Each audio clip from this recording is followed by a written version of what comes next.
This story begins in the picturesque capital city of Arzia. One guy feels inspired that it finally happened to him. He stands in front of the entrance to the majestic building and understands that this is the beginning of his career. It is impossible to convey his emotions at the upcoming start of a new life, which he so longed for. The Academy of Amanas is a comprehensive educational institution founded by the emperor himself. Given its size, the faculty and curriculum must be excellent. This is a historical place that many children of nobles want to visit. And our hero, the second son of a provincial aristocrat, will become a teacher here. While the man dreams of helping his family, someone's voice calls him from behind. At this moment, the entrance to the academy is filled with people bringing in and taking out furniture. One of the men approaches our hero and demands that he also start working. No matter how he tried to explain that he was a teacher here, no one listened to him anymore. Our hero was given a huge stack of boxes and sent to carry them to the right place. After this, the future teacher decides to find out whether the academy is really being rebuilt. But as it turned out, the head of the academy invested all the money in investments. And now, the academy is bankrupt. The man got a job and didn't even find out the latest news. So this is the first time he hears about the academy closing. At this moment, our hero notices something that seems even more inexplicable to him. Somehow, a beggar appeared near the academy. At the same time, no one even pays any attention to him. Our hero decides that this is one of the workers and is going to hand over his cargo to him. At this moment, the beggar notices a lot of books in the box. He starts yelling at our hero and tells him that it belongs to him. It turns out that this drunkard is a teacher who worked at the academy. He calls the boy a book thief and demands that he be caught. As the chase begins for our hero, he tries to explain that he didn't steal anything. The man who gave him the box accuses him of poor work and theft, and the drunkard continues to demand that the thief return the books to him. Our hero can't take it anymore and shouts at the top of his lungs that he came here to work as a teacher. Eventually, the misunderstanding was resolved, and it turned out that the guy should have received notification through the warp gate, but they weren't in his village, and it took a whole month to get to the academy. The man, who looked like a drunkard, asks not to worry, as the academy is not quite over yet. He takes our hero to the teacher's room, which is littered with empty bottles. The guy goes inside and covers his nose from the terrible stench. He says that he understands the teacher's condition, but the appearance of the office is terrible. However, the man doesn't see any problems and invites his new acquaintance to have a drink with him. At this moment, our hero realizes that talking in this situation is useless. He snatches a glass bottle from the teacher's hands and hits him on the head. After this, the guy leaves the office and walks away from this place. Our hero is from the Viscount Drake family, which lives deep in the province. Even though they had an estate, the family still lived in poverty, and their territory consisted of one village. An acquaintance pushed him into the position of teacher at the academy and signed him a 3-year contract. The very existence of the Drake family and a huge fine in the event of a breach of contract depended on the guy's actions. It would seem that this is the end.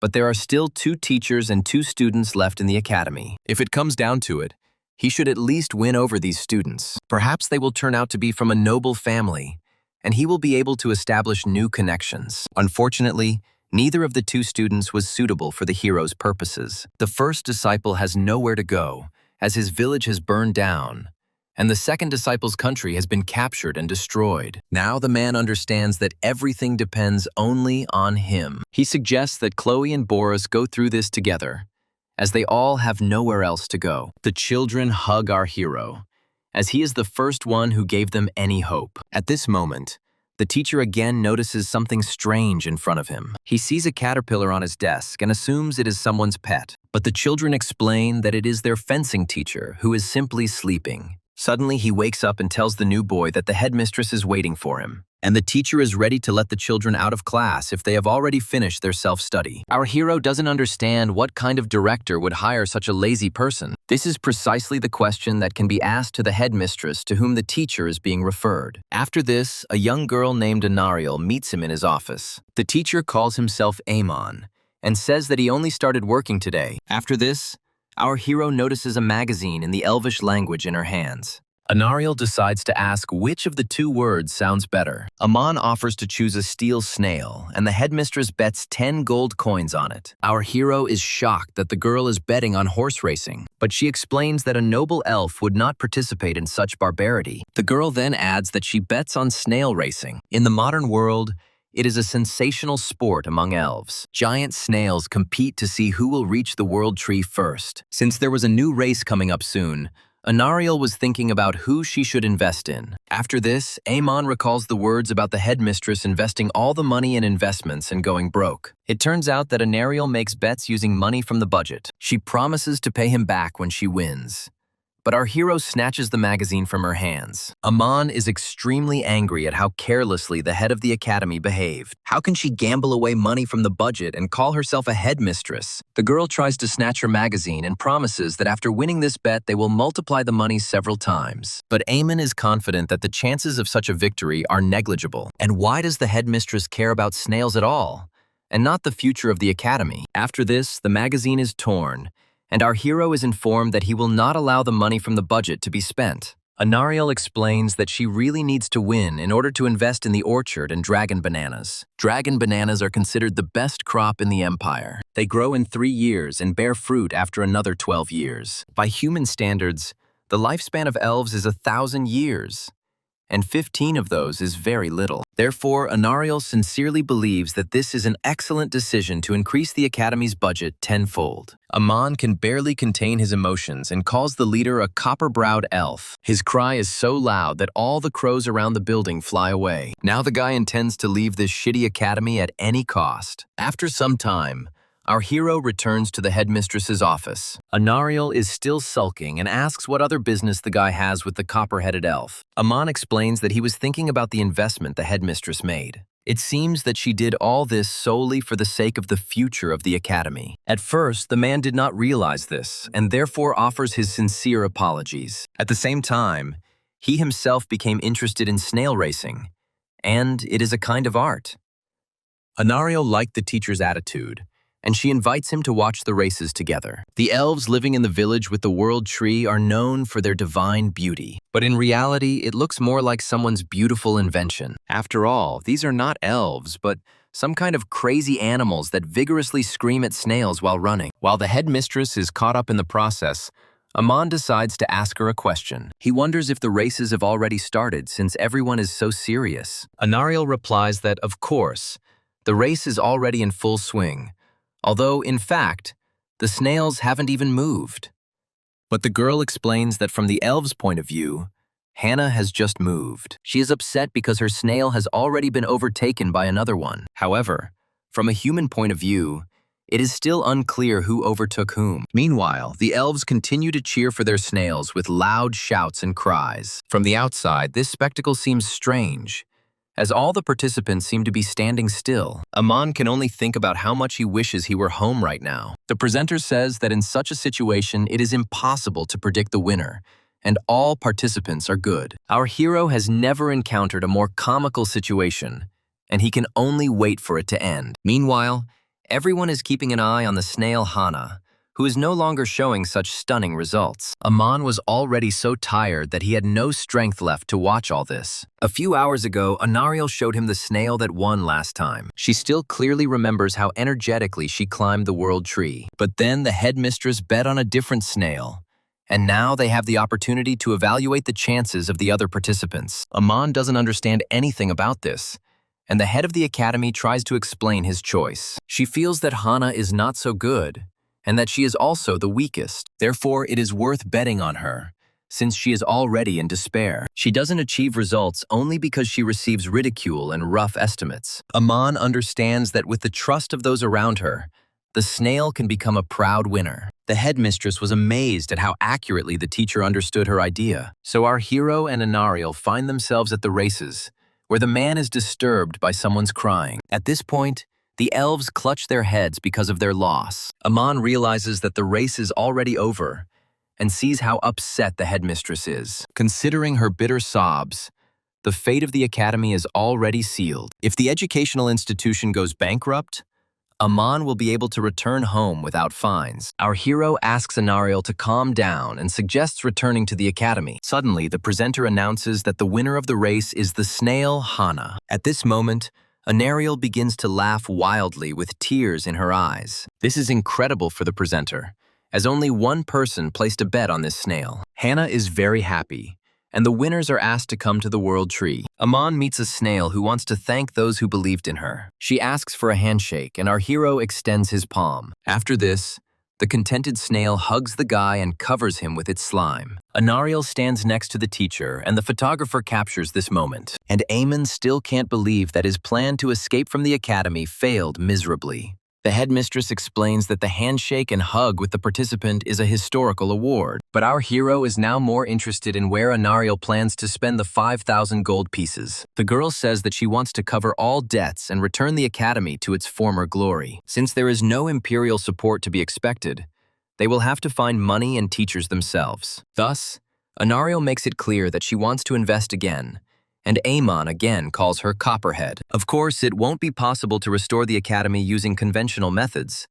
but investments must be reasonable. After this, the headmistress and the teacher go to the Golden Road Trading Company. Anariel shows our hero the construction project for the Temple of Blayton and asks his opinion. Aman explains that this is not quite what suits them at the moment. Construction will take place on a newly developed site where there is no infrastructure. After this, our hero decides to take a break and approaches the man behind the counter. He says that he wants to invest 2 gold coins into the construction of Blayton's temple. Although the profit may not be immediate, it is still a profitable investment in the future, as the god of war Blayton has many followers. After his investment, Eamon returns to the headmistress, beaming. He explains that he has simply been patient for too long, and Anariel suggests that he look at another option. The teacher leafs through the brochure and in his head is already making a plan on how to completely ruin the academy. He comes across a project to grow royal mango. Anariel is surprised by the guy's choice, since he recently criticized her plan to invest in a dragon banana farm. Aman closes the brochure and asks the headmistress to think carefully. After all,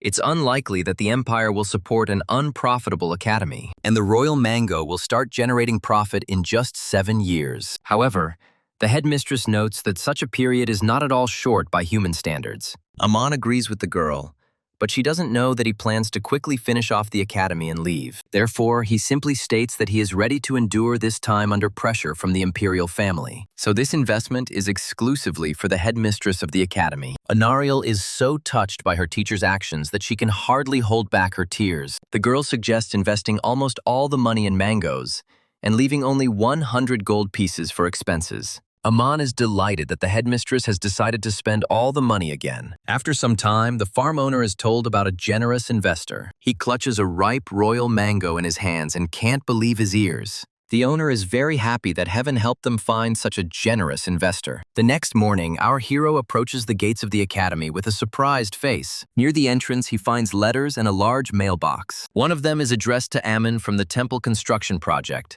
and the other from the farm owner. At this time, early in the morning, another teacher had already bought himself a drink. On the way to the academy, he suddenly stops and cannot go further. The man was very surprised to see a black dog sprawled out right in front of him. He takes out some trash and scraps from his pocket and throws them to the animal. At this moment, everything that the teacher wanted to feed the dog falls on our hero's face. Aman begins to squint at the foul smell that reaches his nose. Meanwhile, the drunk teacher is happy that he has done a good deed, but he didn't even realize that he had confused a sleeping dog with an unconscious person. Luckily, the headmistress is nearby and finds the teacher in this state. She sees spoiled seafood next to him and smells a terrible smell. The girl is very surprised by this situation and decides that Aman is very hungry. A few minutes ago, our hero opened those very letters and read what the owner of the Royal Mango Farm wrote. They report that they have found a method of growing the fruit in just 1 year and have sent out fresh mango samples for testing. Eamon can't believe that the most unprofitable investment could have worked out like this. At the same time,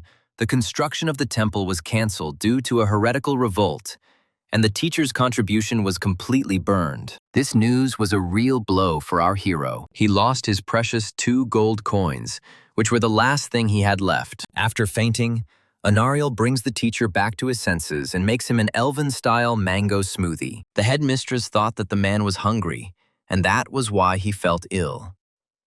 She asks the teacher to just try this drink, and he agrees. Aman takes a few sips and can't believe how delicious it is. With such amazing mangoes, There's no way a mango-growing business can go bankrupt. As a bonus, the headmistress gives Aman 1 gold coin since it was his idea to invest in the farm. She would like to give the man more, but she cannot freely use the academy's budget. Aman understands that the headmistress now has a source of income, and that it won't be so easy to force her into bankruptcy. In that case, it will be possible to try to save the academy, although with such a teaching staff it will not be easy. After some time, our hero decides to celebrate the failure of his plan in a bar. He puts the mug down on the table so loudly that the owner reprimands him. Aman explains that he got the job, but his boss and colleagues are just crazy. At this moment, another teacher comes into the bar, who is happy to meet the newcomer. Our hero hopes that he didn't hear his words about the teaching staff. The men sit down next to each other and Eamon decides to introduce himself to his colleague. They shake hands and our hero squeezes the magic instructor's hand so hard that he cries out in pain. Marion doesn't understand why the guy tried to crush his hand, and Eamon realizes that the name of the magic instructor sounds familiar. After this,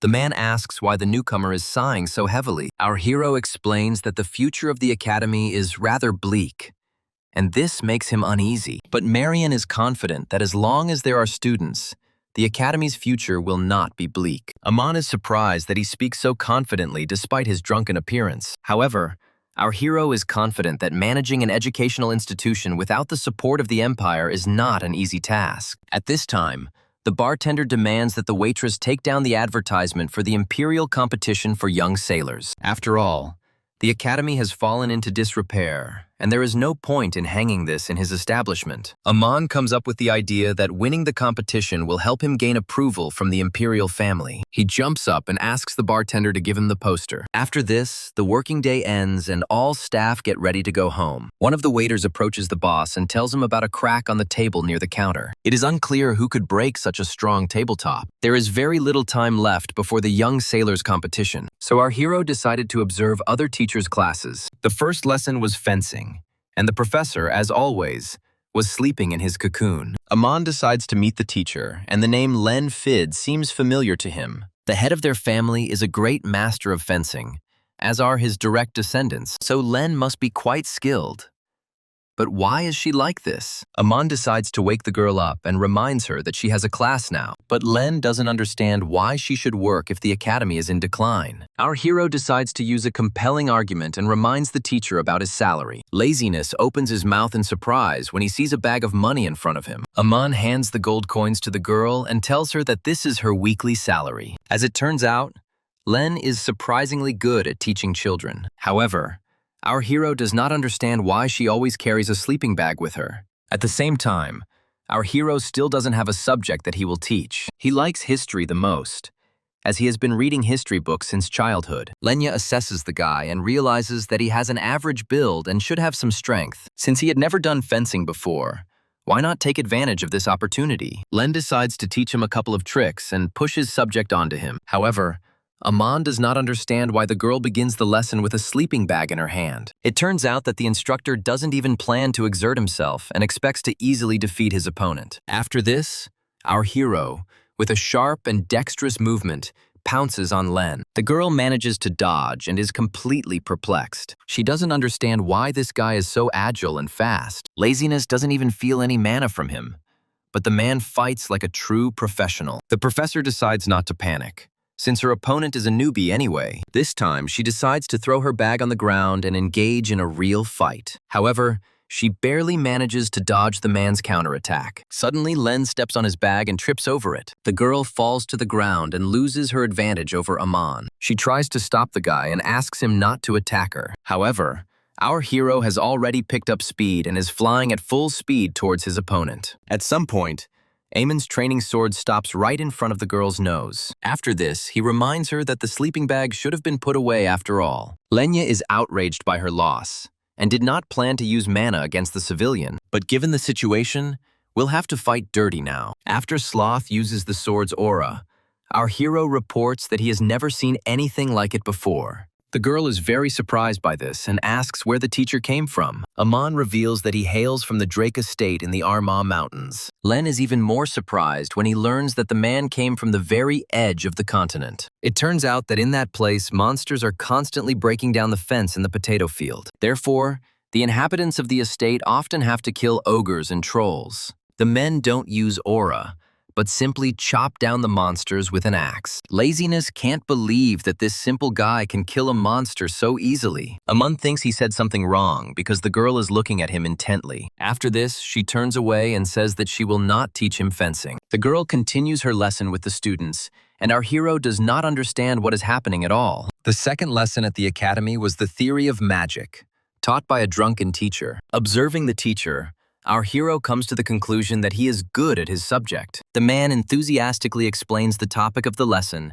and even praises his students. He even decides not to explain it in words, but to show the magic in action. At this moment, Marion launches a magic circle with pentagrams inscribed in it. Our hero immediately remembers seeing the man's name in the newspaper. Marion Ramdam was a man from a famous magic tower. During the final battle, he single-handedly destroyed a squad of enemy knights. It turns out that this is the man who is considered a war hero, and the face is very similar to the one in the photograph in that newspaper. That's why he teaches his subjects so well, even when drunk. Aman would have been pleased with his success if it weren't for the man's alcoholism. And then a brilliant thought pierced our hero's head. If Marion can teach so well when drunk, then how great he is when sober. Aman decides to take the teacher aside to ask him a question. Marion tenses a little as he gets to the best part of his lesson. Then our hero decides not to stand on ceremony and forcefully drags the teacher by the collar. Aman explains that he does this to preserve the teacher's dignity. Before this,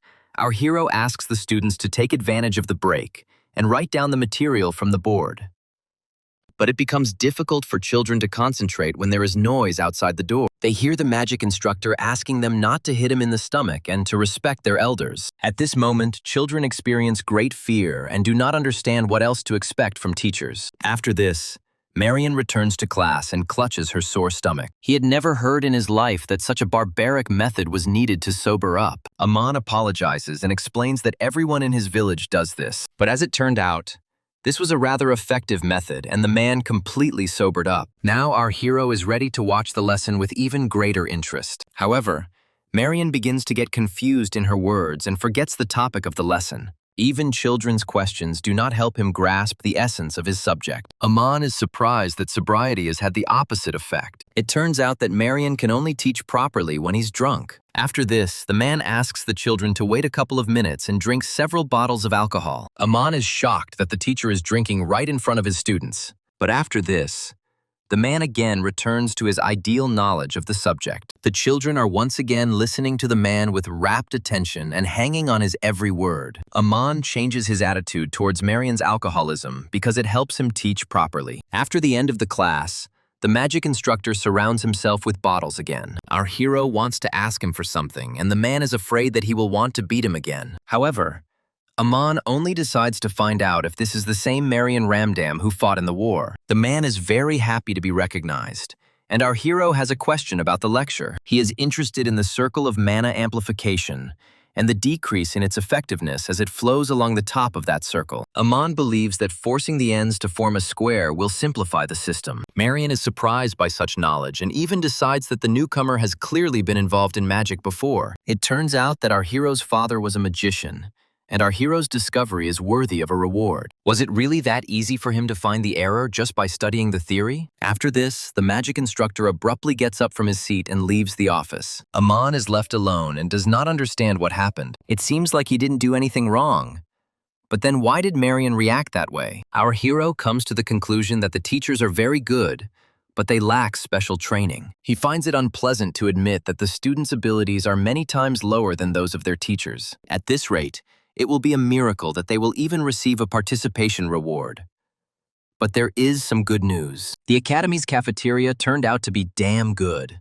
And here, Eamon can afford the food he only ate on his birthday. After this, he sees two teachers in front of him and decides to sit next to them. Aman would like to smooth over the feeling of awkwardness, but the teachers simply turn away from him. At this time, the instructors discuss the abilities of the newcomer. Teachers acknowledge that his abilities are at a high level. If he takes up the training properly, their jobs will be at risk. At this point, the Aemon Anti-Education Union was formed to prevent the boy from being taught anything. Meanwhile, our hero went to another free table. He decided to join the students who had not yet declared a boycott against him.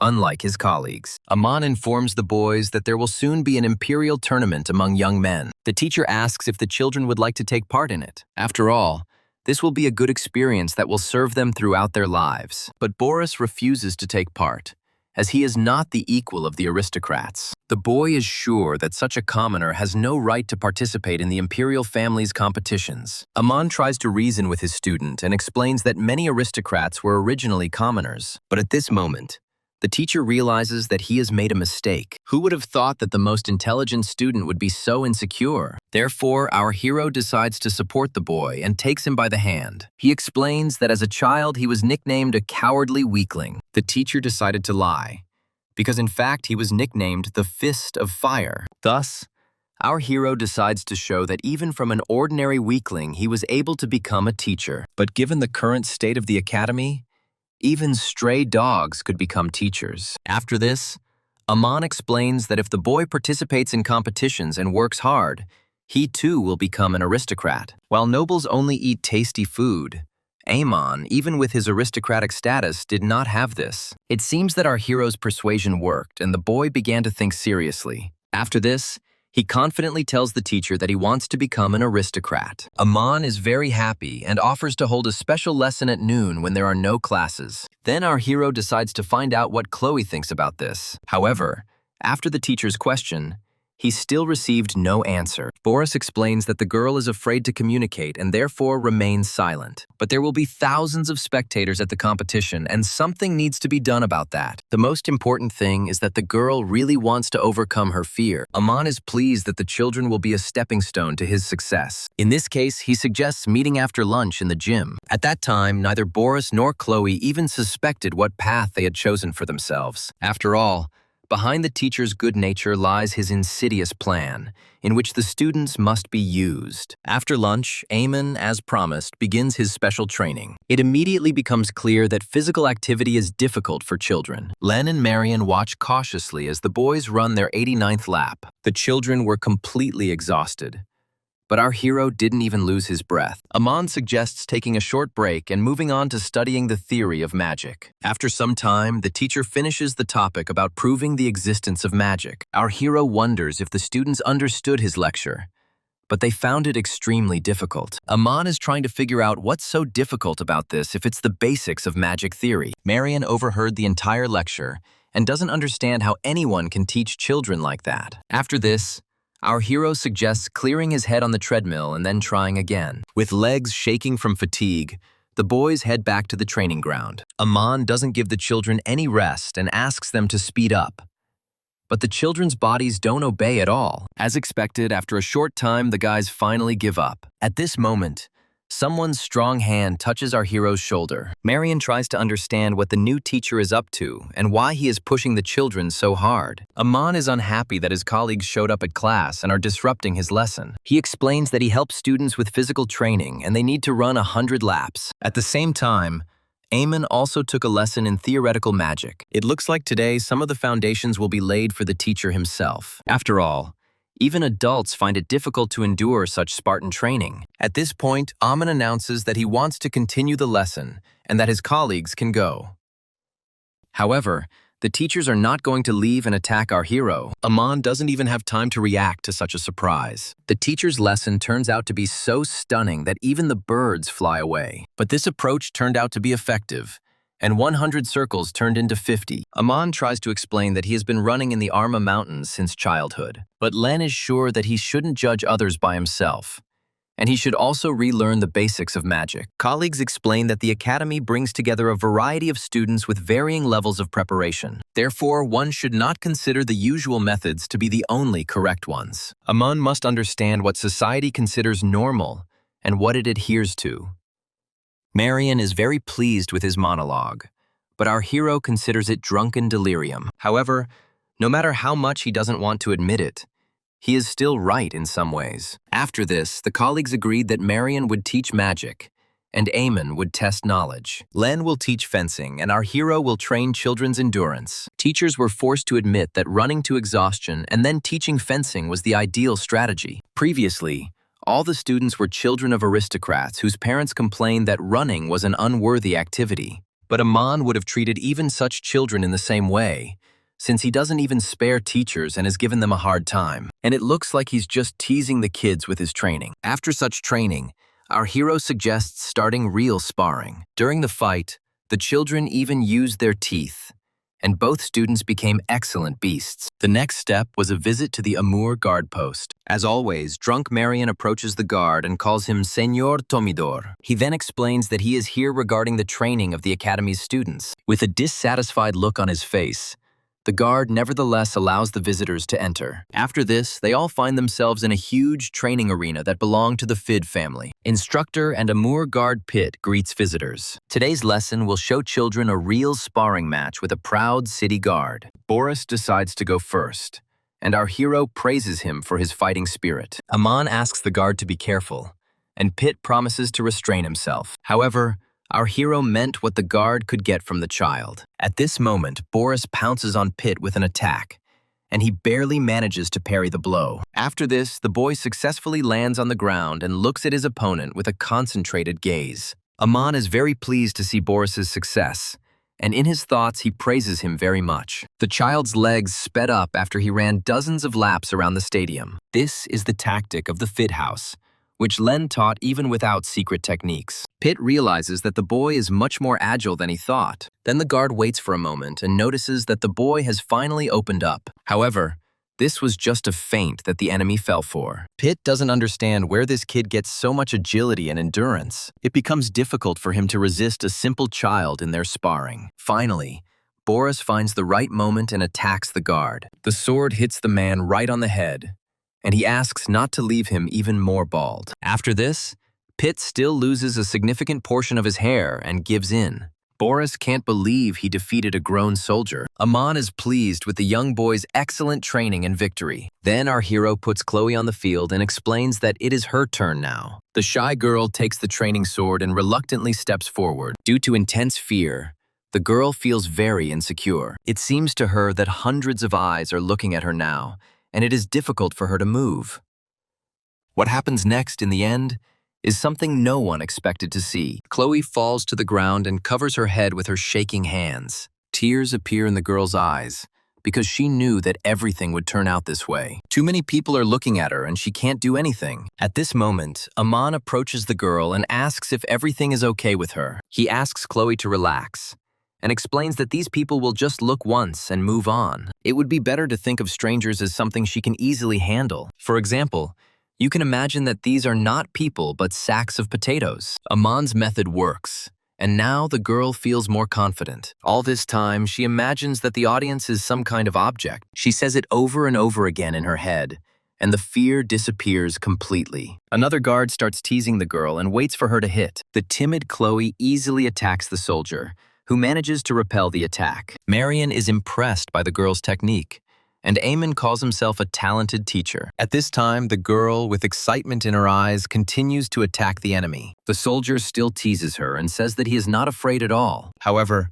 Chloe waits for the right moment and attacks the guard from the side. The man did not expect such speed and swift blow. At that moment, the girl attacks him in the right hand with great force. The blow is so powerful that it hits him right down to the bones. Chloe continues to hit one spot and the guard's sword falls out of his hands. After this, it is loudly announced that the student has defeated her opponent. All the teachers praise their students with great enthusiasm. From then on, the children began to train daily with the guards. Aman continued to develop the boy's endurance through running. The student's success was immediately visible in every sparring session with the soldiers. Having become self-confident, the boys significantly improved their skills. And before they knew it, there was only one day left until the competition. For their hard work, Eamon offers the children something tasty to eat. However, this tasty treat turns out to be an arena where only the winners enjoy the delicacies. Meanwhile, grown and strong men fight in a closed cage. Boris promises to tell everything to Lenny's teacher,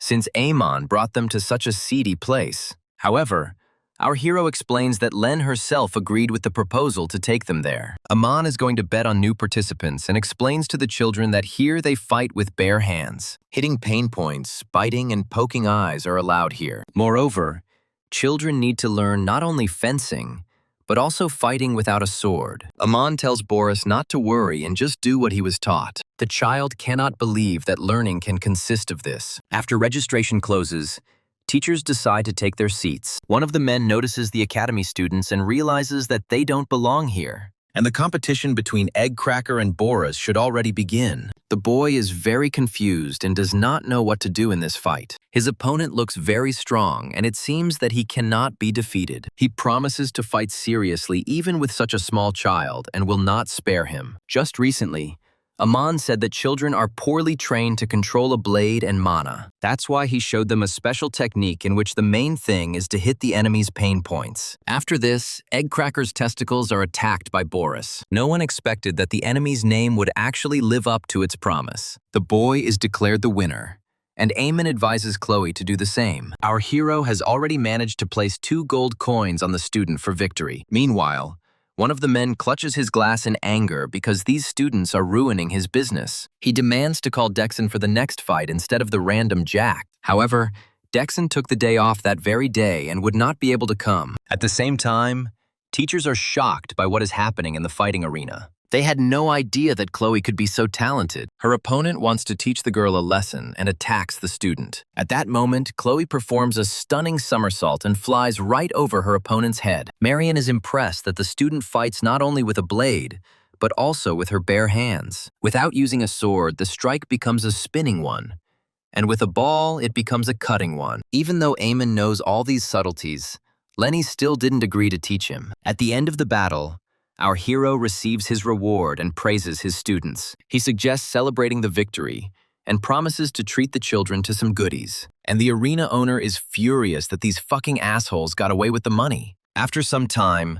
Aman looks into the wallet and finds that it is empty. These kids were so hungry that they completely emptied it. He decides to talk to the headmistress about reimbursement of expenses. At this moment, our hero hears a scream and bursts into Anariel's office. The girl is in tears because of her royal mangoes. There was only one piece of fruit left in the box they gave her. It turns out that some evil thief ate all the mangoes. Aman decides that there should be a reward for the capture of the criminal. Even in such a situation, our hero thinks only about his own benefit. The man promises to sort everything out and then attacks someone with lightning speed. At this moment, some unknown person is eating the most delicious fruits. Aman is making every effort to catch this impudent thief. To prevent misunderstanding, Anariel asks the teacher to stop. As our hero's boot flies into the thief's face, the girl explains that it is her deputy. After this, the stranger decides to introduce himself and calls himself Bresla. Aman apologizes for not recognizing the deputy director. The woman turns to the headmistress and is outraged that she has encountered all sorts of incidents. She just went on vacation,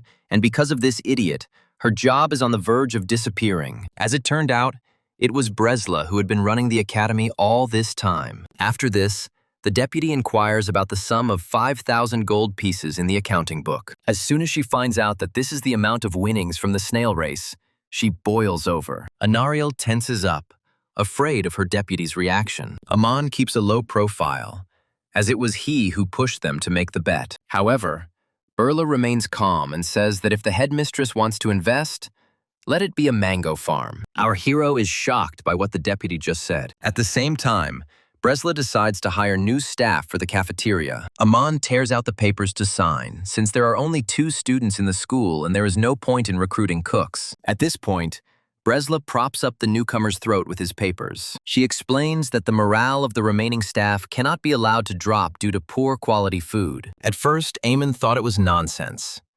But then, he thought about it. After all these documents were drawn up regarding the cafeteria. Bresla believes that the meat supplier is also disgusting, and that a new one needs to be found. At this point, Eamon decides that a deputy could be very useful to him. He asks the woman to participate as a supervising teacher in tomorrow's competition. The deputy was clearly taken aback by this proposal and did not understand why she was chosen. In fact, Eamon decided to keep her busy with something else so that she wouldn't have time to turn the academy into a restaurant. But Bresla suggests taking the director, and then our hero tries to persuade her under the threat of throwing herself off the balcony. Finally, the long-awaited day of the imperial family competition arrives. Looking at His Highness, Aman understands why he is called the most democratic. Meanwhile, The emperor greets all participants and opens the tournament. On Sandrio Argia's poster, Amonis looks a little different than in real life. Just before the tournament, Boris decides to approach his teacher. It is obvious that the guy is very nervous before such a competition. Our hero tries to support the child and tells him that everything is okay. At this moment, fireworks are launched into the sky,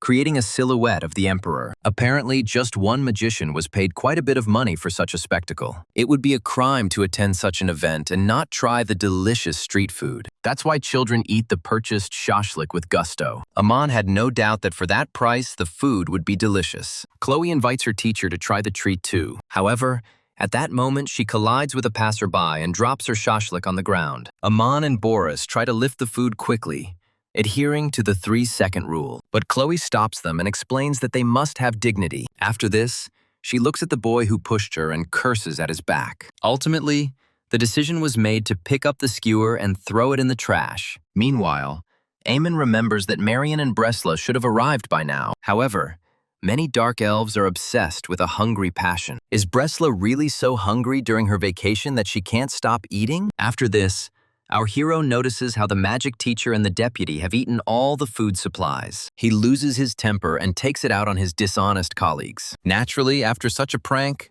severe punishment awaited them. Aman forced his colleagues to do a head plank and not move without permission. Because of them, students won't have a normal lunch because someone has decided to squander the entire student budget. Any commander who treats his subordinates like shit will die at the hands of his own soldiers. However, killing his colleagues would be too much, and Eamon suggests simply beating them up. Fearing a harsh fate, Bresla interests our hero with private bets on the tournament. Aman immediately goes to bet his money on Chloe and Boris getting through the first round. The man gets a ticket and can't believe he's gotten himself into this again. But children have already defeated adults, and maybe this bet will work. After some time, the first stage of the fencing tournament begins. The presenter asks all participants of the competition to come forward. While Bresla dreams of food, Aman frantically hopes for the boys' victory. Otherwise, they will have to starve and walk back home. Although the children are very nervous, their long preparation was not in vain. However,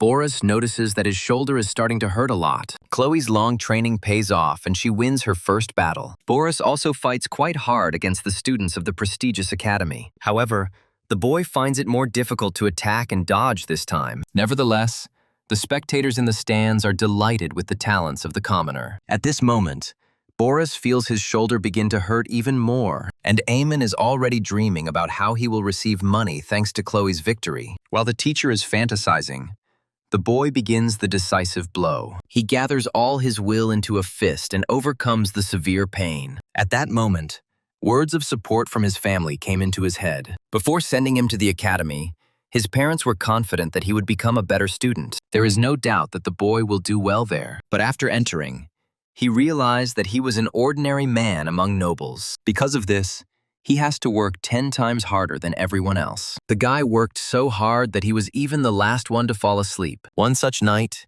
he and Mr. Eamon had a conversation. The boy was curious why the teacher was sending him to this competition. There is no turning back now, and you can't devalue your night workouts. After these thoughts, Boris became even more motivated to win. However, at that moment, a severe pain pierced his shoulder. The boy suddenly jumped back and did not finish his attack. Aman tries to understand what suddenly happened to his student, and the opponent decides to mock the opponent who has lost his former drive. Is this really all that this half-educated commoner is capable of? Boris starts to get angry and demands that his opponent shut up. The boy lifts the sword and feels his whole body stop obeying him. With trembling hands, he tries to move, but nothing happens. It looks like this is the end, as the arm with the sore shoulder has completely stopped moving. Boris simply freezes in place, as if paralyzed. He never expected that his first serious fight would end exactly like this. At this moment, his opponent is already preparing to attack the boy. At the same time,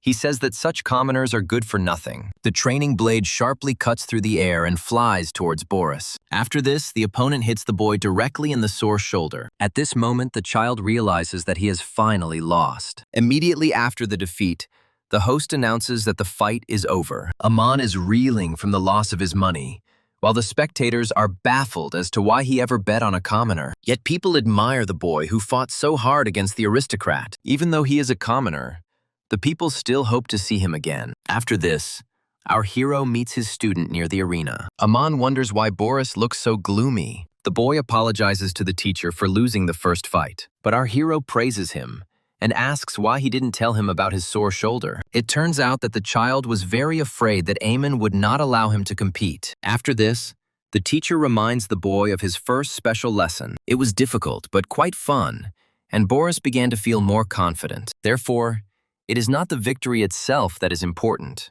but participation and the desire to move forward. Now, Boris can use the experience he gained and continue competing. It is also very important to report any injuries to your teacher in the future. Meanwhile, the host announces the start of the final rounds of the fencing tournament. Many of the Empire's talents will be showcasing their skills, including Chloe. Aman reads her rival's profile and sees that he is not an academy student, and his skills are mediocre.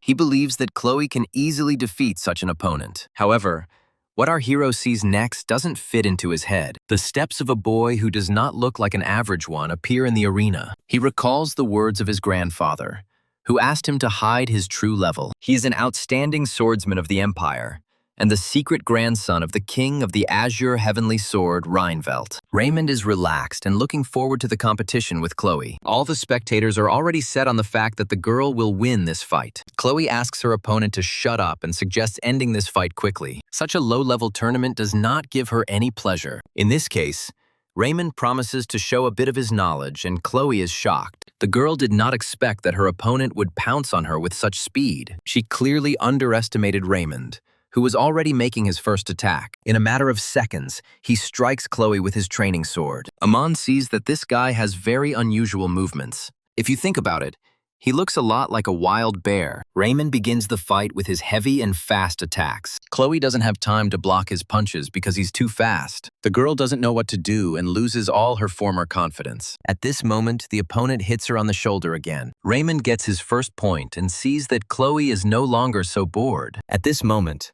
the girl's fear of being in public returns again. She begins to think that all the viewers despise her and have stopped believing in her. Fear and anxiety envelop the student from head to toe and prevent her from thinking clearly. She thought she could handle it, but in reality, she couldn't even respond to her opponent. Now the girl is scared and all her fighting spirit instantly evaporates. At the academy, she often felt like the students were talking about her and couldn't stand her. From the very beginning, Chloe didn't want to go down this difficult path. She asked her father not to send her abroad, but to leave her to study in her homeland. A person of royal blood without the right of inheritance could only resign himself. Chloe didn't know how to live now and how to leave her home. However, even while studying abroad, she did not want to lose her noble dignity. But did this really cause such strong discontent among the other students? And after the fall of Chloe's country, persecution began against her. And since then, she has been afraid of people's gazes. Now the girl is unable to move, and Eamon again risks losing his money. He tries to shout to the student to bring her to her senses. Aman screams so loudly that all the spectators in the arena can hear him. Our hero reminds her that she learned everything during special training. Now all she has to do is apply the method that gets rid of the fear of strangers. Chloe grabs her sword and remembers that she needs to make people look like something harmless. Meanwhile, Raymond doesn't understand why Chloe's teacher is so loud. After this, a strong blow from a training sword lands on his head. Chloe gets a point, and the deputy remembers that her former kingdom had excellent pork. Aren is famous for its livestock farming, and pigs walked right through the streets. In their language, it sounds exactly like what Chloe calls all strangers. Aman remembered this word when he suggested to the girl to imagine people as something else. Now the teacher realizes that he seems to have created a monster. Meanwhile, Chloe uses her special move called the pork chop, but Raymond does not intend to simply give up his victory to his rival. The opponents pounce on each other in an impressive display of combat. The children engage in a stunning fight and clash their swords. The guy begins to think that Chloe used the forbidden aura of the blade. But if this is not so, then where does his rival get such powerful strength? At this time, the girl wonders why this pathetic pig is looking at her. Her look is so crazy that it would make anyone feel uneasy. After the final attack, Raymond breaks down and loses his sword. Chloe's stunning attack made the boy realize something important. It turns out that all this time he was just a frog at the bottom of the well, and he was defeated by the girl, who was declared the winner. The match is over, and Eamon can't hide his joy at winning the bet. However, not everything ends as happily as it seems to the teacher. After the fight, Chloe falls to the ground and completely loses consciousness. Meanwhile, the presenter announces the beginning of His Majesty's congratulatory speech. The Emperor reports that he was genuinely pleased to watch the swordsmanship competition this year, and now he asks to climb onto the platform of the winner of the competition. Initially, this place was supposed to go to student Chloe, but the winner was Raymond. The girl lost consciousness, and this automatically led to defeat. Suddenly, the Emperor asks Chloe to be the one to step onto the platform. He is sincerely grateful to his student for her good performance at the competition. As a reward, he gives everyone 10 gold coins. After this, the Emperor says that he is sorry for what happened to her kingdom of Iran. Aman was pleased to see how the ruler was worried about the fall of a territory to which he did not even belong. At this moment, the Emperor asks the teacher who trained Chloe to rise. Who would have thought that this would happen to our hero? After all, the road to success begins with the first step. The Emperor decides to give the teacher 10 gold coins and did not expect that the teacher would be so young. After this, the ruler asks our hero to introduce himself. And he does. Aman is already waiting for the bag of gold to be in his hands. But the Emperor is thinking. At this point, the man starts shouting and demands the teacher to name his Emperor. It's no wonder he has such a nasty and greedy face, because he is from the Drake family. Aman decides that His Majesty has some kind of grudge against his family. Nevertheless, the Emperor still decides to give away the bag of gold. But at that very second, he takes the money and laughs that Eamon fell for it. After this, the Emperor again says that he was joking and hands over the coins. Our hero tries to take the bag again and again. His Majesty takes it. Aman decides to be patient and tries not to blurt out anything unnecessary so that his entire family doesn't die. At this moment, the Emperor receives a nasty blow to the head. His wife scolds the ruler for his unworthy behavior and reminds him that he must behave like Emperor Amonis. Empress Victoria manages to bring the man to his senses, and he apologizes. After this, she wonders if the teacher is really from the Drake family. The guy doesn't seem to know the details between their families' relationships. Aman apologizes and asks the Empress to explain what she means. She asks the teacher to know that the Emperor has reasons for acting this way. After this, the woman invites our hero to go to his place, and His Majesty makes an obscene gesture after him. Aman looks very upset about not getting gold. After some time, all the tournament participants return home. Raymond comes in exhausted and tells his grandfather that he has won. The man hopes he did this while hiding his true skills. But the boy does not answer Reinfeldt, who is a grandmaster of fencing. However, the grandfather himself understands that his grandson had to use his abilities. Reinfeldt explains that there are many powerful warriors hidden in this world, and even he himself might not be able to handle some of them. That's why he wanted to show his grandson the danger of arrogance. After this, Raymond reveals that a girl named Chloe forced him to reveal his abilities. When the man learned that she had a teacher, he was surprised, as someone had an incredible talent for teaching. Was he really so good that he could make his grandson show his level, even though his mentor was the Grand Master himself? It is obvious that this situation greatly interested Reinfeldt. Meanwhile, a new crisis was brewing at the Amonis Academy. Anariel is in tears, and Eamon asks her to repeat what she read again. Due to disrespect, the Emperor ordered our hero to be recommended for dismissal. The messenger even offers to be grateful to His Majesty for getting off so easily. If Eamon had known that this would happen, he would have immediately gone to the Emperor. After all,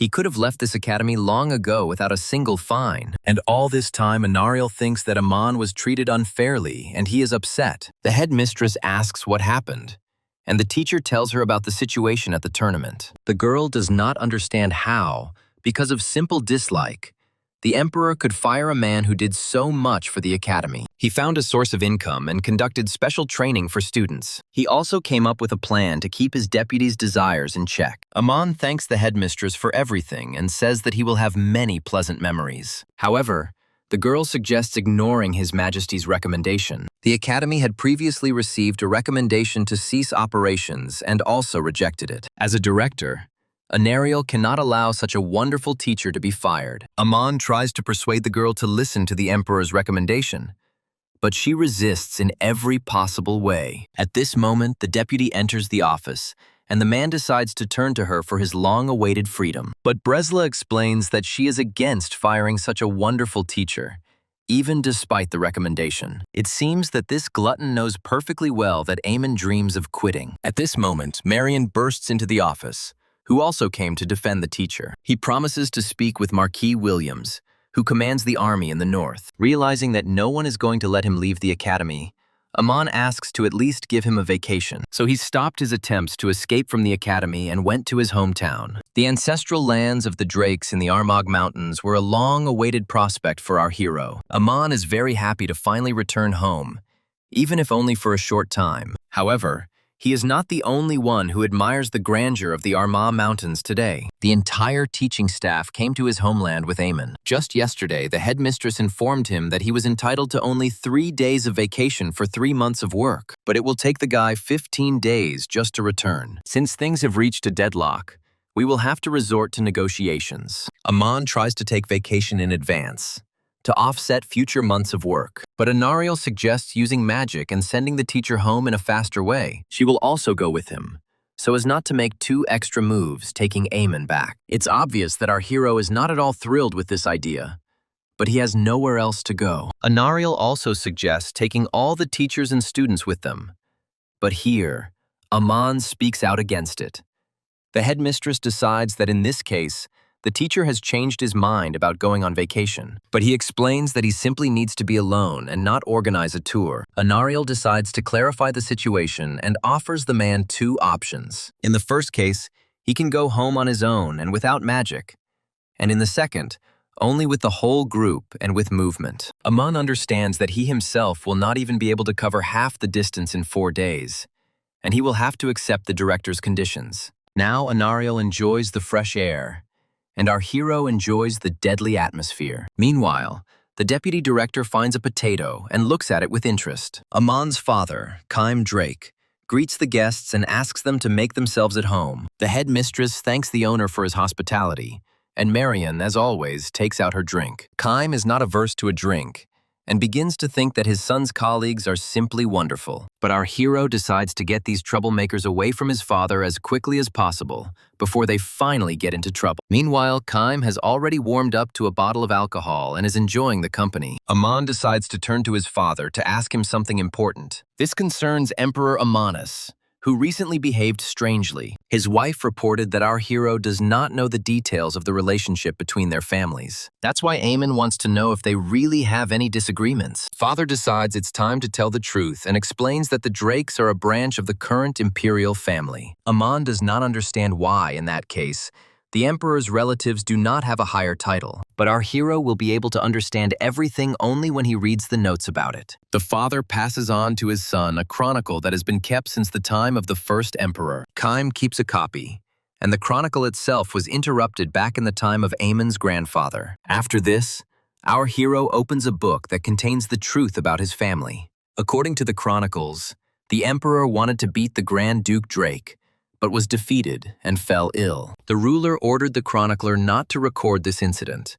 and, after his recovery, continued to persecute the duke. The emperor could not cope with the Grand Duke, and even attacked the scribe for still keeping records. And after a while, each successive ruler lowered the title of duke until he dropped it to viscount. One day, Prince Sandro said that Belin Drake had stolen his sausage and called for the viscount to be demoted to baron. While Aman was reading the chronicle, his colleagues saw the area from a completely different side and were shocked. Marion even sobered up from the horror he had to experience in his teacher's homeland. After this, our hero meets his mother, whom he has not seen for a long time. She caught an elf who dug up all the potatoes and had to be cut down. Our hero notices Bresla in his mother's arms, dragged by the hair. Aman explains that this woman is the deputy director at the academy where he works. Seeing Bresla caught, all the other colleagues decided to hide in the bushes. It is completely unclear what is going on in this village and what else these people are capable of. Moreover,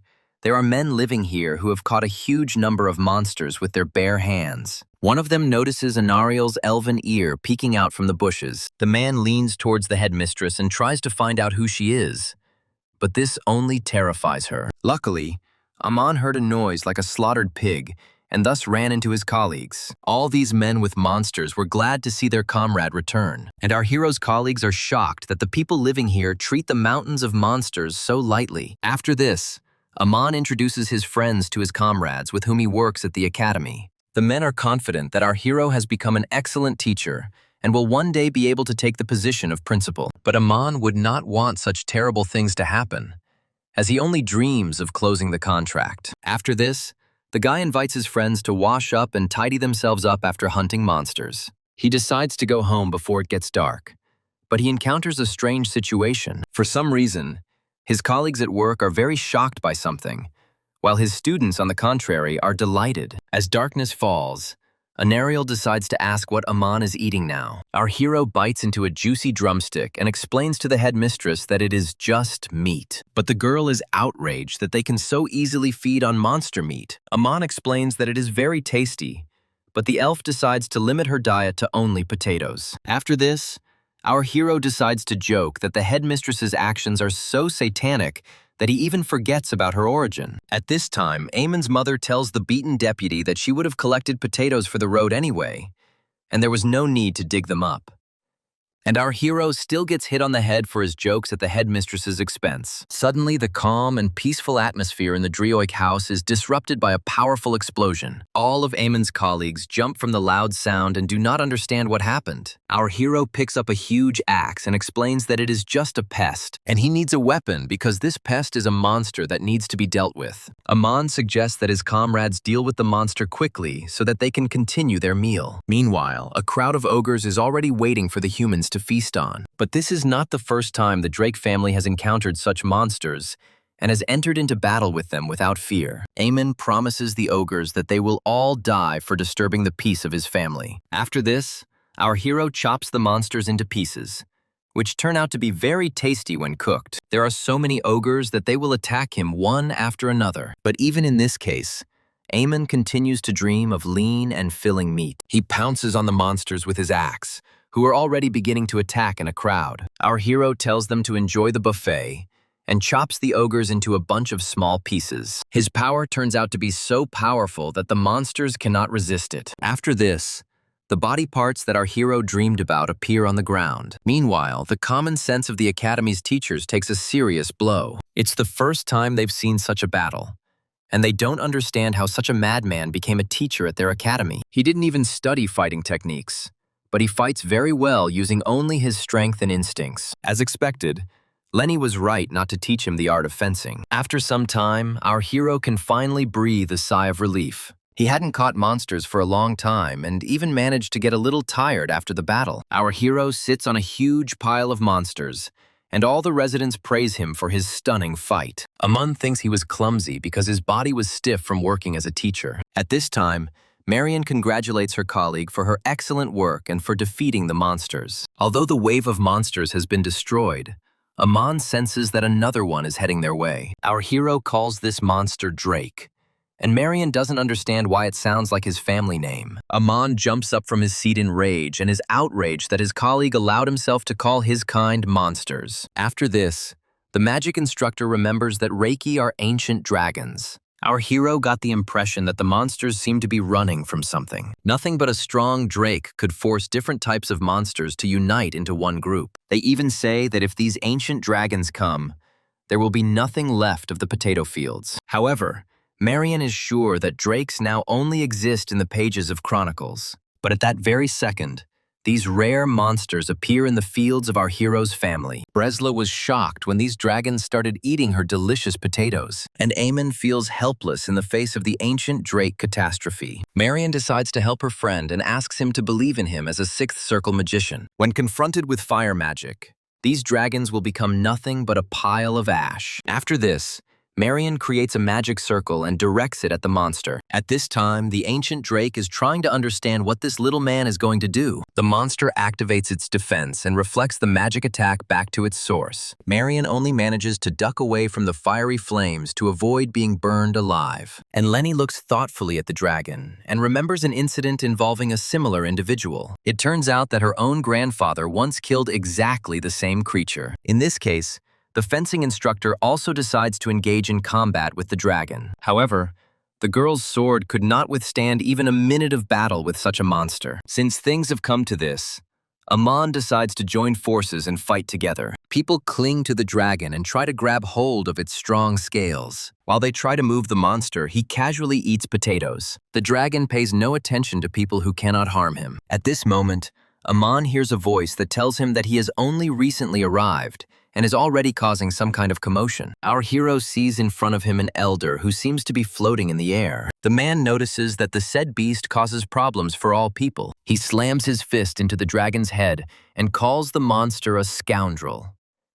The elder scolds the animal, which stares at him. After this, the man opens his eyes wide and orders the dragon to leave, as if hypnotizing it. The monster looks at the man in fascination and begins to growl back at him. After this, the ancient drake takes off and runs away from the potato fields. Amon thanks the elder who was able to drive away the invincible monster. Then our hero decides to introduce the man to his colleagues, who still can't recover from the defeat. Along with this, he shows him the headmistress and her deputy at the academy. The elder is surprised that an elf and a dark elf occupy such high positions. The man calls himself a tape and asks the girls to take care of Athos, whom he has known since childhood. At this moment, for some reason, Anariel begins to feel very excited. The girl falls to the ground and panics when she sees a black dragon. After this, the headmistress began to lament the fact that this monster lived in the village. Amon explains that the neighboring elder had lived here since his childhood and was friends with his father.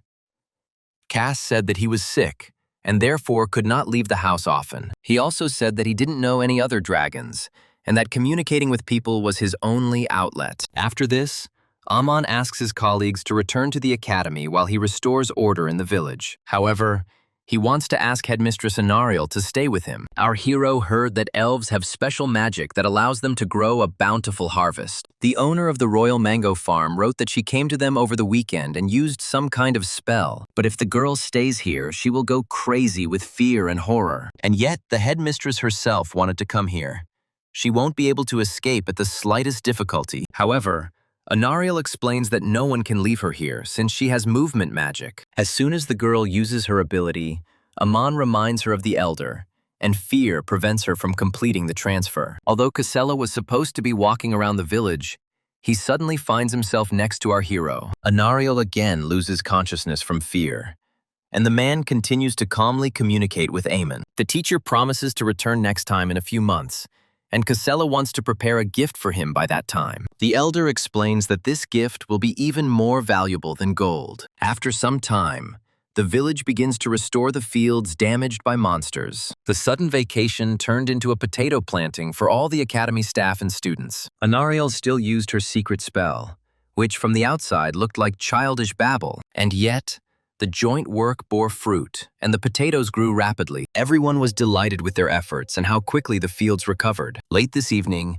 the academy teachers are preparing for tomorrow's return. However, Amon did not feel this short vacation at all due to the large number of worries. In reality, he just wanted to visit everyone from the estate and consult with his father about leaving the academy. However, his family nest was not in the best condition. While Amon was away, the frequency of monster attacks decreased significantly, as did the income from meat exports. Although the family has some income thanks to the brothers, it is nowhere near enough to recover from the disaster. This analysis makes our hero think that he is the harbinger of misfortune. Otherwise, why did a horde of monsters attack just when he returned home? Moreover, the incredible happened and the most ancient dragon from myths appeared on their fields. Perhaps the academy found itself in such ruin because of his appearance there. However, remembering the copper-headed headmistress, Amon immediately changes his mind. If anyone is to blame for the destruction of the academy, it is only Anariel, who squandered the entire budget. Suddenly, our hero begins to hear some strange sound right in the middle of the forest. Amon really hopes that this is not another wave of attacking monsters. Our hero walks along the bushes and realizes that the sound came from this very place. After this, he sees something he never expected to encounter in the very depths of the forest. In front of him stands Len Fid, who is practicing her fencing skills in the middle of the night. Could these be the real sword techniques her legendary family uses? Eamon remembers that Leni didn't help him on the field, which means she was studying all this time. Our hero decides not to leave this unpunished and decides to tell the instructor everything he thinks about it. Afterwards, Eamon notices that Leni swung her sword until her hands began to bleed. The girl trained her skills so hard that she was completely exhausted. Our hero tries to understand why the girl trained so desperately. Maybe that's why she's half asleep all day and can't teach the children properly. Amon feels sympathy for Leni, who is training her skills so hard. He has a lot of questions, but for now he decides to just pretend he didn't see anything. After a few days, all the academy employees return. Several men in dirty clothes are looking for the director and approach Anariel. When the girl says that she is the headmistress, the faces of these people change for the worse, and they demand that Eamon be brought. Several months have passed since our hero became a teacher. Until now, he had been looking for an opportunity to escape from the academy. But from now on, he would act seriously. Now he is going to make every effort to teach his students properly. Given their skills, they will clearly go far, and Eamon will be able to reap his benefits. At this moment, an agitated headmistress bursts into our hero's office. Amon asks him to knock before entering, and Anariel informs him about the guests. Our hero goes to the headmistress's office to meet the visitor. After this, he is speechless, as he never expected to see this person. After all, in front of him is the very guy who stole the victory from Chloe. Next to the boy is Reinvelt Namark, who is very happy to meet Eamon. One of the 4 great fencing masters of the Empire came to our hero for some reason. Amon does not understand why a person with such a position decided to get to know him, but this is a great chance to make a good impression on the big shot and get out of that damn academy. The Heavenly Sword King is one of the great masters in the entire Empire. Amon can't believe that such an important person decided to visit him. Reinvelt is delighted by the impressive duel that took place between the student and his grandson. Amon understands that the sword master highly appreciates the efforts he put into his students. But in front of the man, he tries to appear modest and explains that he was just showing Chloe the way. Reinvelt wondered if the teacher was also a sword master. Our hero explains that he does not teach sword fighting and does not sense mana. Reinvelt whispers to his grandson, who says that the children definitely called him teacher. After this, Amon suggests calling Chloe's sword fighting instructor here. After some time, Len appears before the master and says that she is from the Fields house. Reinwald thinks and remembers that this family must have a lot of experience in fencing, but at best, this girl can be just a master and teacher. The man heard that the Field family does not let their children go until they become sword masters. However, Lenny's mana is similar to that of Marquis Field, whom Renvalt once met. He decides to test the girl in action and offers her a duel. Thus, a connection that Eamon could have used slips out from under his nose. After this, the swordmaster and fencing instructor go to the training ground. After some time, Lenny is completely exhausted after the fight. Reinwald is very surprised that the girl demonstrated 2 meager skills. As the man thought, this instructor could not possibly be a swordmaster. The Field family doesn't teach their secret techniques to just anyone, and they don't seem to have passed on any fencing skills to Lenny. After this, Reinwald is going to show her the final move using the stick. The man makes several movements and reproduces the mana lines. An ordinary stick in the hands of an unrivaled master turns into a deadly weapon. Even without a sword, Reinwald can show his opponent all his skills. From that moment on, he advises the girl to work even harder in fencing. Lenny is shocked by this lesson and thanks Reinwald for the advice. After this, the man leaves, and the distraught girl remains in the field and thinks about what happened. Then Reinwald meets the girl who gave his grandson a hard time. She must have been blessed with good stamina and strength from birth. The sword master decides that the result of her work is an unrivaled gift and decides to leave the academy. Amon thanks Reinwald for his visit and for the excellent swordplay. After these words, the man thinks and asks the teacher to repeat his words again. Reinwald is surprised, as the average person would not attach any importance to stick fighting. Amon noticed that the man changed his trajectory 36 times, but his point of support did not change for a second. The swordmaster senses a noticeably increased interest and invites the teacher to fight. Our hero explains that he barely knows how to hold a sword and is unlikely to succeed. Greenwald is very sorry to hear this, as he thought the guy was exceptionally talented. The man begins to provoke Eamon and calls him the same as his colleague. But our hero doesn't give in to this and suggests that Reinwald simply stop. However, the swordmaster does not even think about giving up, and at that moment a fight begins between them. Reinwald easily dodges Amon's first attack, which turns out to be very fast. The students are rooting for their teacher and are very excited about the outcome of the battle. And Eamon is ready to close his eyes to everything except what prevents him from living. With this attitude, our hero makes a stunning attack with his stick and hits Renwalt on the head. The master loses consciousness, and Eamon cannot believe that the king of the heavenly sword collapsed on the branches after the fight. Amon even begins to think that this is just some kind of smug swindler. The children begin to worry that their grandfather has died, and the teacher suggests taking him to another place. Amon is already anticipating the reward for catching the one posing as the king of the heavenly sword. Lenny notices some strange movement and even wakes up to look. Seeing her colleague dragging an unconscious Reinwald, she doesn't even know how to react. But instead of a reward, our hero faces a severe punishment in the principal's office. Amon continues to claim that he caught the swindler, and the headmistress is furious with his actions. At this moment, Reinwald finally comes to his senses and feels a severe pain in his head. Anariel offers her sincere apologies and promises to punish the teacher for his rude behavior. But Reinwald explains that he himself insisted on the duel, and there is no one to blame. He tells our hero that he is quite strong physically, although he has no sword fighting skills. After this, the Sword King raises his finger up and releases his mana. A huge ball with incredible power appears above the heads of those present.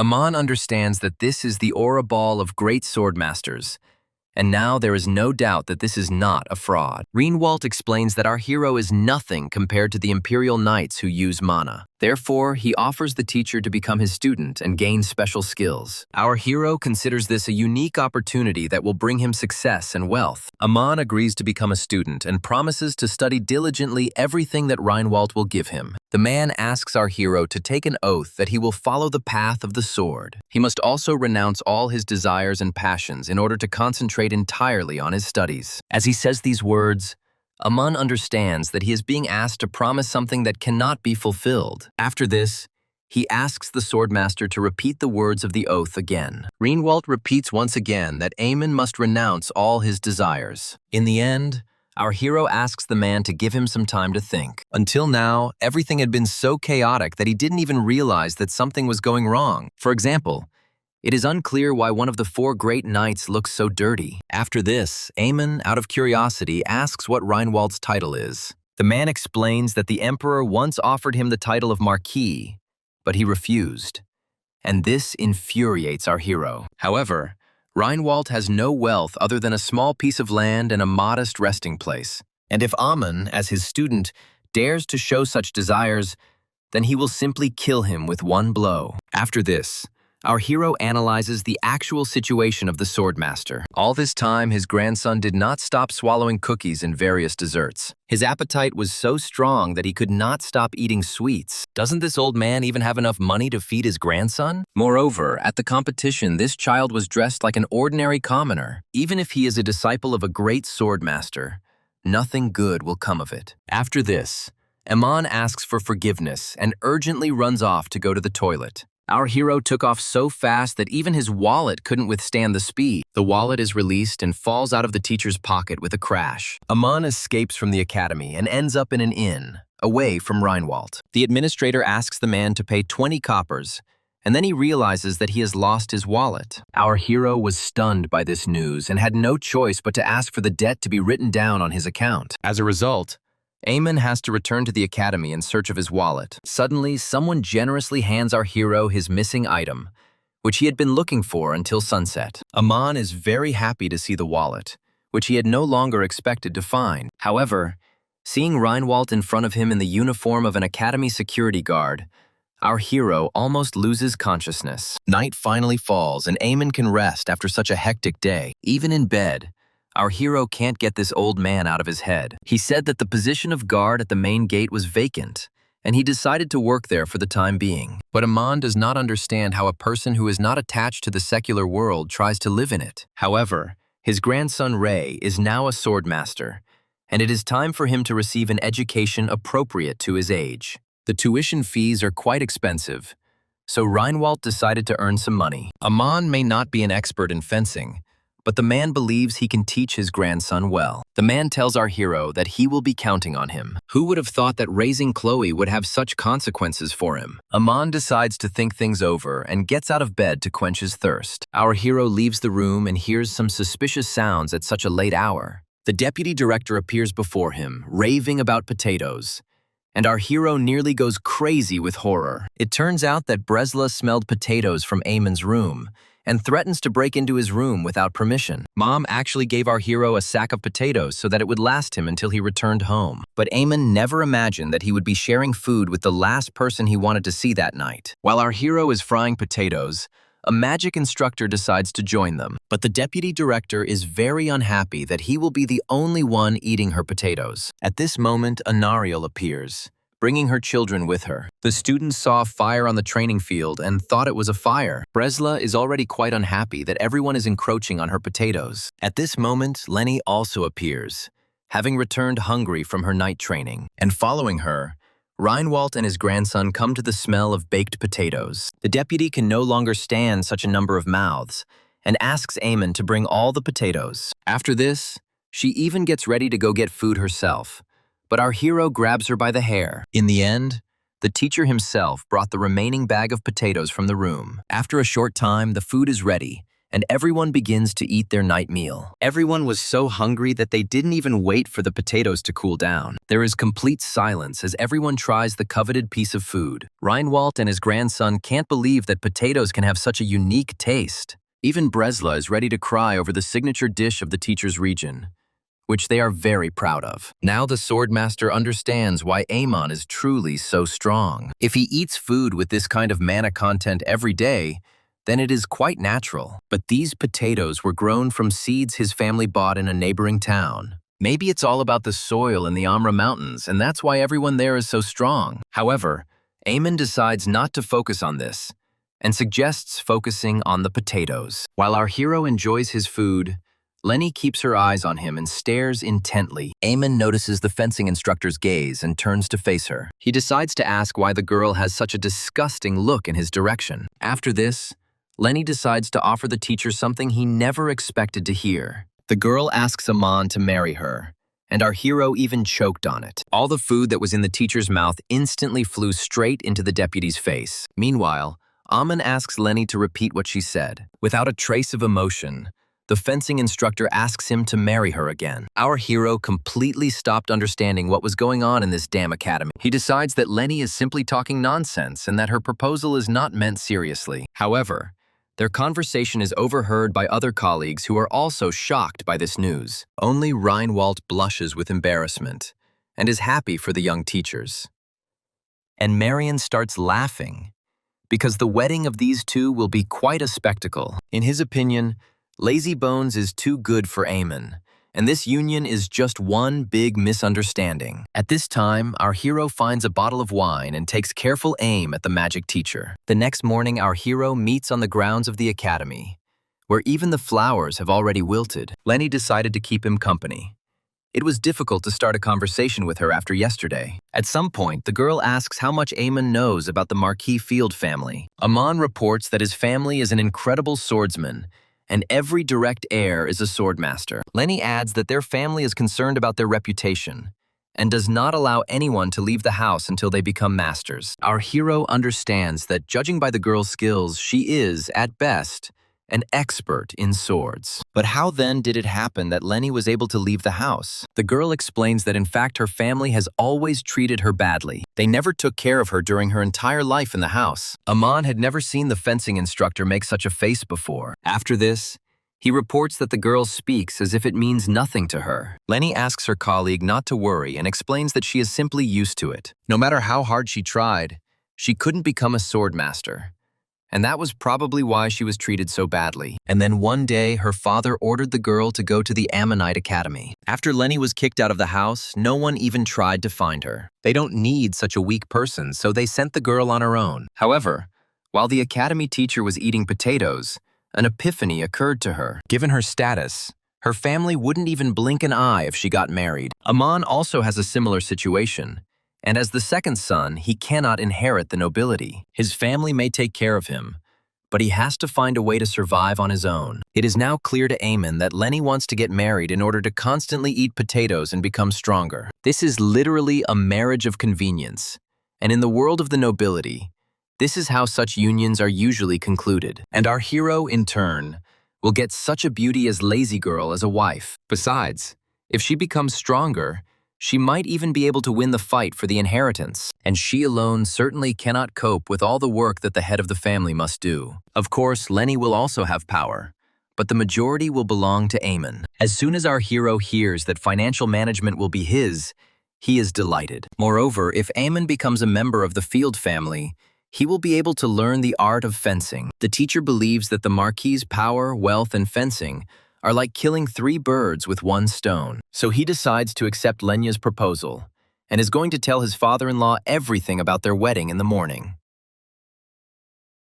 Finally, the sun has risen in our hero's life, and he can say goodbye to his dreary past. Amon recalls that before they left, Lenny was going to go into the salon. But what made the girl who recently slept in a sleeping bag come here? Our hero peers into the salon windows, which confuses the staff. The employee doesn't understand why this man is walking around the building if there is a sign on the door saying it is closed. At this moment, Lenny tells the woman that this man in her funeral clothes came with her. Meanwhile, Amon doesn't understand why the girl still hasn't come out. The salon worker opens the door, and our hero says that she is looking for a blonde, disheveled woman on death's door. At this moment, Lenny appears, not particularly pleased with this description of her appearance. Moreover, after the salon, she began to look completely different. At first, Amon doesn't even recognize his fencing teacher, who is turned into a stunning beauty. He decides to get closer to the girl to make sure that he hasn't mistaken her nose for someone else. Usually, Lenny doesn't pay so much attention to her appearance and looks completely different. Amon compliments her and says that she just did her hair and makeup and her natural beauty became even more impressive. The salon worker mistakes Amon for a servant and asks him to step out for a while.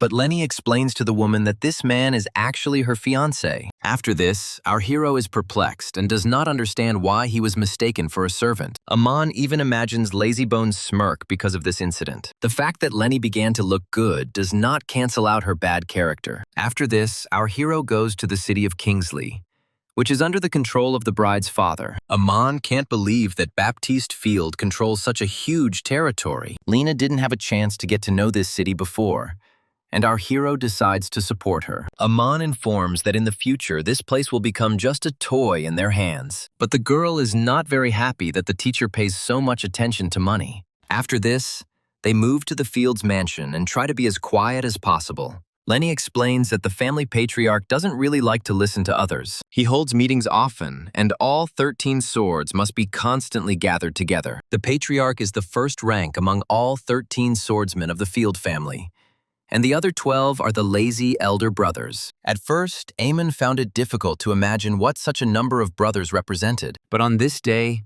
he had to experience the bride's entire family idol firsthand. Entering the mansion, our hero stood in front of all the brothers in great excitement. Only at that moment did he feel the gaze of all 13 pairs of eyes on him. However, our hero tries not to show his frantic excitement. Could it really be that the 13 legendary swords of Field were before him? And one of the 4 sword masters will soon become his future father-in-law. After this, Lenny appears and tells her father that she came to talk about something important. While working as a teacher at the academy, she met a man with whom she would like to build her future. Lenny asks permission to introduce the groom and says that he is the son of Bar Drake. This marriage has not yet received the patriarch's approval, so the girl decides to turn to Baptiste Field. She would like to ask her father for his blessing to marry this man. However, the room plunges into a languid and long silence, as if no one is listening to the girl. Lenny is angry that in this house no one pays attention to the words of the weak. Could she really have been such an unwanted child in this family? The girl tries to contain her emotions and does not understand why they are treating her this way. After that, she silently turns around and leaves the room, where no one cares about her. Aman realizes that the situation is getting out of control, and he is left alone with the greatest monsters. At this time, Baptiste puts his cigar in the ashtray and turns to our hero. He knows who the Drakes are and suddenly sends his son Lancelot to attack the guest. Wanting to kill our hero, the field knight attacks him at breakneck speed. Aman dodges the blows of his enraged brother Lenya as best he can and does not understand what is happening. The enemy promises to convey his last words before death directly to the Drake barony, and the teacher doesn't know whether he should beat the man or not, since he came to get consent for the marriage. Ultimately, he has no choice but to act in self-defense and unleash a deafening combo. With the first blow, Lancelot falls to the floor and loses all grip on this battle. The brothers decide that he was simply weak and send the next one. But Hanslow is also defeated by our hero with the first blow. After this, Bastian hopes for the victory of his 11th sword. However, no matter how self-confident Benslow is, he too ends up defeated. One of the sons suggests that their father used swords, but Bastian doesn't want to show off the family's noble swordsmanship to just anyone. Aman, meanwhile, flexes his fists and understands that Marquis Field is only looking for power. In this case, he has a unique chance to succeed in this situation. The 10th Sword of the Fields promises that the fight will now be fought like adults. Without even taking the lollipop out of his mouth, he intends to put an end to the arrogance of the failed groom. At that moment, his powerful fist flies at breakneck speed straight into our hero's face. Time seems to stop for Eamon, and he sees how quickly his opponent acts. However, at that very second, the 10th Sword's lollipop falls out of his mouth and ends up on the floor. Our hero turned out to be faster, and now there is a large bump on the top of the enemy's head. After this, the Patriarch's voice addresses Eamon, and the teacher begins to feel a murderous aura. Bastian is outraged that our hero has slain 4 of his family's fused knights. He must be ready to die to dare to show such impudence. If Aman Drake has any last words, the Patriarch is ready to listen to them. Our hero decides to ask why the Marquis is treating him this way and what he did wrong. Aman falls to his knees and asks the Patriarch to explain what is happening. At this moment, Bastian's hands begin to shake and he tells the teacher the reason. The man is angry that the guy dared to bewitch his beautiful and beloved daughter. He also involved her in his dirty plans and claims that he does not understand what is happening. All the sons of Bastian join their father and accuse Eamon of daring to seduce a tender girl. Our hero is shocked that this family considers Lenny charming and loves her very much. It turns out that they were silent before only because they were stunned by the girl's beauty and became dumb. At this moment, the doors swing open, and the bride herself appears on the threshold of the room. From the outside, it seems that the girl is in a completely bad mood, and it is unclear what to expect from her. After this, Lazy Girl decides to turn to her father, and he listens to her attentively. At the same time, the girl turns her attention to her brothers, who froze at the sight of their sister. Lenny was ready to burst into tears from hearing all the words of her family from the outside. Until now, she had no idea what they really felt. At this moment, her father and brothers are already running to the girl to hug her after a long separation. Lenny runs to meet her father and finally receives the recognition she dreamed of. The Patriarch asks his daughter for forgiveness for causing her to misunderstand his attitude towards her. But Lenny says that everything is fine, and from now on, she will try her best. While the whole family was reuniting after many years of misunderstanding, one of the sons' lollipops was already being attacked by ants, and Eamon is ready to burst into tears, watching the scene of reconciliation between father and daughter. In order not to show his manly tears, he decides to simply raise his head. The ambitious marriage proposal fell through and our hero returned to his routine. Lenny's family didn't want the girl to take the difficult path, and that's why they sent her to the academy. But she still intends to continue trying to grow in her fencing skills. When the girl left, her brother even left her a note telling her to come home sometimes. Only Eamon is unhappy that his path to success has collapsed. After all, he could marry Lazybones and all his dreams would come true. And now his chance has completely disappeared, And the girl even decides to slap him on the back of the head for constantly thinking about money. At this time, the cherry blossoms begin to shed their petals like little snowflakes. Anariel reads the document and doesn't know how to tell Mr. Amon about it. After returning, the first thing our hero does is go to the headmistress's office. The teacher reports that Lenya's relationship with her family was a misunderstanding. However, he notices the elf's depression and asks her to tell him what is wrong. Anariel tells our hero some bad news, and his scream can be heard throughout the area. A notice has arrived that the royal mango farm has gone completely bankrupt due to natural disasters. And all this is because of the cursed ritual that Anariel performed to make the fruits grow. The owner is demanding compensation for damages, but so far there is no proof that the ritual is connected to weather events. The headmistress is confident that with the remaining gold they can find another investment. Amon warns that if she wants to suggest snail racing again, she better think twice. But snail races take place once every 10 years, and Anariel plans to invest in the unicorn race. Amon can't take it anymore and gives the headmistress several bumps on the head. Then she suggests investing in a new mysterious substance that has recently been discovered. But our hero is sure that what was dug out of the ground cannot be significant. Even the man who runs this business gave the black oil a weird name just to make it sound cool. Before trying to invest in oil, Amon advises the director to come up with a different plan and not try to increase capital. After all, the Academy is an educational institution, and it contributes to the development of the Empire's young personnel. This means that they must provide financial support to the Academy every year. But Anariel explains that because of the recommendation to suspend operations, they did not receive this. Amon heard that the headmistress was a longtime friend of His Highness. In this case, the girl can improve the situation of the Academy and bribe the Emperor. The entire conversation about bribery and corruption was heard by Reinwald's grandson, who is standing behind the door. The boy realizes with horror that the Academy is on the verge of destruction. After this, the headmistress goes to the Emperor with dragon bananas. His Highness wonders why the elven princess decided to give him such a gift. After all, judging by her appearance, the girl has some kind of goal after such an act. Anariel feels that she has been found out and begins to worry greatly. The Emperor explains that she is probably interested in negotiations regarding the suspension of the Academy's activities. The man also admits that, given past incidents,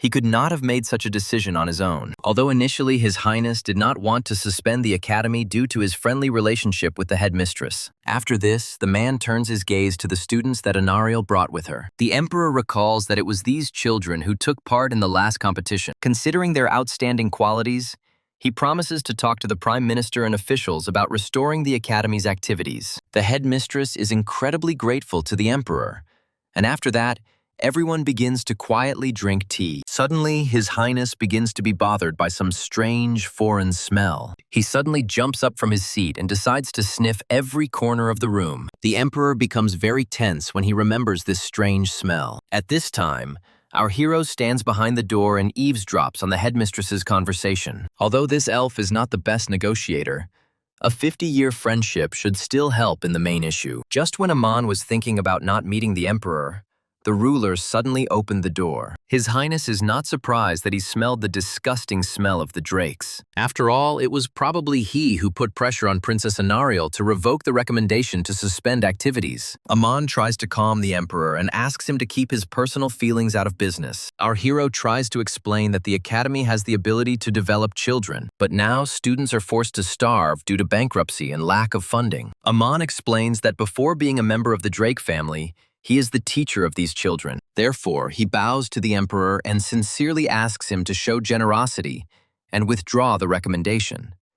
Our hero believes that his speech was perfect and his desperate appeals should work. The Emperor will certainly not remain indifferent when it comes to the future of his students. However, judging by the ruler's appearance, he actually doesn't care about all the arguments. Amon can no longer stand it and tries to get the truth from the man who continues to put spokes in his wheels. All this time, the Emperor's wife stood nearby and eavesdropped on the conversation. Together with Kai, they begin to place bets on who will win this dispute. The Emperor's wife was clearly unhappy that the Prince of the Empire had chosen Amon Drake, but he explains that he meant the withdrawal of the recommendation to suspend the Academy's activities. Kai recalls the words of Amon, who calls himself first and foremost a teacher. The prince believes that their family should be generous to outstanding students. The Drake family must have been a real pain to my father for such a generous man to feel this way. All this time, the emperor is trying to provoke our hero into a fight, and Kai promises to make sure that the bad relations between the two families are put to an end. After such arguments, even the empress cannot find anything to object to here. She accepts the prince's decision and is already preparing her fists to carry out his plan. The woman goes to her husband to end this childish fight. However,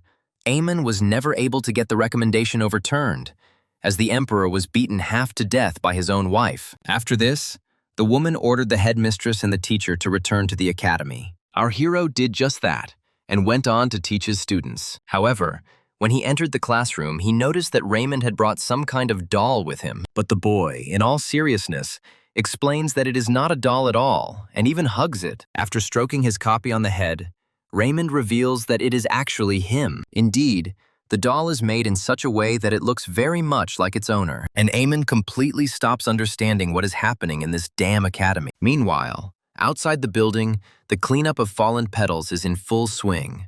Raymond's grandfather takes a responsible approach to his work, and not only guards the academy, but also maintains order. Amon comes out to meet him, and the swordmaster already thinks that he is ready to become his student. But our hero reports that his grandson has gone crazy and is almost asking for a fight. Amon explains that he is hugging the doll, and Grandpa pretends that this is completely normal. Reinwald explains that his grandson has a severe form of Prince syndrome, but our hero doesn't understand why he doesn't just wear a mirror in that case. It turns out that this was exactly how it was at first.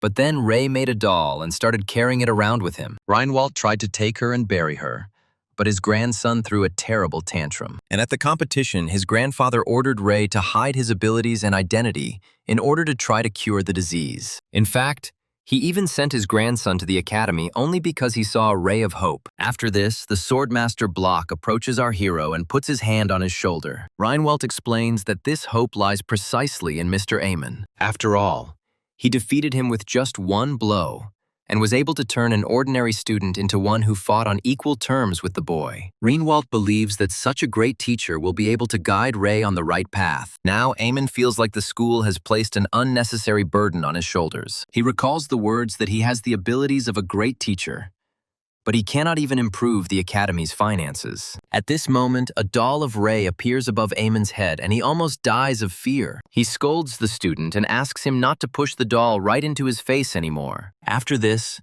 Ray decides to talk about the fact that the academy is in a difficult situation, but Aemon asks the boy not to think about it, since adults deal with such issues. However, Ray wants to talk about her brilliant idea to organize an exhibition of her dolls. He is confident that people from all over the empire will flock to see his creations. There are many empty buildings at the academy, and you could rent one and invite people. After Ray's grand plan, our hero realized he had no choice. From that very day on, our hero's calmness finally left him. It even began to seem that all the problems before had no meaning. Raymond started showing up at odd times to see if the teacher had considered his idea. He also pestered Aemon with questions about the exhibition, and didn't give him any peace even in the toilet. Wherever our hero went now, he was pursued by the swordmaster's grandson. In the end, Aemon had to agree, and Ray promised to do it without funding. After a short time, our hero already had prepared leaflets in his hands. The very first person to whom Ray showed his creation was his teacher. More than half of the buildings in the academy are actually empty,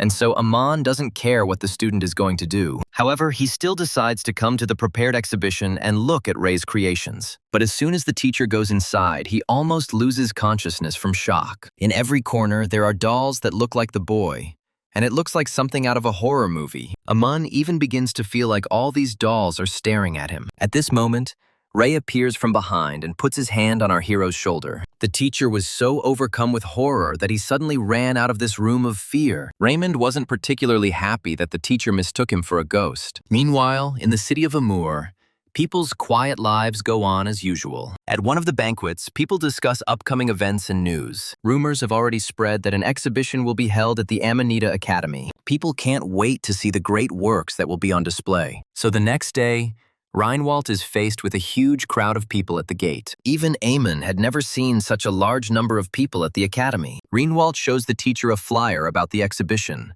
and asks if he knows anything about it. Now everything falls into place, and Eamon understands that the two of them cannot cope with such a crowd. The swordmaster decides to find out where the other teachers went. It turns out that all of Eamon's colleagues left to enjoy their personal lives. The deputy director never cooperates with our hero, and the director is generally angry with him. At this moment, Eamon remembers Raymond and tries to understand where he is now. His grandfather reports that the boy has been ill since yesterday due to overwork. Now Eamon no longer has any doubts that the two of them will have to cope with Reinwald alone. But once people see the exhibition, they will never return to the academy again. A short time later, a huge crowd of people runs out of the exhibition building in horror. Some people start to grab the cross and ask the Almighty to protect them. And some, on the contrary, find deep meaning in this exhibition, despite the ugly work. Some people even mistook this place for the very existence of hell. Many observers did not understand why so many people were fleeing after visiting works of art. Due to the reaction of the visitors,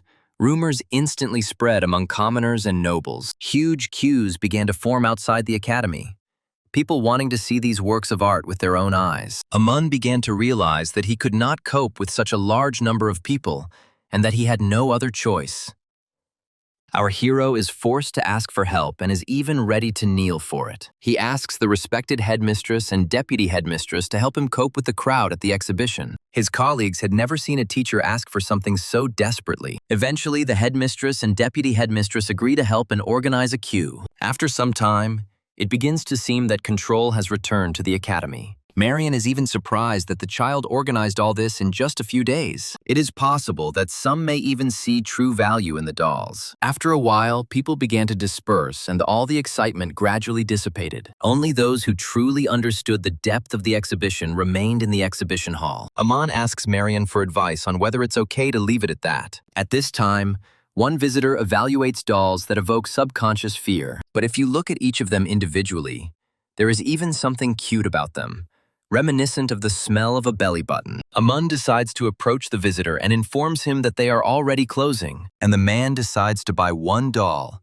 and our hero names the price of 1 silver coin. After this, the exhibition closes and all the dolls are moved back out of the building. Unfortunately, they never managed to make any money, and even the last visitor didn't buy anything. The money could have come in if the academy had charged admission, but it was free. Everyone understands that Raymond will probably be very upset by this news. The boy called all people fools who were unable to appreciate his high-quality works. He is upset about the missed chance to show everyone his beauty and decides to use 2 buildings at once next time. After this, our hero began to observe Raymond and his condition. In recent days, he created hundreds of dolls, but he never dozed off during class. Moreover, each doll was made with high quality, although it did have a creepy look. At first, Amun thought that the boy had golden hands, like a sword master. But then he decided to ask directly why the boy was so obsessed with the exhibition. He even fainted because he was trying to combine studying and preparation. The academy's financial problems are none of his business and should be dealt with by adults. Aman asks the student not to strain himself so much,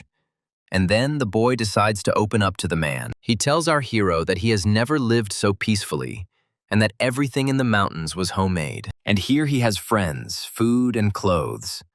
So the boy tries to protect it with all his might. He doesn't want to part with the life he has now for anything. Aman didn't expect his student's goal to be so deep and sad. If you think about it, his desperate attempt to destroy the academy was explained by the fact that he had a home. But the students have no place to return to after their home is gone. Even Chloe's kingdom was captured and completely destroyed. And now it turns out that Raymond doesn't want to return home, where he has nothing. At this moment, our hero meets one of his colleagues in the corridor. Lenny was supposed to return only tomorrow, but only during classes does she manage to get a good night's sleep. She brought with her aid to the academy in the form of supplies and funds from her family. After this, the loud voice of the headmistress is heard, who wants to tell good news. The emperor withdrew the recommendation to close the academy, and they are now entitled to monthly support. And Reinwald reports that at the exhibition, one elderly gentleman was touched by his grandson's work. He said he wanted to support the academy so that Raymond could devote himself entirely to art. After this, everyone decides to thank Aman, with whose help they were able to save the academy. Colleagues are very happy about what is happening, and ask our hero to be friends with him for a longer time. They then throw the man into the air and call Amon Squid. Although our hero hasn't done anything special, he even begins to like it. It seemed that all the Academy's financial problems had now been completely resolved. However, one day the headmistress announces an inter-academic tournament. This tournament is organized by the Empire, where academies compete against each other in various disciplines. The winner receives a trophy recognized by the imperial court and enhances his reputation. Our hero tries to dissuade the headmistress and asks her to think carefully. After all, now is not the time for a tournament, since even a small academy must have 100 students. But Anariel explains that they have already submitted their application, and it is impossible to cancel it. Marion tries to calm our hero down and says that this way they will have good experience. Moreover, the students had already shown good results in the previous competition. This argument seems weighty to Amon, and he finally calms down his ardor. After that, he asks which academy they applied to participate with. Meanwhile, wild laughter erupts in another educational institution. The director is amused by the news that Ammonite was supposed to collapse not long ago, and now they have decided to challenge the strongest academy, Bestrick. The time has come to end the long-standing feud between them and personally take revenge for everything. After learning who he will have to compete with, Amon realizes that they are lost. Their pathetic academy doesn't stand a chance against the most powerful academy in the Empire. Bestrick has several thousand students who, after graduation, become high-ranking mages or knights. Amon clutches his head and comes to the conclusion that it is like hitting an egg against a stone. But Marion asks him to calm down, as good results in the tournament will bring glory to their academy. There will be more students wanting to enroll than they can accommodate. If we win, it will only be a matter of time before we return to our former glory. Now Amon understands the intentions of the director, who wants to revive the academy as soon as possible. In this case, our hero decides to try to do something, especially since he won't be the one suffering. After this, the children of the academy began hard and grueling training. At one point, Boris even falls asleep and gets hit on the head with a stick for it. Amon asks the children to concentrate and read all the entries to the last word. If the students are patient now, then wealth and perhaps a lot of meat await them in the future. Chloe reads with tears in her eyes that the secrets of the Bystrode clan are about focusing power. Raymond also tries to read diligently, but Amon asks him to do it more slowly. After this, the boy asks whether he will take part in fencing competitions, but our hero explains that another mission has been prepared for him, and he will talk about it later. The children are already beginning to feel as if the stack of papers is coming to life and growing to incredible sizes. As if hypnotized, they pronounce the teacher's words about healthy knowledge residing in a healthy brain. Finally, the day of the exchange between Ammonite Academy and Bestrick Academy arrives. The teaching staff of the two institutions, headed by the director, meet with each other. The headmaster of the Bestrick Academy, Benjamin, greets Anariel and says that they haven't seen each other for a long time, and the girl smiles sweetly in response and says that the man should have died of old age a long time ago. Benjamin has nothing to say to this and decides to look around at those present. The man sees the students and understands that their condition leaves much to be desired, and the teaching staff is not in the best shape for such a competition. After this, Benjamin begins to mock Ammonite's talents, and a verbal altercation begins between him and the headmistress. Amon is surprised that Anariel is so hostile towards this man. At that moment, a loud voice is heard, and Marion recognizes the person who has appeared. This is Aspatal Jonesser, who is known in the Magic Tower as a legendary swordsman mage. Now he is an inspector at the Imperial Court,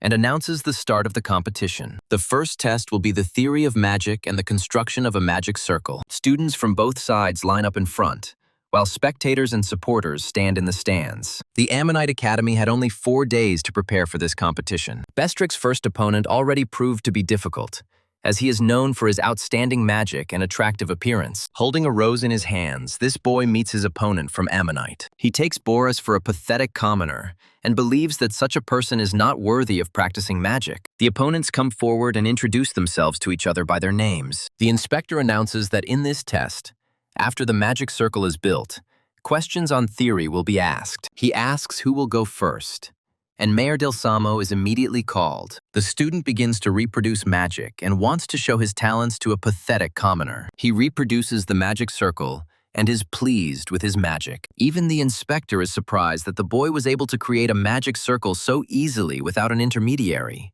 and the Ammonite Academy is given the task of dismantling the circle created by Mayer. The student created a spell accessible to 4th-level mages and is confident that Boris cannot handle it. However, Ammonite's apprentice reports that this magic circle is too ineffective. He shows a redrawn circle on paper and suggests removing the outer lines to make the mana flow efficient. And the lower strengthening line is not needed at all, since this theory was refuted several years ago. The inspector completely agrees with Boris's arguments and is surprised that he knows Galaim's theory. In that case, it is now the boy's turn to create his own magic circle. Boris starts drawing something in his notebook, and Mayer thinks that he is not even able to recreate the circle. After a short time, the student shows the finished version of the magic circle on paper. Mayer is surprised that his opponent was able to draw an 8th circle firestorm. At such a young age, he calmly drew such a complex circle, although even the mages from the tower could not do this. But Eamon knows perfectly well that in reality, Boris simply memorized this circle. Not long before, he brought tea brewed using the secret method of the tribe of the deputy director of Bresla. At first, Boris thought it was poison, but in fact, it was a decoction of insomnia. And the scroll that is in the hands of our hero contains magic for remembering bad events. The next day, Boris finally mastered all the dissertations, having drunk a mountain of the decoction. His efforts were not in vain, as the boy was declared the winner of the first test. The inspector shakes Boris's hand and invites him to Brayling's imperial court after his release. After this, the student opens his palm and discovers a strange object there. Everyone congratulates the boy, but he is still trying to understand what kind of object the instructor gave him. Anariel explains that this is a sign of a recruit to the imperial magicians, which means Boris's job is already secured. Student Amanita cannot believe that in the future he will become an imperial magician. Eamon asks the boy to wait a little. Very soon he will be able to eat as much meat as he wants. After this, tears of happiness began to appear in Boris's eyes. The boy falls into the teacher's arms and begins to sob loudly from the good news. But at some point, the child stops making sounds and his body becomes weak. Aman picks up Boris and realizes that he seems to be very tired. All this time, our hero thinks that the child has already secured a place as the imperial magician. He is about to take the boy to his room, but he envies his position. Meanwhile, Benjamin tries to hide his anger at losing to a commoner. The director decides to consult and find out if there is anyone else in Ammonite who should be watched out for. Benjamin's deputy explains that there is a winner in fencing at this year's trials. At this point, the second history test begins, but for some reason, the student who is more knowledgeable in fencing takes it. Benjamin considers this a stroke of luck, as assigning a sword expert to another area was an unforgivable mistake for the elf. At the same time, Bestrick's student received offers from many kingdoms to become a politician or diplomat. He's well versed in history, so victory should already be in Benjamin's pocket. After the test begins, Ray asks her opponent what the purpose of betraying the house of Markiv Manani was. However, everyone starts to quietly laugh at such a light topic. Even Eamon clutches his head, as his student chose a question from the very first lecture. As expected, Bestrick's student handles this topic with ease. After this, it is Ray's turn to respond, and his opponent is already intent on trampling him. He wishes to discuss the recent political conflict between the Duke of Iberglow's dominions and the Grand Duchy of Vladimir. Even the teaching staff at Ammonite understands that this is a very complex topic. Bestrick Academy receives a lot of fresh information from all over the world, but the Ammonite Academy has only old sources, and the difference in the quality of information is enormous. At some point, Ray asks what incident exactly his rival is talking about. Perhaps he is referring to the battle between troops and mercenaries in the neutral zone, or the disappearance of the Grand Duchy's escort. Student Bestrick adjusts his glasses and says that any of these incidents will do, since he is hearing about these facts for the first time. Aman himself did not expect that his student could understand history so well. After this, Ray decides to discuss the conflict with the Principality due to the anomaly on Mount Boston, which is in the possession of Duke Iberglow. Is this guy even at the level of a swordmaster in history, that he knows the answers to such complex questions? Even Bestrick's student has no idea about the incident his rival is considering. After this, the boy tells the inspector that he has never heard of this conflict. But the inspector explains that this happened 2 years ago, and this worsened the conflict between the duchy and the duke. However, both sides wanted to keep it a secret and had to hush up the fact. Only Ray's grandfather understands perfectly well how his grandson could have learned this information. When the inspector sees Reinfeldt in the stands, he cannot hide his surprise. Seeing the Heavenly Sword King in person is an advantage not available to many. Now it is clear that this is Reinfeldt's grandson, and that is why he knows about this incident. The Heavenly Sword King was gathering wild vegetables when a group of children from the duchy mistook him for a lost old man. Reinfeldt wanted to teach the children a lesson, but they decided to hush up the incident so as not to spark political discord. At this moment, the swordmaster begins to stare intently at the imperial inspector. The man didn't expect Reinfeldt to notice his gaze, and suddenly his mana began to transmit thoughts. He says that he does not want this incident to be widely known and would like to skip this discussion. After this, the inspector concludes that John has nothing more to say on this topic. Therefore, he declares Ray the winner of this stage of the competition. The director of the Bestrick Academy begins to become indignant and expresses his disagreement with this decision. He furiously demands that the next match be on mathematics and intends to destroy his opponents. However, Amon states that their academy refuses to participate in this category. The inspector explains that refusing to compete against the imperial family is a great dishonor. But our hero doesn't want to force each of the 3 students to participate in 2 rounds. This will be too difficult and unbearable a test for them. Hearing that for their teacher, the boys are more important than honor, the students can hardly hold back their tears. However, our hero is of course lying, since there is simply no math teacher at the academy. Moreover, one only has to remember how Eamon tried to teach students the basics of this discipline. The teacher drew 5 apples on the board and said that Boris ate 3 of them, and Raymond brought 3 new apples and he and Chloe ate 1 each. Then Boris ate 2 more apples and the question arises, how much fruit is left? Chloe is the first to raise her hand and answers that Boris, who ate 5 apples, should be killed. And Boris himself spends the entire lesson thinking about the fact that he doesn't even like apples. At this point, Ray replies that they will only have 3 apples left. All the students' answers turned out to be incorrect, and Eamon came to the conclusion that they were hopeless. Thus, our hero decides to refuse to participate in this discipline. After this, Director Bestrick demands that the next round be science. But here too, Eamon refuses to participate, and the opponents are automatically awarded 2 victories. The Academy's score becomes tied, and Anariel sarcastically informs Benjamin that this is the victory he deserves. But the director gets the feeling that they were simply allowed to get these points. He experiences the same feeling of emptiness when Ammonite closed her doors. The man then spent the entire day plotting a victory, and the Academy wiped his nose again. Whatever the case, Benjamin is still determined to become the winner in the final match. And the final competition in the Imperial Tournament will be swordsmanship. Both competitors are asked to come forward, and Chloe appears in the arena.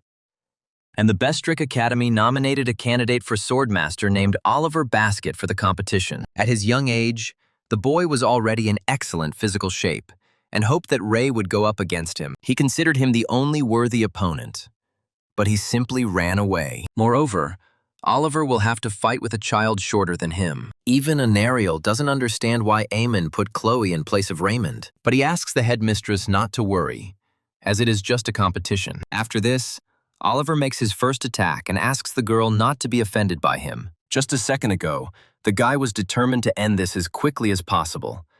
But something went wrong. Oliver begins to get very worried, as his rival has disappeared right from under his nose. He tries to find his opponent, but she seems to have vanished into thin air. At this moment, Chloe appears from behind and pounces on her opponent. With one deft and quick movement, the girl hits Oliver on the shoulder. Thus, the student earns her first point in this round. After this, Chloe goes around Oliver from the front and attacks him directly. She strikes with her sword with such force that it is difficult for the enemy to resist the attack. At this moment, the girl thinks that Mr. Eamon was right in many ways. When she imagines all people as pigs, she stops being afraid of them altogether. Suddenly, Oliver notices that the girl is lost in thought and decides to take advantage of this moment. Chloe remembers that this guy is right in front of her now. After this, she pounces on the enemy again and attacks him with her sword. The girl imagines him as a pig and deals him many angry blows. To everyone's surprise,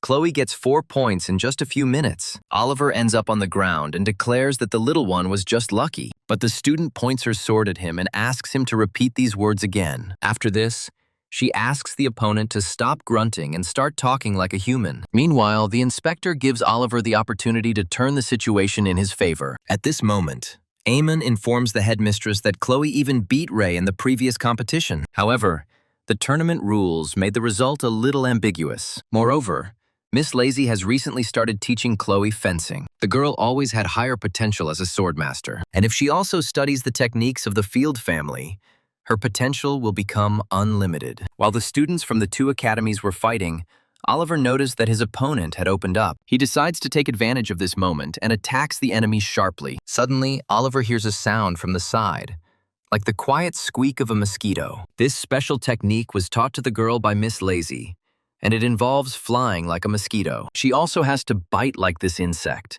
and Chloe manages to land another blow on the enemy. At this time, Director Bestrick tries to get through to Oliver and asks him to parry. Amon is delighted with his students' results and is very glad that mana is banned from use in competitions. This is a competition of pure skill, and there is no chance that Chloe will lose. However, what happens next greatly frightens and shocks our hero. Looking at Oliver, he realizes that this crook is trying to use a forbidden technique, and the headmistress notices that Mr. Eamon has suddenly disappeared from the stands. At that very moment, Anariel hears strange sounds in the arena and is horrified. Our hero jumped out in the midst of the competition and grabbed student Bestrick by the throat. His energy and attitude are so harsh, it's as if he's ready to tear Oliver apart. All this time, the student is afraid to move and suffers severe pain. Benjamin stands up for Oliver and shouts loudly that the teacher interfered with the competition. However, the inspector states that Bestrick's student attempted to use the aura blades.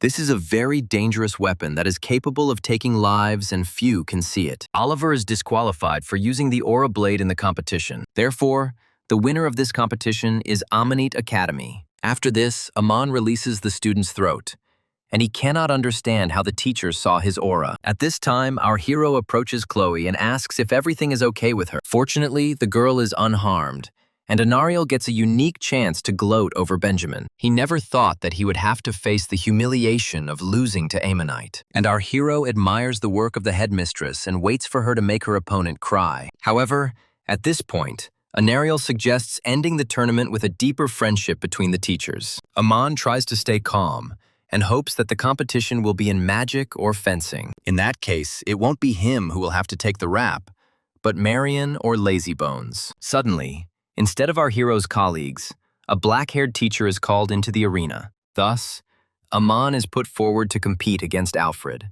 who is the fencing teacher in Bestrick. Amon tries to prove that he is a refined scholar and should not fight with swords. However, just now his movements did not at all resemble the skills of a simple history teacher. Alfred declares that our hero is blatantly lying, as expected from Ammonite Academy with such a headmistress. Hearing these words, our hero cannot restrain himself and attacks his enemy. Anariel is shocked that the teacher was angry because of the insults directed at her. But in reality, Amon is furious at being compared to a stupid elf. Meanwhile, Alfred is just waiting for the moment when he can actually show off all his talents. However, the fencing teacher doesn't even have time to raise his hand before he finds himself on the ground with a huge bump on the top of his head. After this, the inspector announces that Amanite Academy wins the teaching competition. All this time, Alfred is trying to remember how the horse ended up on the ground. It turns out that when he was just about to attack, the enemy's fist had already fallen on him, and at that moment, the fencing teacher felt a strange sensation. It seemed to him as if Eamon had murderous intent. Alfred had never experienced such energy and sensation before. Remembering the last minutes before the blow, the teacher begins to feel horror. In fear, he jumps up from the ground and runs away from the arena as fast as he can. Bestrick's director is very angry and even intends to cut Alfred's salary after this. And Anariel continues to smirk at Benjamin and reports that his teacher ran away with his tail between his legs. At the same time, Director Bestrick reminds that not long ago, Amanite was on the verge of closure, and all this was the result of the headmistress's love for gambling. After this, Benjamin approaches our hero and offers him a job at his academy. Bestrick Academy is currently the best educational institution in the Empire, and Ammonite is barely holding back from completely failing. Our hero even has tears in his eyes because of how attached he has become to his place of work. However, He cannot refuse Benjamin's offer and gladly accepts the new job. He also asks to transfer his students to Bestrick Academy, but Eamon doesn't take the teachers with him and calls them complete crap. Lenya tries to tease our hero with her attractiveness and asks him not to leave his wife, and Marion and her deputy unleash a ton of indignation on the potato grower. After this, Eamon invites Benjamin to leave this unpretentious place. But before that, the director decides to find out if Anariel has anything to say. The girl's ears start shaking, and she says that all these slippery tricks were not set up for nothing. Apparently, this is the reason why she turned Benjamin down when he confessed his love to her. After such a loud statement, all the spectators' mouths drop open in shock. Instead of refuting these words, Benjamin simply remains silent. Amon thinks and realizes that something clearly bad is happening. Unlike the headmistress, who appears relaxed, Benjamin behaves differently. All this time, there was an uneasy atmosphere coming from the Bestrick Academy. It's like a loser clinging to his last chance. 30 years ago, Benjamin confessed his love to the headmistress in front of the academy gates. Then he got drunk and threw a tantrum, demanding that Anariel start dating him. After this, the man suddenly began singing about his love in the pub. Thanks to Benjamin, the girl now has enough memories to last her for the next century. She also told him many times that he was simply not her type, and now he's trying to involve her teachers in all this, and he's being very mean. Amon feels like his place at Bestrick Academy is slipping away from under him, and tries to save the situation.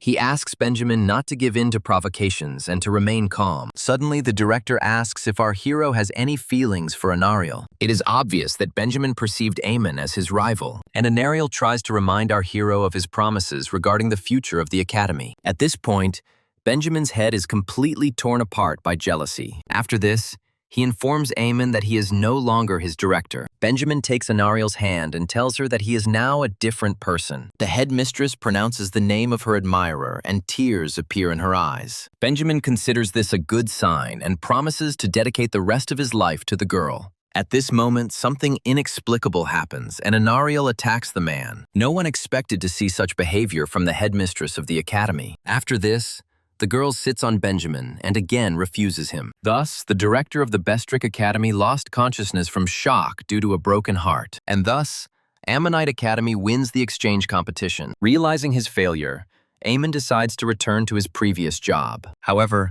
no one is going to accept the traitor back so easily. The teachers leave our hero and go off to celebrate their victory, and students are asking whether they now need to transfer anywhere. Amon tries to explain that he just wanted to socialize the students. Of course, the Ammonite Academy is wonderful too, but they could find more connections in Bestrick. And Anariel is already running towards our hero, as she decided that he intentionally became a bad guy in order to take revenge on Bestrick. Amon is delighted with the headmistress's reasoning, who, without knowing it, came up with an excuse for our hero. She believes that the teacher did all this for the sake of the academy, and there was no way he could betray them. After this, the headmistress asks how Eamon is preparing for the exam to obtain a certificate. Anariel wants to promote the teacher to a training manager, and to do this, he needs to improve his qualifications. Amon wonders if he just needs to get a certificate to become a training director. Thus, our hero gets the opportunity to rise to one of the highest levels of the academy hierarchy.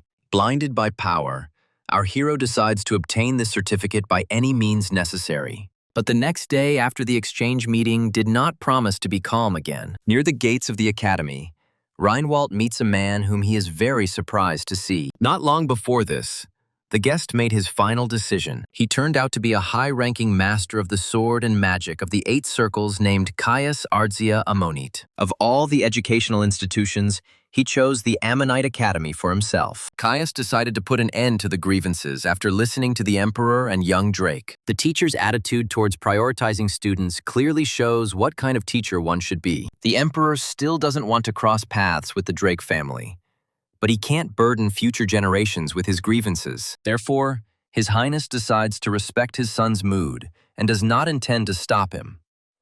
However, the Emperor had one condition, because of which Renevalt barely recognized the prince. Caius cast foul magic on himself and changed his appearance. This was the Emperor's request to hide the prince's identity and his talents. Reinwald is very surprised that the man decided to become a teacher. After this, the swordmaster escorts the new teacher to the headmistress's office. The prince's name is Kai, from the house of Viscount Stroh, and he intends to take a job at the academy. No one except Renevalt was able to see who was really hiding behind the mask. Anariel decides that Kai heard about Amanit after rumors of victory, but the prince was not even aware of this news. Meanwhile, Aman decides to ask what subject the new teacher would like to teach. Kai replies that he is ready to take on any discipline, and thereby invites himself to overtime. At this time, the headmistress reports that right now many teaching positions are empty. However, this does not frighten Kai at all, but on the contrary, it gives him an opportunity for growth. Anariel decides that the new candidate is ideal for them and gives the man the contract. No one even bothers to test his skills, as the academy is experiencing a severe shortage of teachers. Aman offers his help and promises to fill in the gaps he will be missing together with Kai. The prince is incredibly happy with such a good-natured attitude towards him. He shakes Amon's hand and says he looks forward to working with them. Now Kai is finally sure that Mr. Drake is a great talent, and our hero is only glad that he will have someone to shift his responsibilities onto. From this point on, Anariel suggests following the example of Amon, who will soon be appointed head of the faculty. Kai is very surprised that at such a young age, Amon will already receive such a position. After this, our hero asks what item the man likes the most. Since Kai cannot teach magic and fencing, he chooses history. But Amon says that this is his subject, and the teacher happily agrees to mathematics. After this, the young trainee goes to watch lessons from other teachers. Aman left the teacher alone because he supposedly needed to prepare for certification. While Kai is waiting for his fencing instructor,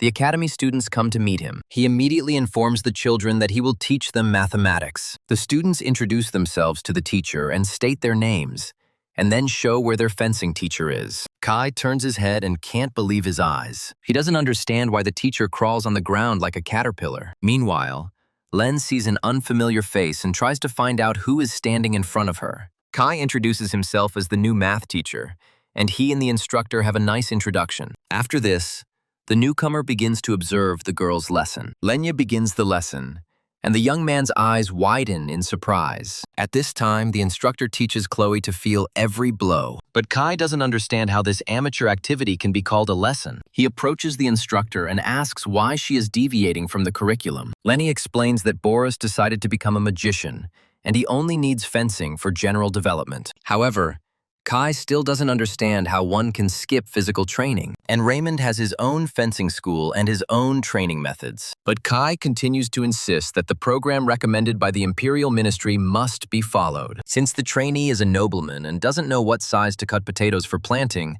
Lenny advises him to learn what is needed. At the same time, she wonders if Kai has already met teacher Aman. She advises the intern to avoid this trash after what happened yesterday. Lenny talks about the incident at the competition, and Kai writes everything down in his notebook. She continues to slander Amon and make backstabbing remarks and gets a 5 out of 100 for teaching. After some time, evening comes and Kai finishes his observations. Our hero meets him near the academy and asks how his first day went. And Kai doesn't even know how to say that he listened to insults towards the teacher all day. After this, the intern decides that there is no point in telling him about it. At this point, Amon wonders if the Elder Slows had cursed him again. Kai can't believe that the teacher figured everything out so easily. Meanwhile, Amon says that he himself is to blame for this situation. The prince is already completely no longer able to understand what is happening in this academy. He knows better than anyone that Amon is an outstanding leader and has achieved this position through his own hard work. Kai hopes that at least the magic teacher won't slander him. He knocks on Marion's office door and says he's come to watch the lesson. Kai knows Mr. Ramdam as a nobleman who fought in the Great War. He is a graduate of a famous magic tower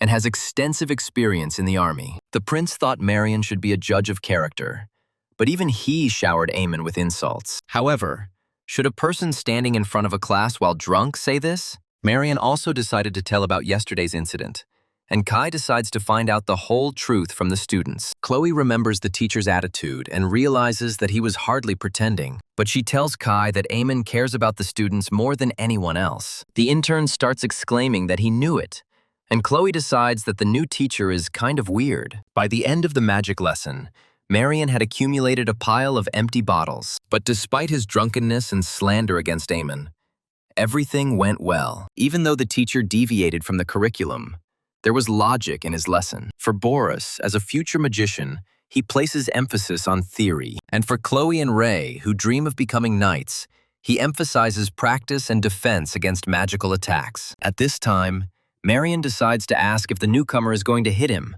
since he is already used to this from Eamon. Watching everything that happens at the academy, everything becomes clear to Kai. Such incompetent teachers will envy the incomparable Drake. And in his notebook, Kai gives Marion 2 points for suitability for teaching out of 100 for drunkenness. The last lesson left is history, which our hero teaches. Amon tells about Emperor Amonis I, who founded the empire. Kai is delighted with the lecture, which glorifies His Highness. Moreover, the teacher follows the official program recommended by the empire. In Kai's mind, all the students are listening to the teacher with enthusiasm, although in reality, everyone is thinking about their own things. He finds it unfair that such a brilliant teacher is suffering. The prince even decides to use the seal to resolve this situation. However, he remembers that he cannot act rashly, and it is better to continue to hide his identity. But if Eamon suddenly wants to, the prince will be ready to fight injustice. Kai gives our hero 100 out of 100 for teaching,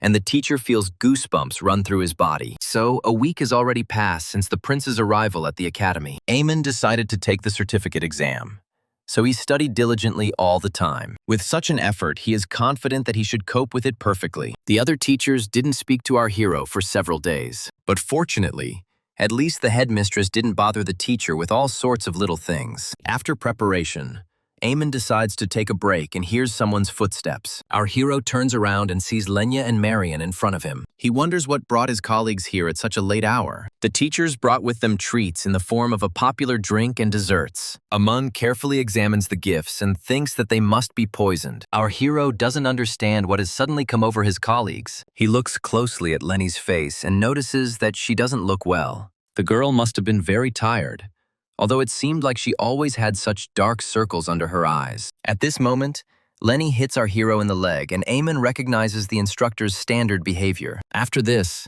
Marion says that they came to make peace. Lenny apologizes for ignoring her and feels her legs giving way. To straighten up, she lets go of our hero's hand, and he falls sharply to the floor. At this point, the colleagues say goodbye to the teacher and offer to be friends again. Amon remains lying on the floor and does not understand what is happening at all. He doesn't believe that the two of them changed so much just because they understood his intentions during the exchange fight. At this point, our hero decides that the teachers are trying to appease the future head of the department. This realization pleases Eamon so much that he is no longer afraid to try the dessert. The teacher now finally understands what it means to have power in his own hands. Meanwhile, instructor Lenya finds every step very difficult. Who would have thought that someone worse than a history teacher would appear? But Amon will certainly recognize the true nature of this newcomer. The next day was supposed to be crucial for receiving the Level 2 teaching certificate. If Amon fails, he will regret it for the next 6 months. But if everything goes according to plan, he will definitely pass with flying colors. However, our hero is nervous, since it is not only these Helligan teachers who have suddenly improved. This morning, the headmistress also said that they had not received a single letter for a week, and the students really asked Eamon to come to class tomorrow. Our hero does not understand what happened during his absence. Meanwhile, the wait for the exam dragged on so long that it was already evening. Many of the teachers in line had already failed it several times, and Eamon had only started preparing a week ago. However, our hero decides to just wait and consoles himself in every possible way. After all, just a little while longer and a long-awaited bright future awaits him. Amon laughed so hard that people thought it was thunder. After this, our hero runs away and goes to the academy cafeteria. Amon took for himself a juicy sausage, which he had been dreaming about all day. While our hero is enjoying the juicy food, another teacher joins him. Kai looks like a devoted dog who is delighted with his owner. He asks permission to sit next to the senior teacher and places his plate on the table. The next few minutes pass in silence as Amon enjoys the succulent meat. After this, he decides to ask Kai about the job, since he will soon become the head of the department and wants to hear the teacher's opinion. The newcomer replies that he has something to say, and Eamon prepares to listen to him. Our hero believes that modern teachers are too slow-witted, but from Kai, he even begins to feel passive aggression. Amon explains that only a week has passed, and the newcomer will definitely get used to it. After this, our hero asks permission to come to Kai's lesson, and he considers it an honor.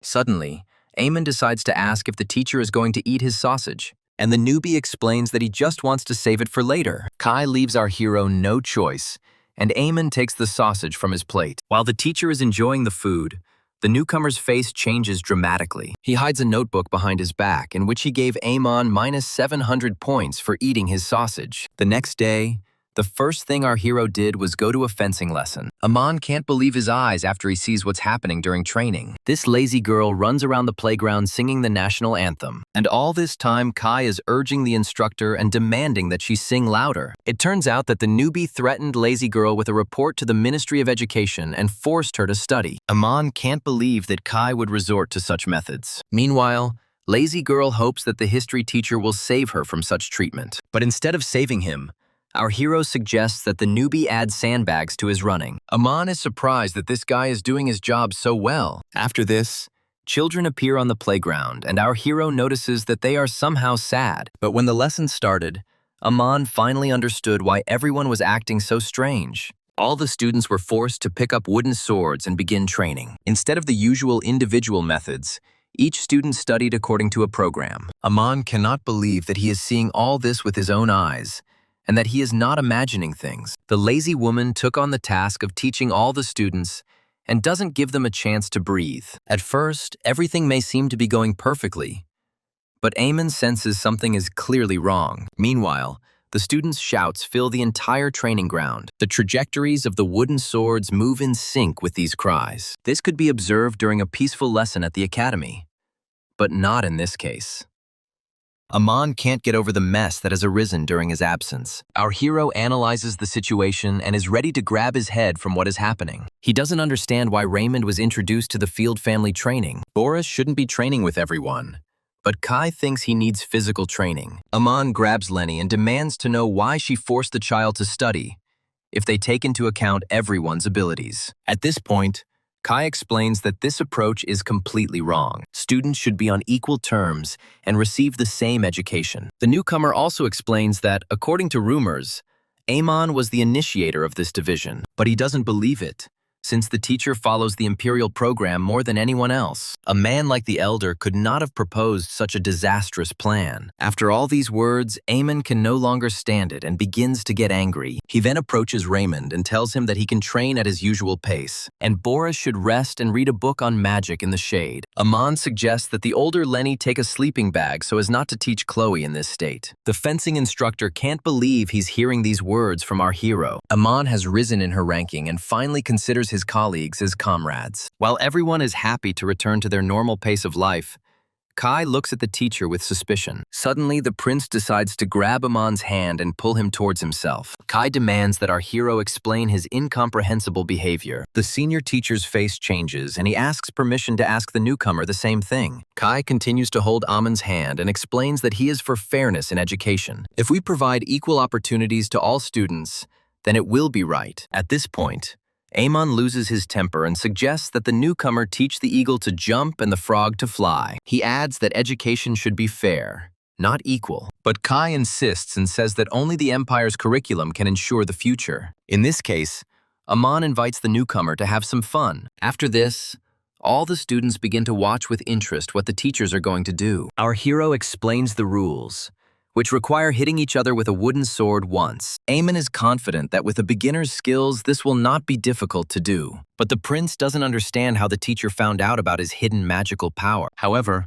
our hero adds that he cannot use the aura, since he is an ordinary person. To ensure a fair fight, the same applies to the use of magic. Kai thinks this is nonsense, but this is exactly the kind of equal education system he proposed just recently. For example, Boris is very far behind Chloe and Raymond in fencing. However, the newcomer forced him to train with them at the same level. So using magic and the sword's aura in a duel would be unfair. Kai accepts the elder's conditions, and the teacher invites him to attack first. After this, the newcomer pounces on our hero and promises that he will regret it. Eamon stands motionless and waits for the blow, since the conditions of the battle do not allow dodging, and Kai at this time cannot stop thinking and getting angry. The elder never told him about work and was always busy. He also stole his sausage and left him alone for a whole week. At this moment, all the students and teachers flinch from the scream. Our hero clutches his shoulder, which appears to have been dislocated after the newcomer's blow. Now, our hero has even more motivation to teach the snotty boy a lesson. Aman jumps up and even forgets about his bruised shoulder. It's our hero's turn to strike, which he delivers with enormous force. Kai grabs his shoulder and feels sparks of pain running through his body. Aman inquires about the newcomer's condition and explains that he only touched it lightly. After this, it is Kai's turn, and now he intends to hit even harder. Aman stands motionless and waits for the newcomer to attack him. This time, the prince decides to attack his rival with special force. However, something suddenly stops the new teacher. Chloe stood up for her teacher and prevented Kai from hitting Aman. The newcomer explains to the girl that the lesson is not over yet, and he is doing this for them. In that case, she doesn't understand why Kai doesn't take the teacher's side. Chloe has always learned the Field family's fencing techniques and doesn't like others. She has always trained at her own pace, but now she has to stop because of other students. Having made a compelling argument, Chloe asks the new teacher not to change the curriculum. At first glance, justice and honesty seem to Kai to be the same terms, but in reality, justice does not tolerate bias, and honesty involves subjective judgment. Aman explains to the newcomer that all of this is very important when working with students. Therefore, they must guide students in the right direction, rather than try to make them all the same. This is why education must be fair.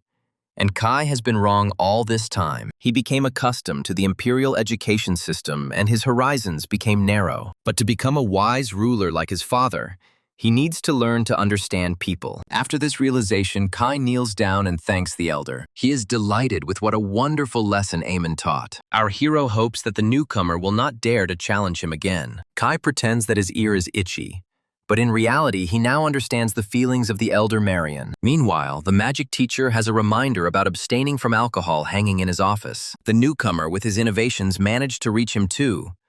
But fortunately, this is his last lesson for today. When someone suddenly changes their behavior, the other person unconsciously begins to worry about them. This applies to situations when Lenny starts running across the field or Marion stops drinking. However, this time, Aman is even surprised by the teaching of magic while sober. He tries to find out from Boris why the lesson is going so smoothly and boringly. At this moment, Marion is reading about a potion created to maximize the effectiveness of magic. In the picture in the textbook, he sees a bottle and stops for a moment. Marion mistakes it for alcohol and begins licking the tasteless page. Even Eamon is shocked by what is happening to the magic instructor. He turns to the younger one and asks if this is his doing. Kai replies that according to the ministry's regulations, a teacher shouldn't behave provocatively, and immediately gets a slap on the head for it. The newcomer tries to justify himself and explains that the difference in curricula is not a reason to let drunkenness go unpunished. However, Aman reports that Marion cannot give lectures while sober. He's going to go and talk to a colleague while the kids do their self-study. While Eamon was walking to the magic teacher, he managed to stick the paper to his tongue. At this moment, the students cover their ears from the loud bang and screams. Marion has a feeling of déjà vu, even though he didn't drink and didn't do anything bad to our hero. So the magic teacher again finds himself in the hands of Eamon, who drags him somewhere. After some time, our hero takes Marion to a quiet place and gives him a bottle of alcohol. At first, the magic teacher couldn't even believe that he was being offered a drink. He is ready to burst into tears from how grateful he is to Eamon for saving him from a sober life. Marion picks up the bottle and hopes that it is definitely not poisoned. After this, he attaches himself to the neck and drinks the contents. The magic teacher feels much happier in his usual drunken state. However, he doesn't know what to do with Kai, who promised to report him to the ministry. Our hero replies that nothing can be done about the fact that Marion can only teach when drunk. The teacher agrees with Eamon and adds that alcohol is the best means for quality lectures. After this, Marion thinks and decides to have a frank talk with our hero. He tells him that he is actually thinking about leaving the academy. After all, there is now a new teacher, and it will be better if he gives way to the younger ones. Aman thinks this is complete nonsense, and Marion probably only thought about it because of the ban on alcohol. He decides to talk to the teacher and reminds him of his words about how he was going to live in the academy as long as there were students in it. However, Marion doesn't even remember this, as he was drunk at the time. And Aman continues to say that as long as there is at least one student listening to the teacher, he will continue the lecture, and the role of the teacher ends only when the student graduates from the academy. Moreover, thanks to Marion, our hero learned to accept things that are different from him, because a real teacher can give valuable advice not only to students, but also to colleagues. After this speech, our hero extends his hand to Marion and waits for his reaction. The teacher's eyes were filled with incredible gratitude that Eamon had such an opinion of him. In response, he hands our hero a bottle and invites them to drink together. After this, Amon calms down and realizes that everything is now fine. Suddenly, he breaks Marion's bottle and announces that it is time for them to return to class. Finally, after a week of abstinence from alcohol, the magic teacher gave a lecture that will go down in history. Even Kai became more loyal and stopped imposing his rules. After a hard day, our hero, as always, goes to the canteen. There, he meets Kai again and asks if he has already gotten used to the academy. The newbie replies that the food here is very tasty, but there is something else. He points at our hero and says that he is the head of the department. Amon is very pleased to hear such flattery from his younger brother. At this moment, other teachers appear in the cafeteria, having heard the newcomer's conversation. Our hero is very surprised that his colleagues did not know about his appointment. It turns out that the gift of alcohol and snacks was due to the newcomer's innovations. Amon explains to the teachers that his position has not yet been officially approved, but Kai asks him not to be modest, since everything is almost decided. However,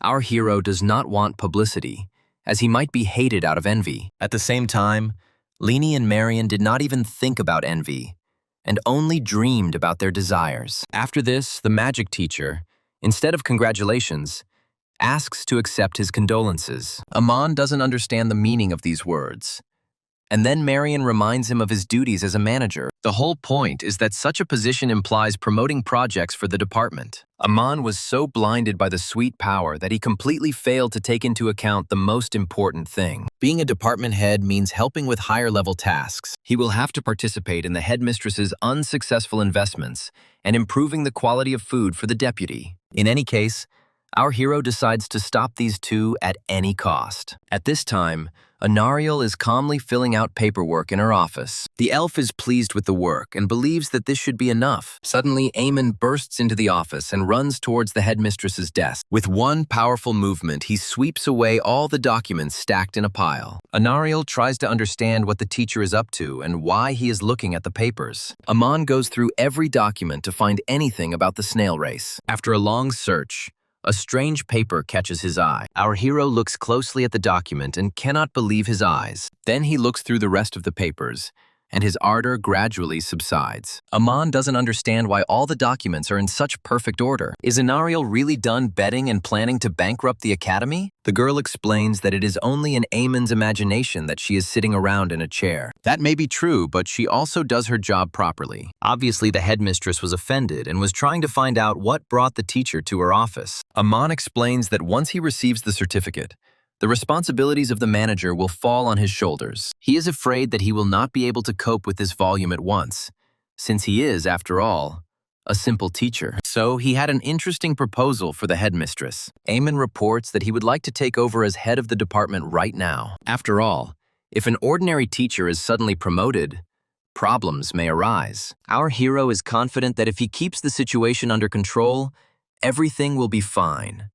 And this has already worked on Kai. Anariel doesn't believe that Eamon is serious about taking over as manager, and the teacher begins to worry that the headmistress will not agree to his proposal. However, the girl is very happy that Eamon is so devoted to the academy and responds to our hero with a positive decision. As expected, everything went smoothly for Eamon and according to his plan. But Anariel adds that there is little work now and she copes with everything herself. However, in the future, she will not be able to devote so much time to small details, and they will fall on the shoulders of the deputy and the head. Amon understands the headmistress and decides to deal with the deputy in this case. With the official resumption of the academy's work, a meeting on financial issues was held. After this, it was decided to divide the funds in half, and the director would use them for the future and the deputy for the present. But immediately after this, Brezel gets a good beating from our hero. Using her position, she sent out a request for support for a squad to exterminate wyverns and harvest their meat. The royal family's funds must have amounted to a significant sum,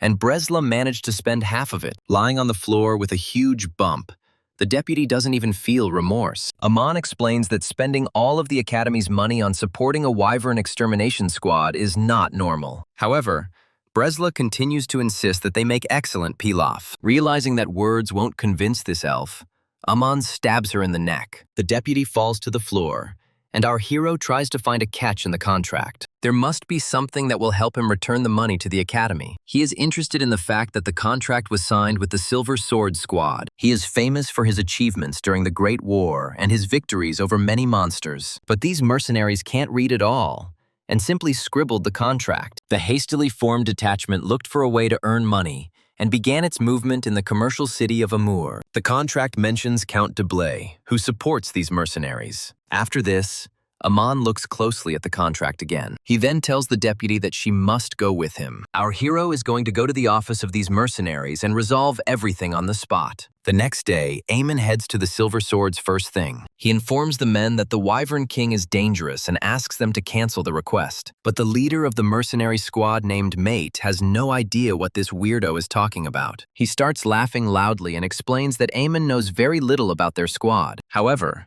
our hero heard about many achievements and victories over monsters. And yet, the squad leader doubts that the teacher even has an idea of who the Wyvern King is. Then Eamon reveals that he grew up in the Arma Mountains, and Mate recalls that the place is teeming with monsters. And our hero warns that the Wyvern King is very dangerous and is no less powerful than the Elder Dragon. At that moment, the man even splashed a sip of beer out of his mouth from laughter. After all, no one has seen the Elder Dragon, and it is only a mythical creature from fairy tales. Mate had never heard such excuses for terminating a contract. However, the leader still agrees to terminate the contract with the Academy. But they have already spent more than half of the amount on purchasing supplies and will not be able to get all the money back. When Mate shows our hero the amount to be returned, his eyes pop out of his head. He hits the incompetent deputy who caused all the assets to go down the drain. After this, Eamon decides to inquire whether the squad is really ready to die in a fight with the King of Wyverns. The leader explains that they hunted dozens of cursed dragons, but Eamon insists that they are mere prey compared to the Wyvern King,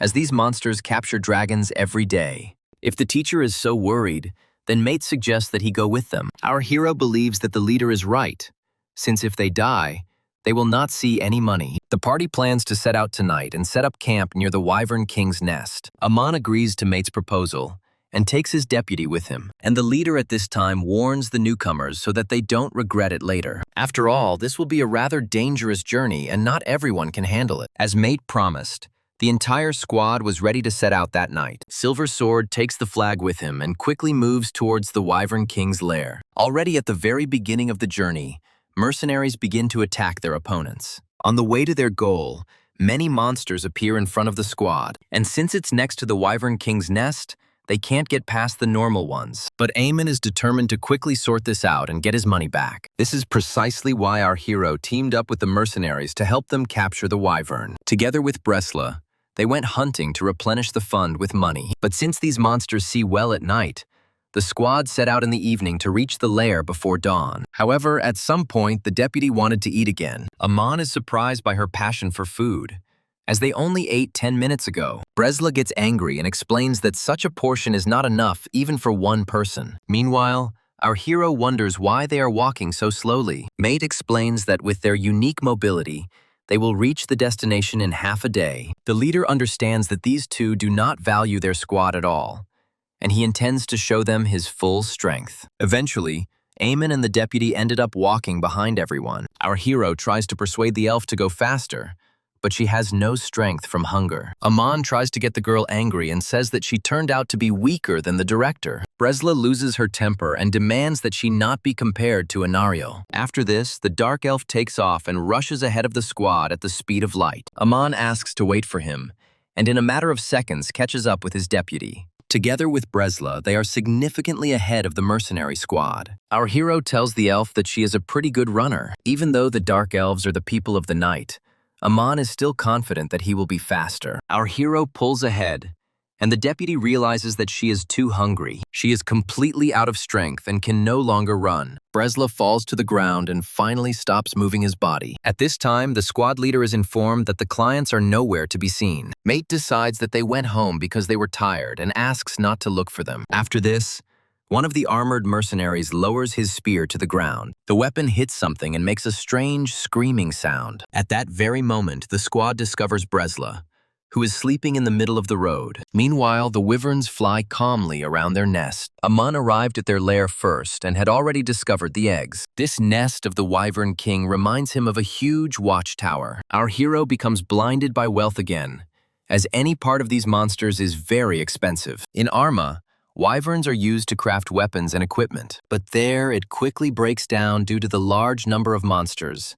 And in the city, the weapons are bought up at a good price. At first, Aman decides to deal with ordinary wyverns in order to minimize losses. And already the first individual with a huge mouth flies towards our hero. Aman puts his fist out and prepares to attack the monster with his bare hands. With great force, the simple teacher attacks the huge wyvern in the head. The other monsters start laughing, and Aman promises to get to them. At the same second, our hero jumps up and attacks the next wyvern. His blows are so powerful that the insidious monsters cannot resist. After a short time, a bunch of wyverns end up on the ground. Aman begins shouting to the remaining individuals and suggests that they attack first. However, his head just can't wrap itself around what's happening at this moment. Instead of attacking, the wyverns continued to simply stare at him. Were the monsters really so scared of him that they even decided to fly away? Aman starts screaming, unhappy that he only killed 3 wyverns. However, even after these provocations,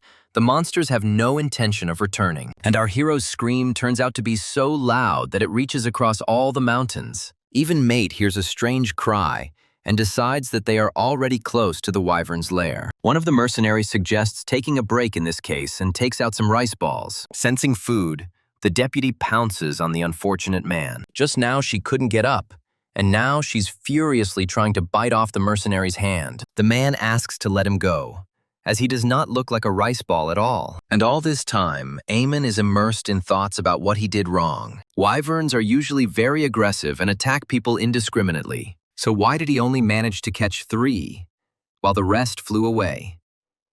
At this moment, the entire squad reaches the nest and is surprised to meet Eamon there. Mate thought the teacher had returned home, but he simply walked ahead. The captain is shocked by the speed of a simple guy who doesn't even look like a swordsman. At the same time, Mate notices that Eamon defeated 3 strong wyverns with his bare hands. After this, the squad leader announces that they will set up camp and recuperate until dawn. And Eamon is interested in the deputy, who was tied up and placed on a stretcher. Mate explains that he had no choice, as she was trying to eat one of the squad members. After this, all the mercenaries decide to rest and wait for the Wyvern King near his nest. As morning approached, our hero and the captain began to wait for the monster to appear. They sat like that until the evening, but the Wyvern King never showed up. By the evening, Aman even decided that the monsters had moved their nest.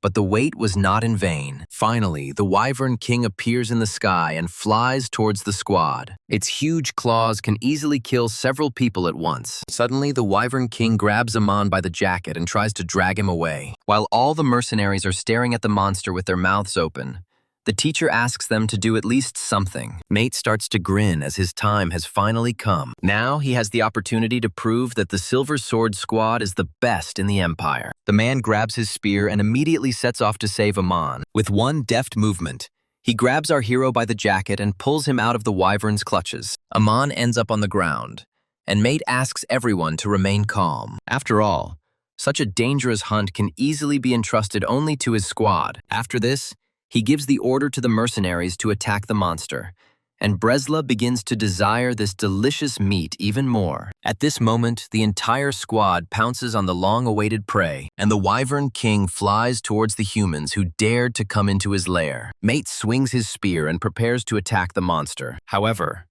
a simple human tool is shattered into splinters in the king's teeth. The captain can't believe his spear was broken so easily. Aman isn't surprised at all, as wyvern teeth make high-quality shields. At this moment, other individuals appear and grab the members of the squad. As punishment for not listening to him, Aman decides to simply watch for a little while longer and not interfere. But the most important thing for him now is that this elf wakes up. The deputy sleeps so soundly that it seems as if she has died. Suddenly, Bresla opens her eyes and starts screaming about wyvern oil. She is already beginning to smell his delicious scent and is trying to free herself. After several attempts, the rope finally gives in and breaks into pieces. The deputy frees himself and starts laughing as if he's going crazy. Then she raises her hand and says some kind of spell. The elf says that the great duke will come to the shadowed land when the sun sets. Aman continues to watch Bresla and realizes that she has definitely gone crazy. At this moment, the deputy's wavy hair begins to flutter in the wind, and under her feet, a dark energy appears.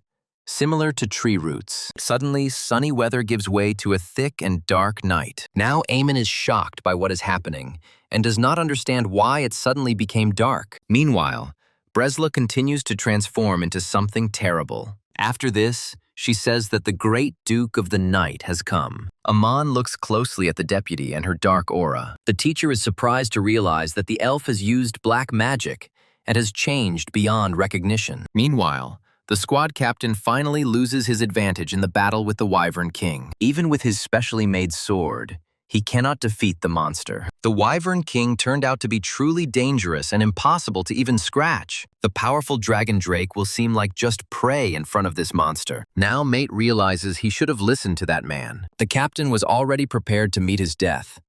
But when he opened his eyes, he saw something amazing. The massive Wyvern King finds himself trapped in magical chains. The monster screams furiously and cannot escape from these shackles. At this moment, our hero appears from above with an axe, with which he attacks the wyvern. Aman's powerful blow sends a thick cloud of dust into the sky. His weapon cannot withstand such an onslaught and breaks into pieces. But judging by our hero's reaction, his attack was unsuccessful. The Wyvern King proved to be incredibly tough, and only a small dent appeared on his head from the blow. Seeing the captain lying on the ground, Aman says that he should have listened to him. After this, he asks the deputy to bind the wyvern again with black magic. Bresla extends his hand and recites the Grand Duke's spell again. A circle of magical black smoke begins to form beneath her feet. The deputy masterfully creates an energy ball from which chains are born. They tie up the Wyvern King again, rendering him immobile. Bresla tightens the chains more and more,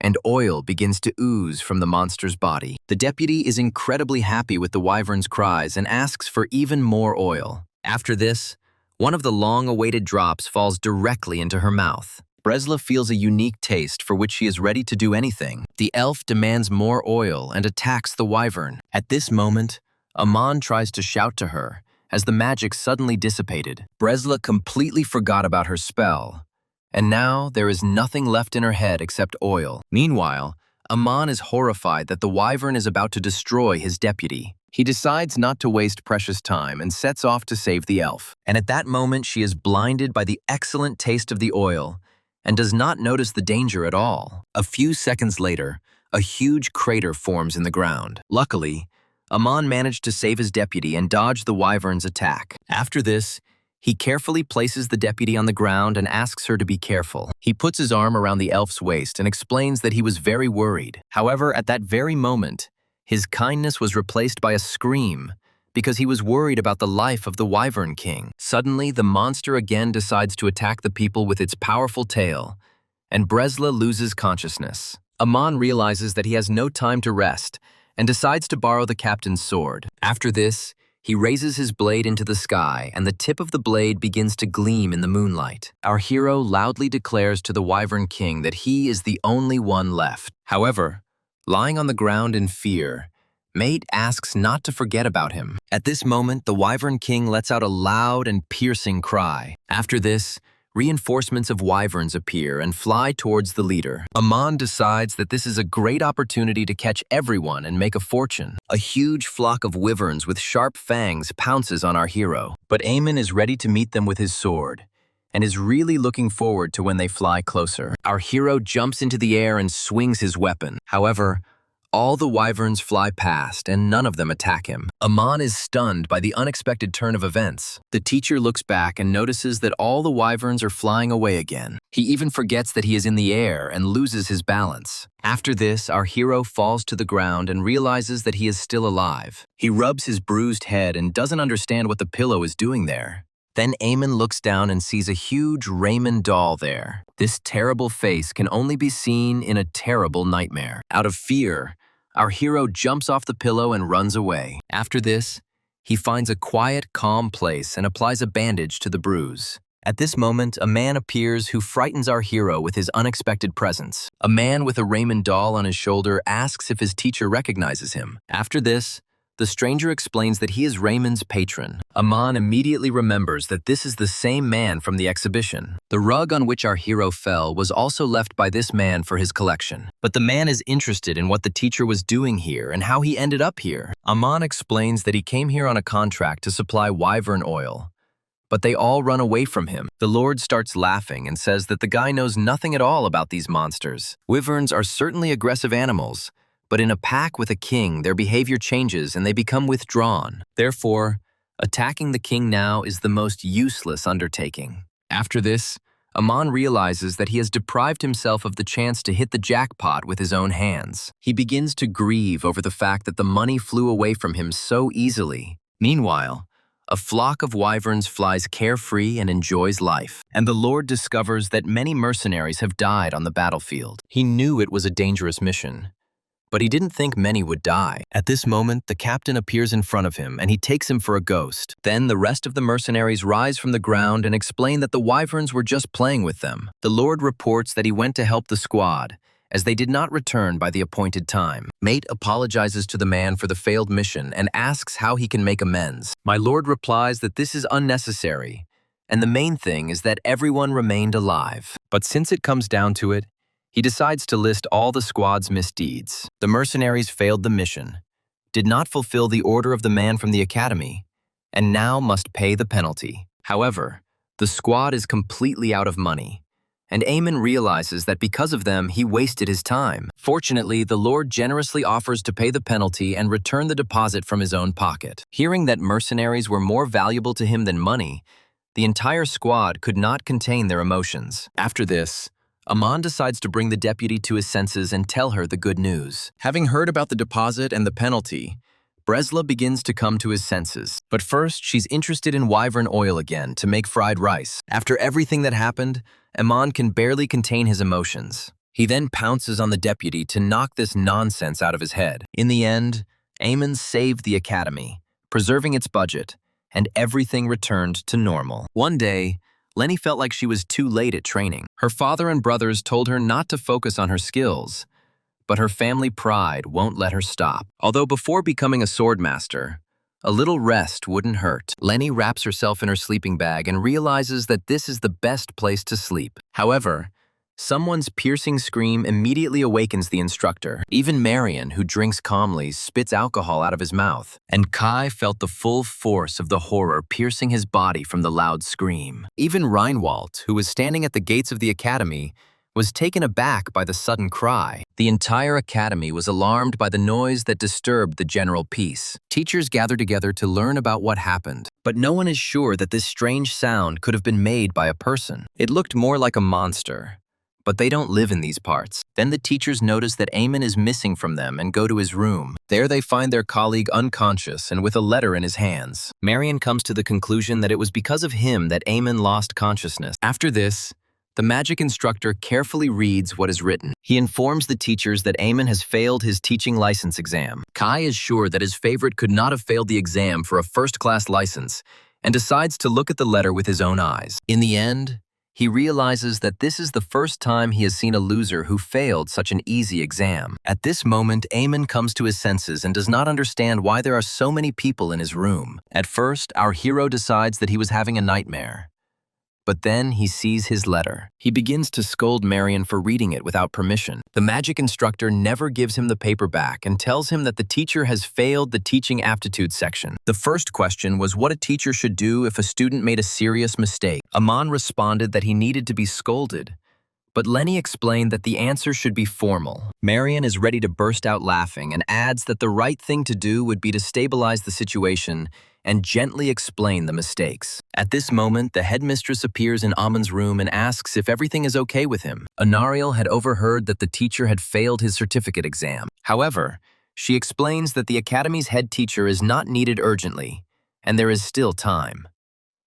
But Amon always called the elf a fool, and she decides not to miss the chance and show who is really stupid here. Our hero doesn't even have anything to say in response to this, since the headmistress is indeed right. This fact affects Amon so much that his emotions flare up like a fiery flame. The teacher loses consciousness after experiencing the most intense stress of his entire teaching career. The next day, during history class, Kai decided to tell the children some bad news. He wipes his tears with a handkerchief and explains that he is very sorry to say this. It turns out that from this day on, the history teacher will not be able to teach lessons for now. Thus, 3 days passed, during which Amon's subject was temporarily taught by a newcomer. Raymond is very unhappy that the new teacher doesn't even give them cookies. He constantly forces the children to memorize something and does not even provide recess.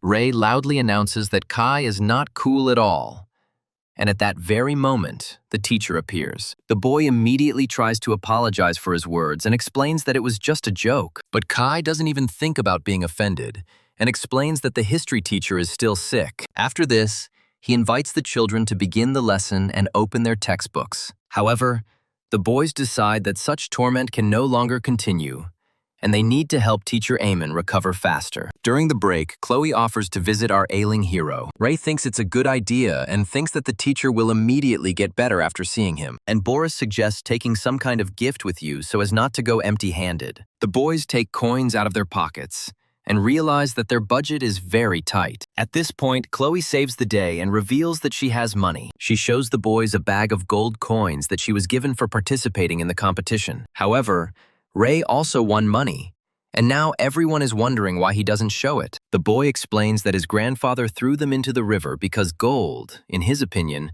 is a luxury for a swordsman. The guys don't even have anything to say in response to this, and they just sympathize with their comrade. And Chloe explains that she won't spend money on a gift for now. After all, first the girl is going to increase the amount for teacher Amon. After some time, the children go in search of our hero's room. After this, they stop near the door and closely observe the situation. There is a magic teacher nearby, who for some reason is sitting on the floor. The boys approach Marion and say that they wanted to visit their teacher and give him a gift, but the man asks not to go to Amon, since he failed the exam and the instructor teased him about it. Since our hero is still not himself, Chloe decides to ask him what he likes. Marion beats her chest and announces that she doesn't know about the teacher's preferences. However, he is sure that what is important to Amon is not the price of the gift, but the expression of feelings. After these words, the children understand that the instructor really knows nothing about his colleague, and Marion was convinced that he had actually said something cool. After some time,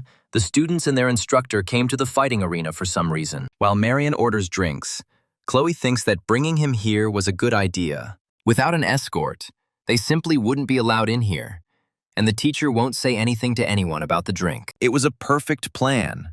And now the girl plans to put money on the line just like Amon did last time. At first, the girl invites Ray to try his hand, but the boy can't tear himself away from food. Boris hasn't trained with a sword for a long time and asks Chloe to do everything herself. After this, the boy turns away from his friend with a clear conscience. However, at this moment, Chloe tells Boris that he was just scared. The guy was clearly touched by these words and explained that he had nothing to fear. But if Boris is really not afraid, then the girl suggests that he go first. In fact, the guy was just lucky last time, and today he won't be able to beat such people. While Boris is immersed in his worries, Chloe is already demanding an answer from him. She states that the boy has only 3 seconds to think, and Boris understands that he has no choice. After this, Chloe goes to place a bet and gives 1 gold coin for her friend. The administrator sees a child in front of her and asks who she came here with.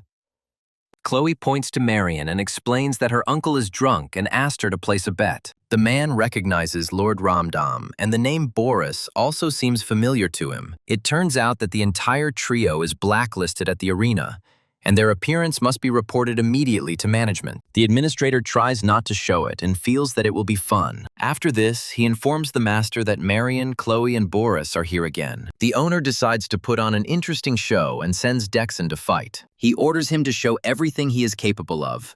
But Dexon wants to avoid a duel with Boris. The fighter explains that this is not just a brat, but a notorious family destroyer. Last time, the boy hit Eggshaker in the groin so hard that now he won't have any chance of family happiness. And Dexon really dreams of a beautiful wife and a cute child. Meanwhile, the host announces the start of the special match and asks the audience to take their seats. All the guests in the arena are surprised when they see Dexon, famous for his one-hit victories. The participants go out to battle, and Raymond faces off against a powerful fixer. Dexon is going to show this boy what happens to those who interfere in the affairs of adults. Ray notices that his opponent has drawn his sword and asks permission to use this weapon as well. Normally, the use of blades is prohibited, but in this special match, different rules apply. Seeing the aura of the little boy, Dexon can't believe that he is a sword master. The enemy flees the arena in fear and does not understand why modern children are so dangerous. Raymond wins before the match even starts, and the kid's money doubles. Chloe bet 10 gold coins on Ray, and the odds of the famous fixer winning were 4-1. While Marion runs for another drink,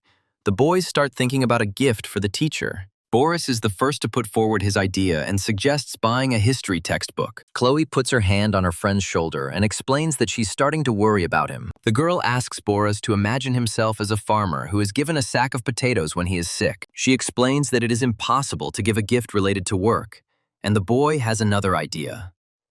At this point, Chloe interrupts Boris and adds that the gift must be expensive. After all, value is important to adults, and it's not for nothing that they tried to earn more money. And Marion decides to put in her word and says that there is simply no better gift than alcohol. Chloe asks the teacher to step aside and decides to ask Raymond's opinion. Seeing how the boy offered to give her his doll, the girl begins to worry that at this rate the academy will simply collapse. After this, she decides to take matters into her own hands and explains that they have no choice. Chloe invites the kids along to teach them an interesting trick. Meanwhile, Teacher Amon finds himself in the Imperial Palace. His Highness praises the hero for his service to the Academy and for achieving excellent results. As a reward, the Emperor intends to award the teacher a new title. From now on, he should sound like a blockhead, and all his colleagues start laughing. While Amon asks everyone to be quiet, someone from behind places a hand on his shoulder. It turns out to be Anariel, who clearly doesn't want to miss the chance to make fun of her. At this moment, our hero wakes up in his bed, sweating coldly with horror. However, gradually Amon begins to realize that it was just a dream. Suddenly, our hero hears a knock on the door and wonders who has come to see him. After this, students appear in the room and ask permission to enter. The children give the teacher a gift and explain that it is for his speedy recovery. Ray explains that he was the one wrapping the gift, but the horrible doll on the package makes that clear. After this, Amon asks if he can open it right now. Once our hero gets permission, he can't believe his eyes. After all, inside there is a premium pen, the cheapest model of which costs 30 gold pieces. Its feather is said to be so strong that it can rival the tooth of a young wyvern. Amon really liked the children's gift, and he decides to hug them all. After a while, the students leave, and our hero decides to try out the gift. Now he is convinced that one should only trust those students whom he personally trained. However, while Amon was writing with the golden horizon, his pen suddenly broke. The teacher just can't comprehend that such a durable pen could get damaged. After this, he notices that the design on it is written in ink, not engraved. Amon begins to tremble with the realization that it is a fake. It turns out that the students just wanted to make fun of him and deliberately gave him a fake. This shocks our hero so much that he almost loses consciousness again. Meanwhile, the entire academy is just waiting for Amon to get better. Kai didn't think that the elder would be upset for so long, but he also can't change his result. While the prince was thinking about how to help the teacher, someone loudly asked why he was sitting there. Reinwald appears in front of him and asks why he is sighing so heavily. Kai explains that he is worried about Amon, who has not left his room for several days. He thinks the students like him more than their previous teacher, but Reinwald could hear how tired they were of the newcomer. After this, they, together with the swordmaster, come up with a plan to get Amon back on his feet. Ray's grandfather recalls that our hero was delighted when he offered to become his apprentice. In that case, it would be a good idea for the Crown Prince to teach Eamon Reinwald's fencing techniques. After all, a teacher is a kind of scientist who always strives to gain new knowledge. However, the swordmaster asks not to tell Amon that this is his fencing technique. He explains that he simply doesn't want to burden his elder with unnecessary worries. But in reality, Reinwald was just waiting for a chance to get closer to Eamon. After this, Kai first goes to the elder to offer him training. He explains that life doesn't end with some exam. Our hero tries to appear polite and asks Kai to just leave. The newbie finds himself outside the door and doesn't understand what he did wrong. In the corridor, Reinwald meets him and asks the guy not to be upset and to give Eamon time. However, Kai was ready to cry with happiness as the elders smiled at him. He thanks the Lord for the method, which actually worked. The next day, the children bring the teacher a new pen and ask for forgiveness. They explain that it's all the trading company's fault. But Eamon keeps imagining everyone making fun of him. The teacher can't seem to come to his senses, despite the children's efforts. After this, Reinwald appears in the room and says that Eamon has a letter. But our hero continues to not react to anything and looks like a mannequin from the outside. Reinwald places the package on the floor, and Eamon hears an interesting sound. He decides to look at what they brought him and sees a mountain of gold. At this moment, his colleagues burst into the room and demand that he hand over the coins. The teacher clutches the bag of gold to himself and explains that one cannot steal from a sick person. And Marion reports that this is a reward from the Imperial Ministry, and Eamon was supposed to read the letter. Our hero opens the envelope and sees the results of the evaluation of Amonis's teachers. Could it have been during the experience exchange competition? Amon doesn't even finish reading the letter and immediately crumples it up. And Lenny and Marion demand that the money be given to them, since the reward is intended for all teachers. However, in the letter, gold coins were given only to Eamon for a good training program. He shows this to his colleagues and explains that they don't deserve this money. But the teachers threaten that the letter clearly states that the reward must be divided equally.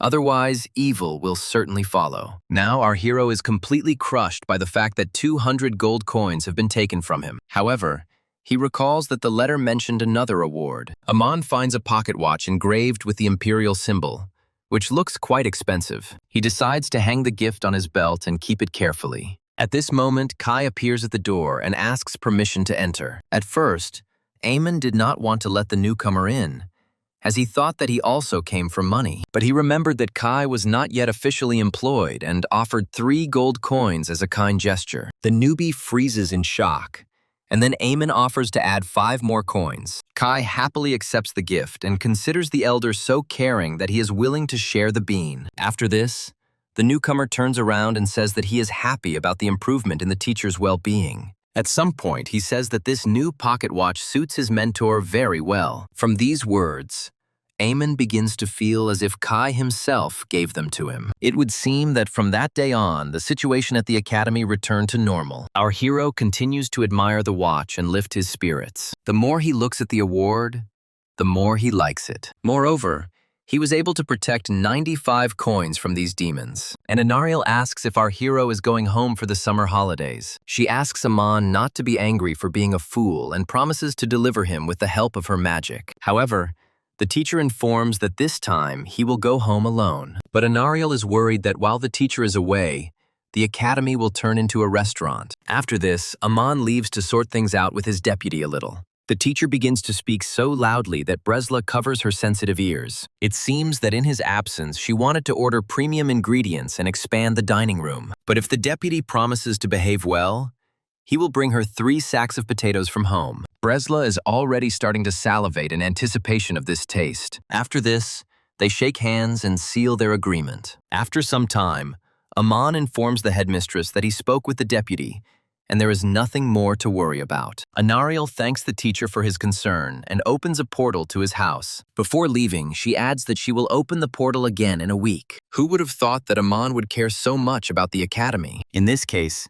she also cannot lose and is going to surprise our hero with a business presentation. Meanwhile, our hero finally finds himself in his native land. The mother is very surprised by the arrival of her son, who must resolve matters at work. Amon explains that he is on vacation and discovers his axe in his mother's hands. The woman reports that it has become a little dull, and there are much fewer monsters. However, At that moment, a noise is heard, and the teacher realizes that the monsters have returned again, and precisely at his arrival. The mother invites her son to move over and takes his axe into his hands. After this, Aman goes outside and finds the monster dead. Next to them, he sees a young man and a little girl and understands that everything is already over. The young man, bearing signs of a struggle with the monster, turns around and calls out Eamon's name. This guy turns out to be our hero's brother, Aim Drake. Eamon apologizes to him for not coming last time, but Aim is not offended and invites him to come in and eat, since he is now free and no longer works. Amy's younger sister also adds that they were fired from the foot of the mountain.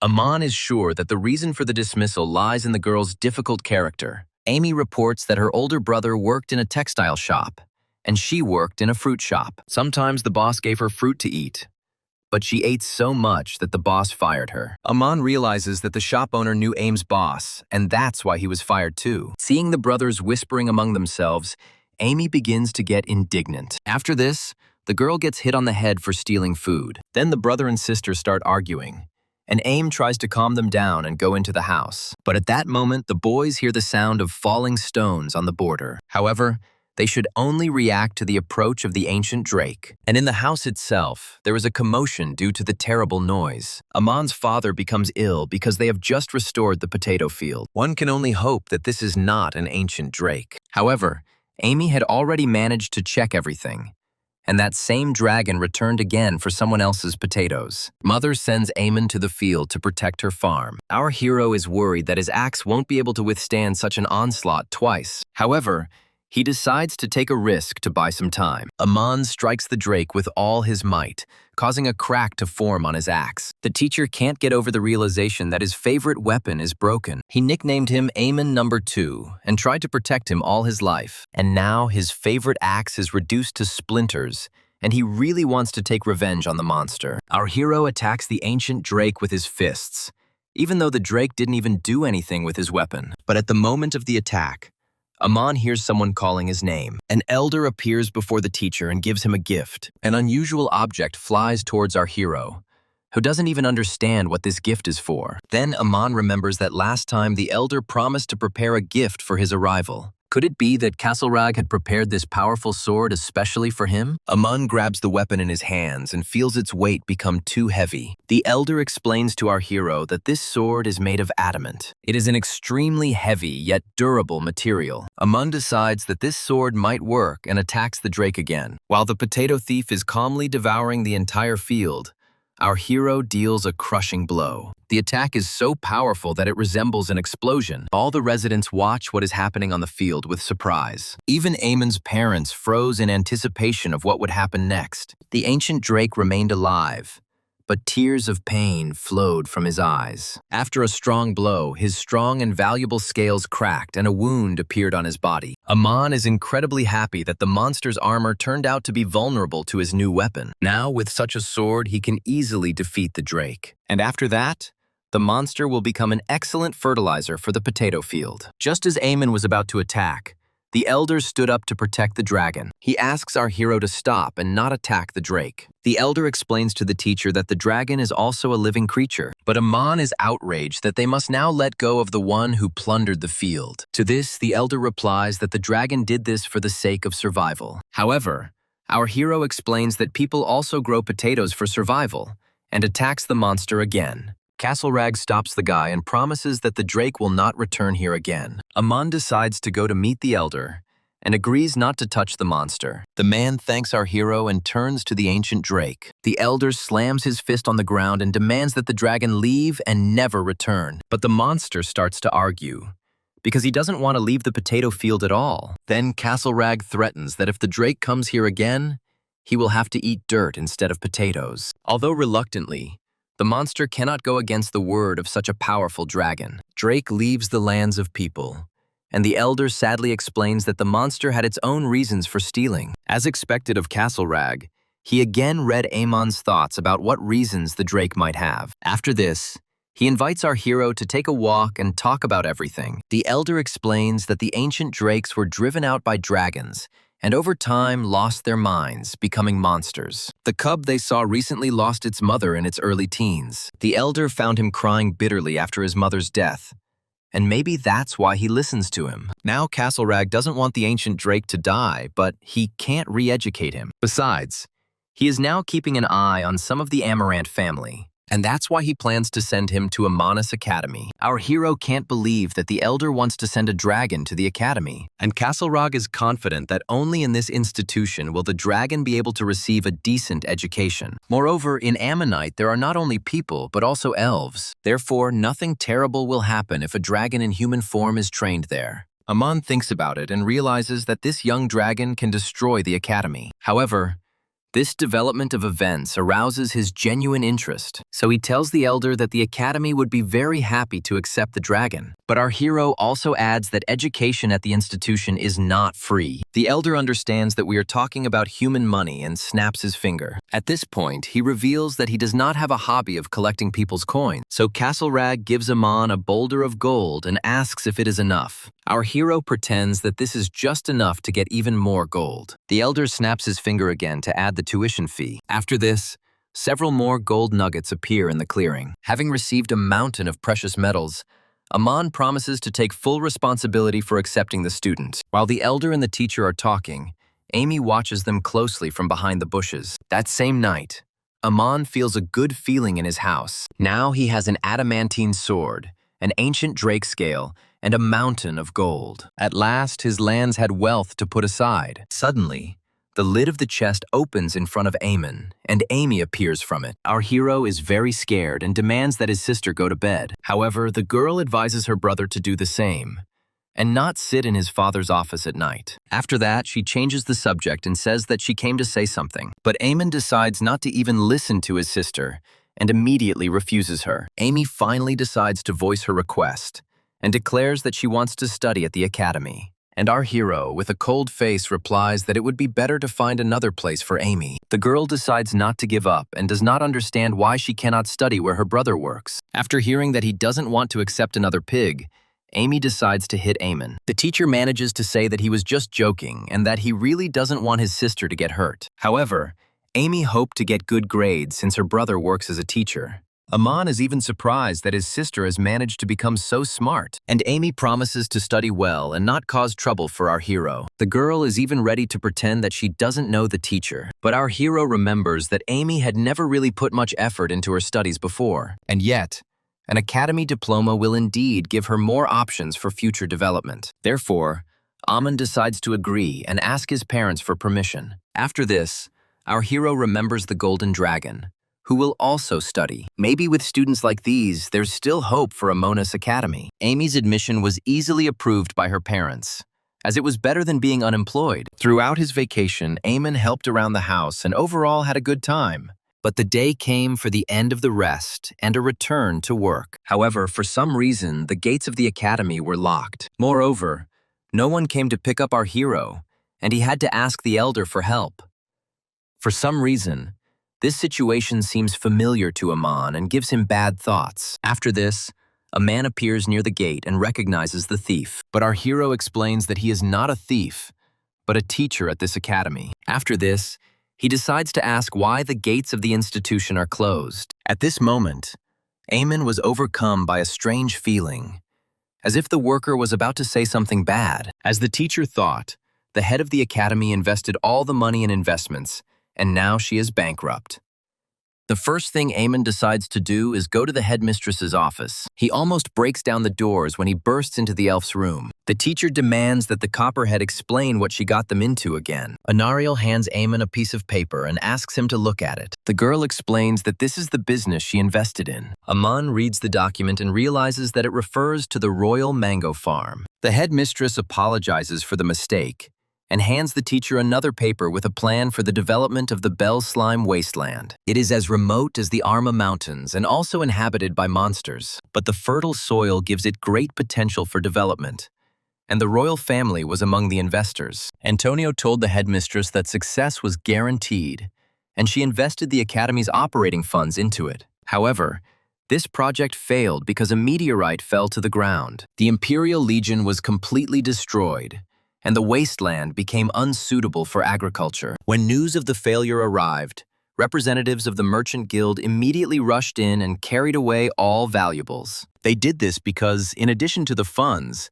Anariel invested money that she borrowed from these merchants. At this moment, Eamon raises his hand over the headmistress's head, and she tearfully asks him not to hit her. But our hero had no intention of punishing the elf, but only wanted to support her. He asks Anariel to calm down, as the director of the academy should not panic. The girl never expected that the teacher would be so kind to her. For a moment, something like compassion even awakens in our hero, but he immediately realizes that this scene looks too stupid. After this, Amon asks where the others are and learns that Marion was summoned to the magic tower, and Sir Reinwald was suddenly summoned as one of the 4 great knights. Professor Sloth took all the students to the Fit Estate for the holidays. Meanwhile, Kai also did not linger and left on urgent business.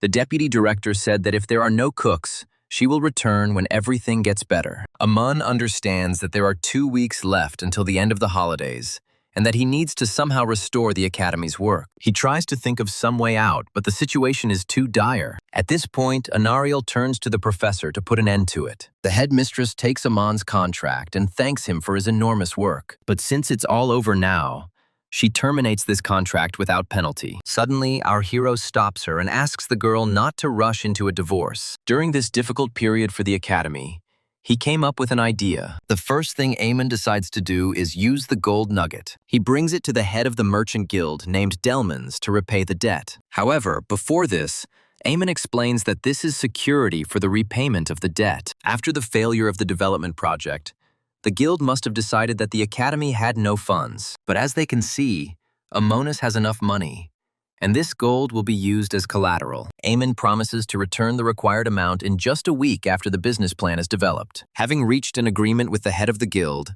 our hero leaves and is glad that he has gained a little time. Anariel is worried about Eamon's personal funds, and Eamon explains that he needs to make sure his business plan is successful. For this, he will need the strength of the headmistress and her desire to help. After that, they go to the destroyed royal mango farm. Since early morning, the earth has been dug here, and elven magic has been used. Amon asks the headmistress not to dry out the worms and to keep them moist, and at that moment, he himself thinks that it was worth helping Anariel. In this way, they work together to cultivate a field that was destroyed after natural disasters. But the farmer can't imagine how they will restore the land at this rate. Several months have passed since the farm was destroyed by the flood. It all happened because of that damn elf and her spell. The farm owner promised himself to kill her if he saw her again, and she suddenly appeared. After this, the man attacked the headmistress with his scythe. Together with Eamon, they barely escaped the enraged farmer. But then the emotions subsided,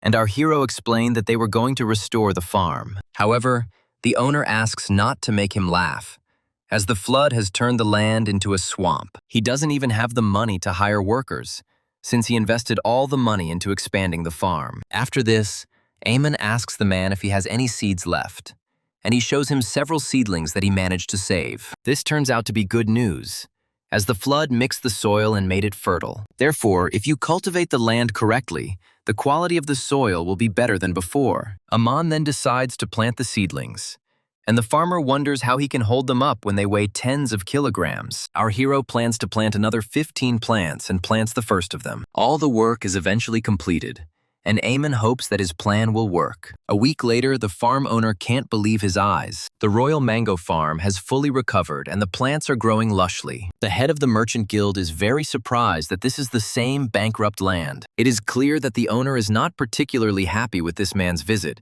since he only comes when everything is going well for them. Amon explains that it was he who helped restore the wetlands. In exchange, the farmer agreed to give him 20%. 10 of which he would give to the head of the guild. The man is very surprised, because with such profit from mangoes, it is possible to enter new markets. They shake hands with Amon and agree to pay off the debt. Thus, the life of the academy was again extended and the crisis passed. Now, our hero intends to bring his colleagues back to work. Even late at night, he does not sleep to prepare letters. One of them ends up on the desk of the head of the fields, and also Lenya's father, but he clutches this letter in his hand, because he will not allow Drake to touch his beloved daughter. This time, the man has no intention of simply letting our hero go. Meanwhile, the summer holidays are coming to an end, and the academy remains empty. It got to the point where Amonis became even more abandoned than usual. Amon decides to check his mailbox and feels that there won't be any good news there. 2 days have already passed and no one has responded to his letters. Our hero, in a bad mood, goes to the headmistress's office and declares that this is all simply disgusting. While Anariel continues to recuperate from the farm's drained strength, Amon announces that he told everyone to return by the end of the holidays. But for now, they can use the time wisely and find someone. This is Bresla, to whom it is impossible to send a letter, since it is not even known where to send it. Not long before this, the headmistress tried to defend the history of her academy. While the workers were taking out all the valuables, she ran into the deputy. Anariel told Bresla about the critical situation and the bankruptcy of the academy. Now the deputy understood where all the cooks had suddenly disappeared to. However, instead of helping in a difficult situation, the elf began to pack her suitcases. Anariel tried to stop her, but she wasn't ready to do anything without food. So Bresla left the academy in an unknown direction.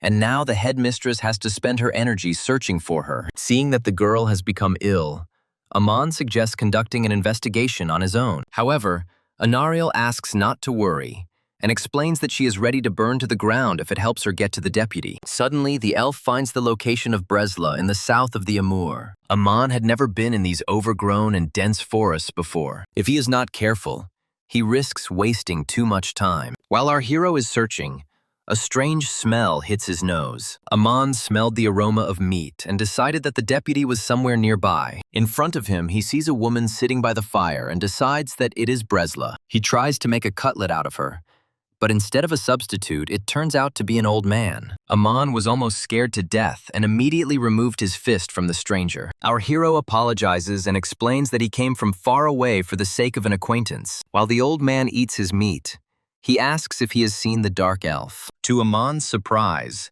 his grandfather saw an unfamiliar dark elf nearby. Of course, he is not sure if this is the girl the teacher is looking for. The old man points his finger into the dense jungle and says that in that direction he can find her. Amon thanks the man, and after that there is an awkward pause between them. Our hero is still in no hurry to leave and asks the old man for a piece of meat. The man never shared his game, and meanwhile, a downpour began in the forest. Our hero decides to take refuge in a cave and wait out the bad weather there. He feels a strange sensation as he smells meat again. At this moment, a picture appears before Amon of the deputy eating roast boar. He is shocked by her appearance and the fact that he met her so suddenly in the cave. Meanwhile, Bresla looks warily at the man and continues to eat her meat. Amon starts to get angry and wants to hit the elf for dropping out of the academy, but she starts screaming like a wild animal. And the teacher remembers the headmistress's warning. Both Anariel and the old man asked him to be careful, as she could be overly cruel. At that moment, a wild, dark elf attacks Amon with a knife. The teacher still can't believe such a drastic change in the deputy's behavior. It is obvious that she has returned to her primitive state and is no longer the same as she was before. Fortunately, our hero was prepared for possible developments. Amon takes something out of his pocket and throws it to the side to distract the elf. This item turns out to be a potato, which the deputy loves so much. The elf immediately runs for new food that was grown by people. As soon as she takes a bite of the potato, strange things start to happen to her. The elf seems to lose her mind and even drops the potato from her hands. After this, she begins to speak in human language and clutches her sore head. She has a lot of thoughts, and Amon asks her to try to remember everything. Bresla returns to precious moments shared with potatoes. After this, her eyes open and she doesn't want anything else except this food. Reason gradually returns to the deputy, and she already hears Amon's voice. Our hero tries to make sure that the elf has actually come to her senses. At this moment, the deputy says our hero's name and her memory returns. She thanks Amon for pulling her out of her primal state. Finally, our hero can breathe a sigh of relief and do what he intended to do. He grabs the first bone he comes across and pounces on the elf, who is trying to escape. As a result, the deputy was successfully captured and punished for leaving the academy at a difficult moment. After this, Amon returns her to her workplace and discusses the situation with Anariel. The headmistress reports that the elves are regressing without outside influence. Bresla even managed to catch a cold while walking around the forest half naked. And Anariel is surprised that the deputy returned to her roots in just a couple of weeks. After this, the headmistress gives Amon a letter from Lenny, which is unpleasant to read due to its excessive vanilla nature. In it, The instructor asks for help bringing materials for the academy and visiting her home. Eamon immediately throws the letter in the trash, as Lenny would never write such a response. It's an obvious trap to lure our hero into their mansion. After this, he remembers the children who must now be shedding tears for him. After all, the children are now at the Fields estate with Lazybones. Meanwhile, the students eat cookies and feel that life is good. Instead of remembering Eamon, they dream of eternal vacation. Only Chloe sits by the window and understands that these two are hopeless. After some time, our hero received another letter and decided to set out on a journey. It mentioned that Boris and Ray had never swung a sword or read a single textbook. This message was written by Chloe, who misses her teacher very much and asks him to come to the estate. Only the student forced our hero to return to this God-cursed place. Thus, the teacher finds himself at the main entrance to the Fields house. At least the misunderstandings about the wedding and other things were resolved last time. He hopes that the 13 swords will not give him such a cold reception this time. However, the first thing the leader does when meeting Amon is to cut off his head. The sons grab the teacher by the arms and lead him to the execution of the sentence. Meanwhile, the kids enjoy various sweets and cakes. Chloe suggests that her friends take a break and review what they learned last semester. However, the boys' appetite makes them stay and live in this estate. Even Boris gained a fair amount of weight while he was gorging on chocolate. Chloe doesn't know what to do and already doubts that her friends will adjust to the academy after this lifestyle. When a person reaches a high position, he begins to think that it belongs to him. That is why the higher a person climbs, the more painful his fall. But these idiots don't listen. And if they were in the academy, they would have gotten it in the neck already. Chloe has no more arguments left to reason with the boys. Now, all hope lies only in teacher Eamon, whom she is eagerly awaiting. Meanwhile, our hero is trying by all means to avoid beheading. But the leader decided that Eamon had insulted his daughter, and now he still dared to make excuses. However, the teacher explains that he has not seen Lenya for several weeks. The man demands not to play the fool and shows our hero the letter. This is the message Eamon sent to Lazybones a few weeks ago. In it, he hoped that Chloe had surpassed her in fencing and called Lenny's skills pathetic. At that fateful moment, Amon realized that this was definitely the end for him. He wrote this letter to provoke Lenny into responding, but it fell into the hands of her father. Eamon decides to take one last chance and explains that these words were meant to honor the beauty of the elder. Luckily, at that moment, Lazybones' voice is heard behind our hero. The girl woke up from the noise and decided to find out what was going on, but her father and brothers cannot answer her, as they are blinded by her beauty. Amon explains to his colleague that Chloe and Lenny asked him to come to the estate. In her letter, the girl indicated that she needed help with sponsorship materials. Lenny realizes that her father is involved here, having intercepted the letter and answered for his daughter. She asks the head to give her the envelope and asks him not to do it again. The elder heard that Eamon wrote her a letter praising her beauty. Anticipating flattering words, the girl eagerly unfolds the paper. After this,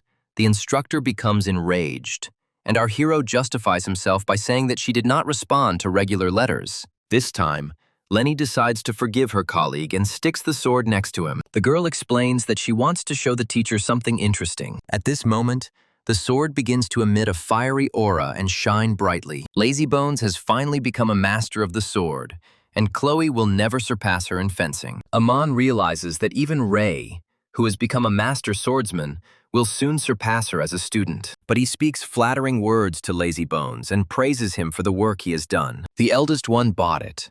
And after that, the teacher asks where all the children are. Lately, Lenny hasn't even checked them. And as a result, the students have become lax. The girl decides to take Amon to the children. And after what she sees, their eyes are ready to pop out of their heads. This is the first time our hero sees Boris eating cookies so greedily, and Raymond drinks lemonade, which no longer fits in his mouth. These little jerks have gotten so fat that their clothes are falling apart. Amon starts yelling at the degenerates who didn't take care of themselves and spat on discipline. The boys are very surprised by the arrival of the teacher, who is informed that they had turned into pigs. The first thing they look at is Chloe, who has disrupted their desired life. At this point, Eamon starts yelling even louder and chases the children to the training ground. After this, he turns around and decides to look at the students' sweets. His attention is drawn to chocolates, which he never ate as a child. When he asked his mother for a chocolate bar, she asked him not to disturb her and cleaned the axe. And my father generally believed that chocolate was brown cakes in the stable. At the same time, these brats were eating here like crazy, and Aman decided to try it too. He takes one piece and feels something wonderful on his tongue. The chocolate seems so delicious to him that he is ready to eat the whole box. While our hero is throwing sweets at himself, Lenny suggests that he go to the training ground. Only after remembering his students does Eamon finally take his eyes off the chocolate. And Boris and Raymond have completely fallen apart and lost their shape. It was as if all the lessons and training they had gone through had simply vanished. Aman doesn't understand what suddenly happened to the students during the holidays. Lenny heard that Eamon now had a great future ahead of him, and there was no point in putting pressure on the guys. Our hero doesn't understand what we're talking about, since all this time he's been doing nothing but plowing. And Lenny explains that Eamon will soon become Master Reinveldt's apprentice. Meanwhile, Reinveldt himself receives a letter from our hero. In it, he reads that Eamon finally decided to become his disciple. To bring back the teachers who had left, the teacher wrote letters full of sincerity and enticingness. And the consequences of these messages grew incredibly with each passing day. Our hero actually sent a letter to Reinveldt, but he doesn't remember anything about his training. Just in case, Amon strains his memory to understand the essence of what is happening. The letter definitely didn't contain anything about apprenticeship, and he only asked for a couple of tips on fencing. And Lenny reports that Lord Reinveldt asks Eamon to accompany him to the meeting of the 4 great knights. Her father was also attending the meeting, so she kindly mentioned that her colleague would be joining. She congratulates the younger one and gives him a chocolate bar as a gift. If Amon becomes a disciple, he will never eat such a dessert again in his life, so he stuffs himself with candy to get his fill of chocolate. The 4 great knights are the pillars that symbolize the indestructible role of the empire. Each of them is a monster whose strength exceeds that of an entire military unit. For this event, our hero had to go to the Imperial Palace Annex. He can already imagine how stifling the atmosphere at this meeting could be. In front of him, Amon sees elderly people discussing their grandchildren. The teacher is reminded of the evening gatherings of old people in his native village. At this moment, Reinwald appears and introduces his new student to everyone. At this point, Amon reveals that he dreams of getting a title and loves money as well as power. While his elders praise the young man for his commanding voice and fighting spirit, Reinwald tries to pull himself together. He can't believe that Eamon's desire to learn was a lie. But our hero explains that he only wanted to strengthen his body through sword training, not to study. After this, Amon decides to add that things like fencing don't interest him at all, but stops himself in time. He already imagined how, for belittling the cause to which the knights had dedicated their entire lives, they would want to get at his throat. Therefore, the teacher says that he loves fencing very much and that it is a noble path. And the elders decide to inquire whether this young man is at the proper level for training. At that moment, the swordmaster throws the cup, and Amon cuts it into 2 parts with his sword. Even the head of the fields did not expect to see such unrivaled talent. No one noticed the swing of the sword, but the target was already cut in half even without using aura. After this, all the other knights began to ask to give Eamon as their apprentice. They even begin to argue over who is more worthy of becoming the young man's teacher. At this point, Amon sits comfortably in the chair and crosses his legs. He asks the gentleman not to quarrel and offers to listen to all options. Reinwald promises to show Eamon a wonderful place in the mountains to collect herbs. And Lenya's father suggests doing what he couldn't do last time. He promises to give his only daughter to our hero as a wife. All 2 options are immediately rejected, and the old man talks about his demon sword style that gave birth to Redmane. Redmane is a loyal vassal of the 4th Emperor, and a legendary swordsman who slew a dragon. And the old man explains that the more you immerse yourself in the demonic style, the more it corrupts you with madness. Amon sees that this old man is truly not himself, as he has pulled out all his teeth and put in dentures. This proposal is also rejected, and the last night remains. The aunt heard that the young man loved wealth and power, and that she herself was from the Pandorian family. This family is the most powerful in the empire, and there are rumors that they will soon be able to rule the Grand Duchy. If Amon becomes her disciple, she will give him a mountain, and there he will be able to collect herbs. And if the young man really wants marriage, then her granddaughter has just reached the right age. And with their family style of swordsmanship, you won't have to go crazy and pull out your teeth. Anticipating wealth and power, Amon immediately agrees to become his aunt's apprentice. After these words, the old woman takes out a sword and points the blade at our hero's throat. She asks him to swear to dedicate his life to the way of the sword and train under her guidance. Amon recites all the words of the oath, and from that moment on, becomes a disciple of the Pandorians. As proof of acceptance, the old woman gives him her sword, and the young man sincerely thanks her.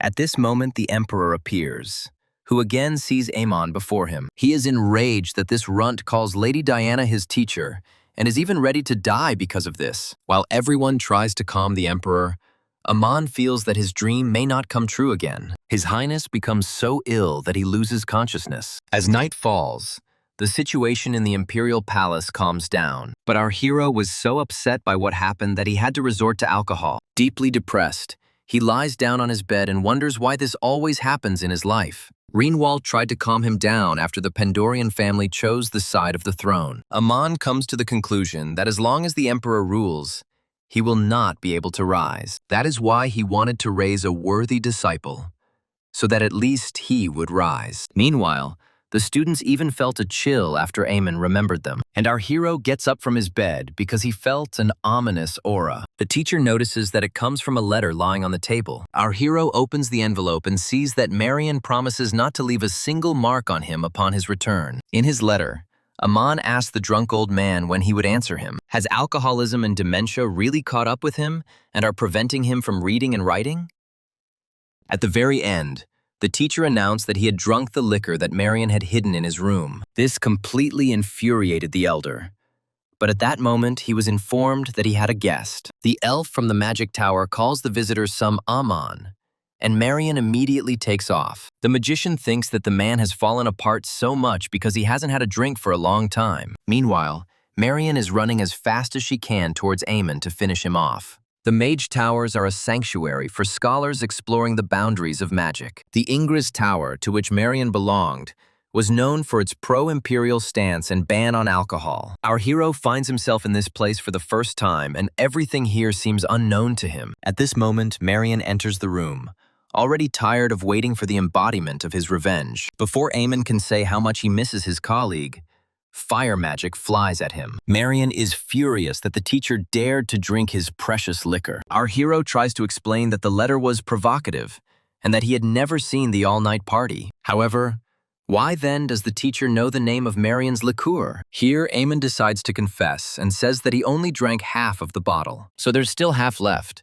But what's more important is our hero's gift. Amon brought in something of interest to Marion, disguised as a club. As soon as the teacher opens it, the senior immediately starts drooling over the alcohol floating inside. Marion thanks our hero and he immediately takes the alcohol back. He waves his baton in front of the teacher's eyes and offers to make a deal first. Amon asks the elder to forget that he drank half of his liquor. But if Marion doesn't agree, he can just pour all the alcohol on the floor. Our hero starts the countdown, and the elder promises to forget about everything. In this case, Amon also asks for forgiveness for his actions and gives the Lord the alcohol. At this moment, a magician appears in the room, who learned that Marion's guest is from the Drake family. However, a very unpleasant picture immediately appears before his eyes. Marion had already managed to get drunk on wine and was caught in the act by the tower master. The magician reports that Ramdam looks quite pleased and that he should follow him. This invitation also concerns the dear guest, and Amon understands that this is definitely the end for him. After this,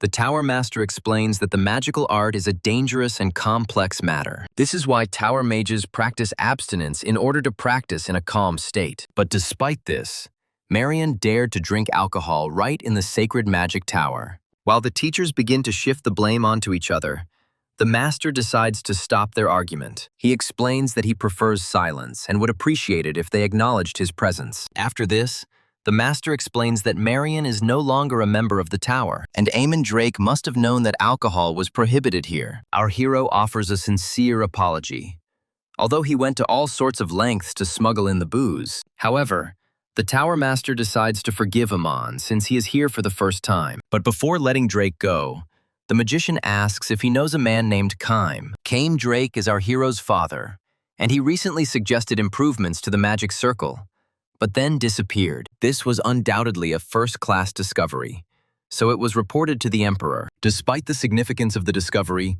Kaim never received any reward, and Aemon decides that if the master of the magic tower himself knows his father, then he is close to glory. However, the magician professor did not even think of continuing this topic, and decided to discuss another issue. Amon sits down on a chair and understands that this is apparently his fate, and there will be no promotion for his father. After this, the master raises the issue of the failed project to develop the Bellslime Wasteland. This is where the copper-headed elf invested all the funds and almost destroyed the academy. And the master adds that because of the meteorite, the entire imperial core was destroyed along with the elite magicians. The emperor was shocked by such a huge loss of military power and fell ill. Only a few years have passed since the end of the Great War, and the entire continent lives under a century-old non-aggression agreement. But if the empire that founded the agreement falters, spies can infiltrate it. Since it is impossible to get into the palace,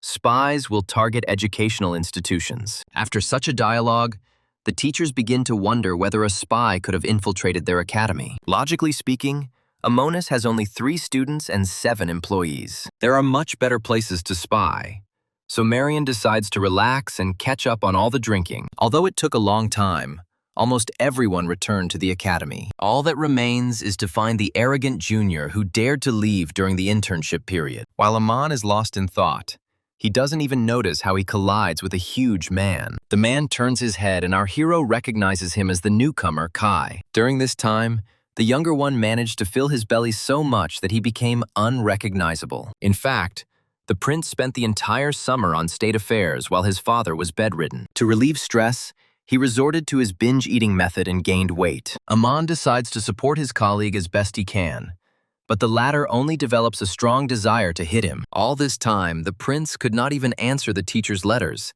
since he had no time for this nonsense. But he explains to the elder that he was simply swamped with family matters. At least Aemon is happy that Kai has returned to the academy. At this moment, both teachers hear conversations between the headmistress and an unknown person. Kai and Amon turn around and see the man who has been appointed as the new teacher. Our hero is wary, as too many newcomers have been appearing in Amonis lately. He remembers the words of the Tower Master, who warned him about spies. However, our hero understands that he cannot accuse someone without evidence, so he decides to just get to know the new teacher, whose name is Fies. The colleagues shake hands and Face adds that he is also a senior. Meanwhile, his aura begins to grow, and Amon decides that this guy needs to be kept an eye on. After this, a loud cry of surprise is heard in the courtyard of the academy. Amon tries to shut the headmistress up so that no one hears the conversation about possible spies in the academy. Anariel explains that Professor Fies has been teaching in the kingdom of Ozran for 9 years. But our hero is convinced that a person with ambition can easily lie. After this, he begins to praise the delicious apples and learns that Faze brought them. He spits everything out of his mouth and starts yelling at the headmistress for taking bribes. Amon even thinks that the headmistress was bitten by Bresla, since she decided to hire a teacher for apples. After this, our hero calms down and realizes that the fruits are indeed delicious. What's done is done, and all that remains is to watch this professor. After some time, Face decides to talk to the teacher and offers him a drink. Our hero quickly agrees to this proposal, as the professor promises to pay for everything. Faze communicates with Aemon very politely, and our hero meets a normal person for the first time at the academy. After this, he even offers to show the newcomer the city he is visiting for the first time. It seems Face was able to achieve his goal, and thanks Aemon for his help. At first, the professor thought it was easy, but the situation quickly changed. Amon led the man to a place where strength and muscle mattered above all else. Now, Face is no longer so confident in his plan to win over the teacher. Our hero brought the professor to the fights, and today there is a lot of activity here. Amon sits down at the table and says that there are good drinks and snacks here. Face begins to think that this guy brought him here to assert his dominance. Meanwhile, our hero is preparing to empty a plate of seafood. He knew that one should never judge a person by their first impression. Until now, all his colleagues at the academy were rare eccentrics. But Face is not like that, because he is quite polite with Aemon, even though he is much older than him. Besides, he looks like a person you can trust. He must have a lot of experience working with students, and you can learn a lot of new things from him. Meanwhile, Face decides from the expression on Aemon's face that he has figured out his espionage, and is thinking of killing him right now. However, such disturbances cannot be caused on the very first day. Amon had clearly brought him to this place to try and pressure him into opening up. After this, Face asks if the teacher knows anything about his past. Not long ago, he asked for asylum in the Amonis Empire, as the situation in his kingdom was dire. The man believes that Amon does not understand why the professor suddenly started talking about the political situation in Osran and who he is anyway. But in reality, our hero only gets irritated when listening to such conversations. Moreover, he decides not to follow the professor's lead just because he pays. Amon thinks about drinking just a couple of glasses and taking his leave, until he sees a bottle of Amur's people in front of him. This is the fourth most famous liqueur from the trading city of Amur, and incredibly expensive. This gesture immediately disposes Amon so much that he is ready to talk even about politics. But for a while, he suggests forgetting about sad things and enjoying a drink. Meanwhile, Face decides that the teacher is trying to get him drunk and extract information from him. He doesn't plan to give up so easily and plans to mix lies with the truth to confuse his colleague. And at this moment, Amon is only thinking about how delicious and expensive this drink is. The teachers take full glasses of liqueur in their hands and clink them. After a while, a large number of empty bottles accumulate at their table. The professor is ready to collapse, and Amon looks like he hasn't even drunk. Since our hero doesn't have to pay for anything, he decides to enjoy the delicious wine to his heart's content. After this, he gets up from the table and suggests moving on to the second round. Amon even decides to pay for everything himself, and Face is already sure that they are trying to get him drunk. But he continues not to back down, and plans to make his move when the teacher becomes completely drunk. However, the spy's eyes are bulging from the bill, which exceeds half of the operation's budget. Now he is determined to get at least some benefit from it. The people of Amur turned out to be a very tasty thing, but not worth Amon himself paying for it. So, for the second stage, he decides to choose something simpler. Face considers the teacher a bastard, since he brought him to some kind of bug-infested place. There, Amon meets Marion, who is already quite drunk, and the professor is pleasantly surprised that this alcoholic is also a teacher. After all, in this state of affairs, he will be able to obtain twice as much information. After this, Face again begins his song about the kingdom and its sad state. Amon is already starting to get angry, as he has been listening to this stupid story all evening. Our hero suggests that the professor not repeat himself and tell something more interesting. At this point, Face starts yelling and demands that the idiots shut up so he can finish. After this, the professor tries to calm himself down in order to complete his plan. He informs his colleagues that the chaos in his kingdom was caused by a spy. Face is counting on the fact that most spies never say this word. If anyone raises this issue, they are either crazy or innocent people. Now the professor is firmly confident that he will not be suspected of anything. However, at this moment, Amon loudly declares that he knows the spy. He points his finger at the professor and says that he has suspected him for a long time. Face already thought that he had been exposed, but our hero explains that he is talking about Kai. The professor remembers the boy they saw in the morning, and Amon is sure that a spy is always someone suspicious, and nothing is known about him. All this time, Kai was in an unknown place and doing an unknown thing, which means he is suitable for the role of a spy. While the younger one is suspected of spying, he runs around the academy with great zeal. Reinwald notices a man who is awake in the middle of the night and asks what he is doing there. Kai explains that he was doing exercises and asks the master the same question. He replies that old people need less time to sleep and tells about the new teacher. He is said to be from the Faden family, which resides in the kingdom of Osran. Hearing about this family,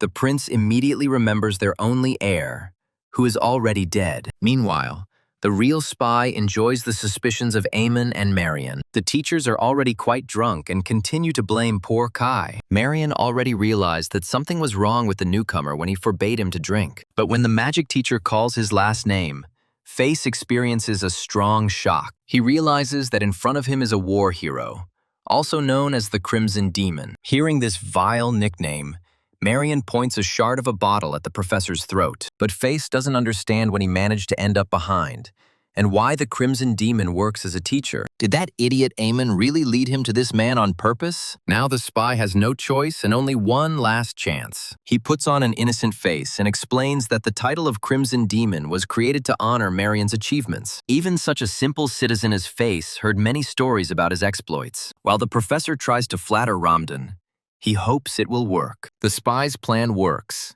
and Marion invites the professor to have a drink together. And Face is already barely holding back from spilling his guts and is trying to give up alcohol. However, Marion and Eamon continue to persuade the spy, and he gives in under their pressure. Face thought that one more bottle wouldn't change anything, but the swill turned out to be too strong. As a result, the alcohol did not linger in the man's stomach and came out as a rainbow. The teachers barely managed to jump aside to avoid getting dirty. Marion reports that the professor should have warned about his weak constitution. Next time, he should just tell you that he can't drink anymore. While the teachers are leading the drunk Fies, they meet Kai on the way. The spy realizes that it was this guy who was suspected of deception instead of him. Seeing Kai in front of him, our hero begins to shout furiously at him. Amon points his finger at his colleague and demands to know why this spy infiltrated the academy. Face is glad of this internal conflict, which makes his work much easier. After this, our hero decides to hit the spy, but misses and attacks the professor. The blow is so strong that the deceiver flies back several meters. Before he even falls,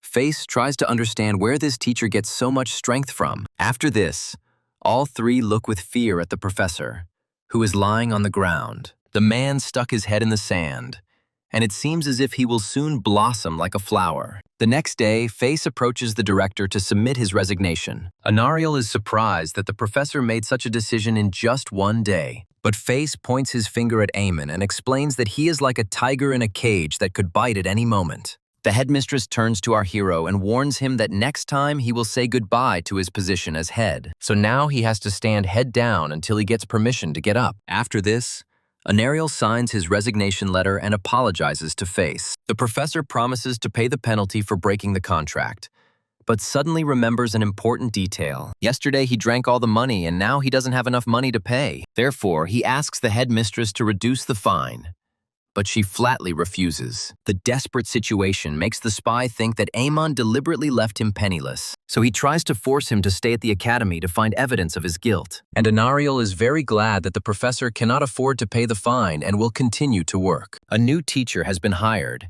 and is to be given the task of teaching science. This means that the academy will now cover the core educational program. If the academy returns to its former glory, the esteemed dragon will be satisfied, and the sister will have a solid diploma. However, Anariel decides to prevent such beating situations in the future. Professor Feist kindly agreed to forget about what happened, but no one will be able to cover for Amon a second time. Our hero is even surprised to see the elf so serious. But whatever happens there, it is now important to focus on restoring the academy. Meanwhile, Face understands that he will only be able to pay the fine in a month or two. Although the academy is in decline, there is certainly some useful information to be found here. At this moment, the spy meets with another teacher of the institution. It turns out to be Kai, who decides to get to know the newcomer better. Face is surprised, because just yesterday the teacher looked much wider and bigger. This guy is really suspicious, and it's no coincidence that his colleagues mistook him for a spy. He must be Feist's competitor, and even if he is good at disguise, he will definitely fail on small things. After this, the professor decides to ask where the math teacher is from. Spies usually avoid identifying themselves as residents of the country they infiltrate, but Kai called himself an imperial. In this case, Feist decides to dig deeper and states that Amanus is known as a wise ruler. He himself is from a provincial city in the kingdom of Osran, and only recently asked for asylum in the empire. Therefore, Face asks Kai to tell him about the great achievements of the emperor. The math teacher is wary of the professor but still tells him some stories about the emperor. In particular, how the continent was saved from a decade of conflict thanks to the ruler. Face is already waiting for Kai to finally shut up and does not understand why he praises the emperor so much. It turns out that he is either a fanatic or someone trying to prove his loyalty. If you look at Kai from the outside, he just chats away whatever comes to mind. Maybe he really is a spy, but only sent on his first mission. After listening to stories for a long time, Face gets tired and decides to take a step back for a while. He thanks the teacher for the fascinating conversation and gives Kai some handmade candies. The young man happily accepts the gift, And after that, the spy leaves. As long as Face keeps an eye on the troubled Amon, everything should be fine. Meanwhile, Kai seemed to have begun to suspect something about the professor. The prince waits for the moment when Face disappears completely from sight. After this, he throws the bag containing the candies on the ground. Kai gets up from the bench and becomes immersed in his thoughts about what happened. Now, the prince is absolutely sure that a spy has infiltrated the academy. The following events unfold in the library in the middle of the night. There are a lot of books and papers on the floor that should provide at least some information. But the spy doesn't understand why there isn't a single confidential document among all this. Does he really have no choice but to get information from people? At this moment, Kai comes to the library and finds the professor digging in the archives. The teacher is clearly not in a friendly mood and demands to know what Face is doing here. The professor begins to laugh nervously and announces that he has decided to learn more about the academy. Kai replies that Face must be very experienced in his field since he got in here in the middle of the night. The spy visibly tenses and realizes that something is definitely wrong with this guy. After this, two knights grab the spy by the arms and do not allow him to move. Face asks Kai to explain what all this means, because he just wanted to study history. However, the professor said that he belonged to the Faden family from the kingdom of Osran. Using the name of a dying family is a sound idea, but the real Face is long dead. The spy tries to get out of it and explains that he is simply a distant relative with the same name. However, this was not the only thing that gave away the professor, who had listened so attentively to the story about the Empire. Only a man from the kingdom of Marundel is capable of enduring this boring serenade and smoothly transitioning the discussion. The spy understands that he has been exposed, and now he has only one way out. So he needs to bite the poison capsule in his tooth and commit suicide. The poison takes effect immediately, and the spy falls to the floor dead. But he remains satisfied that he has fulfilled his duty to the kingdom to the end. However, the prince will not let the spy get away so easily and uses healing magic. At that very moment, life returns to the body of the failed spy. While he is recovering from the shock, Kai warns him not to try to escape. He just needs to be an obedient boy who will do whatever he is told. After this, under cover of night, the knights take the professor away from the academy, and the next day the headmistress puts out flyers recruiting students. Amon and Anariel's eyes light up at the upcoming path to success. Out of joy, our hero blurted out something unnecessary and said that this was the path to his personal success. But to justify himself, he came up with the idea that he considered himself part of the academy. At this moment, Kai bursts into the office and announces that Professor Faiz turned out to be a spy. However, seeing the huge pile of papers, the newcomer was momentarily taken aback. Amon asks a colleague to help spread all this and adopt useful experience. However, Kai reports that Professor Faiz has been arrested, and the academy is now unable to function properly. Amon believes that the younger one accused the man in order to avoid suspicion himself. But Kai merely handed the spy over to the knightly Goliaths, and he quickly confessed to everything. Now there is a vacancy at the academy again, and Eamon doesn't know what to do. Meanwhile, Anariel pounces on the basket of bribes given to her by the spy. Together with Eamon, they begin throwing enemy apples, and Kai tries to calm them down. After all, Reinvelt is right under the windows, and his colleagues are trying to throw fruit at him. Even though Eamon's dream failed, Kai offers him a great idea. Meanwhile, one of the knightly Goliaths is faced with the shout of his superiors. A commander named Tomato accuses a subordinate of the fact that all the paperwork should be taken to the vice-captain, and not to him. However, the knight explains that investigators insist on his participation. The commander demands that he forget about it and get lost. But the young man mentally wishes that he would step in shit on the way home. Meanwhile, Tomato is thinking that because of the spy, he has to work instead of resting. That same day, a lot of people gather in the main square, and one boy notices a suspicious uncle. The knight commander also decides to take a walk and yawns from boredom. He thinks about drinking alcohol, and at that moment, he meets a woman he knows. It turns out that she is Len Fid, who went out into the city with her children. Tomato thinks she's arrogant just because she works as a teacher and turns her nose up at him, as if that changes the fact that she's just the discarded daughter of her family. Since the commander is in a bad mood, he decides that this is an excellent opportunity to unwind. A man sneaks up behind an instructor and immediately gets punched in the face. Lenny hears some suspicious noise from behind and turns around. She thought she felt a familiar aura, And meanwhile, the commander had already been dragged around the corner. Having come to his senses, Tomato wonders who dared to hit him. The man takes off his black hood and declares that he is Leanie's brother. Also, from this day on,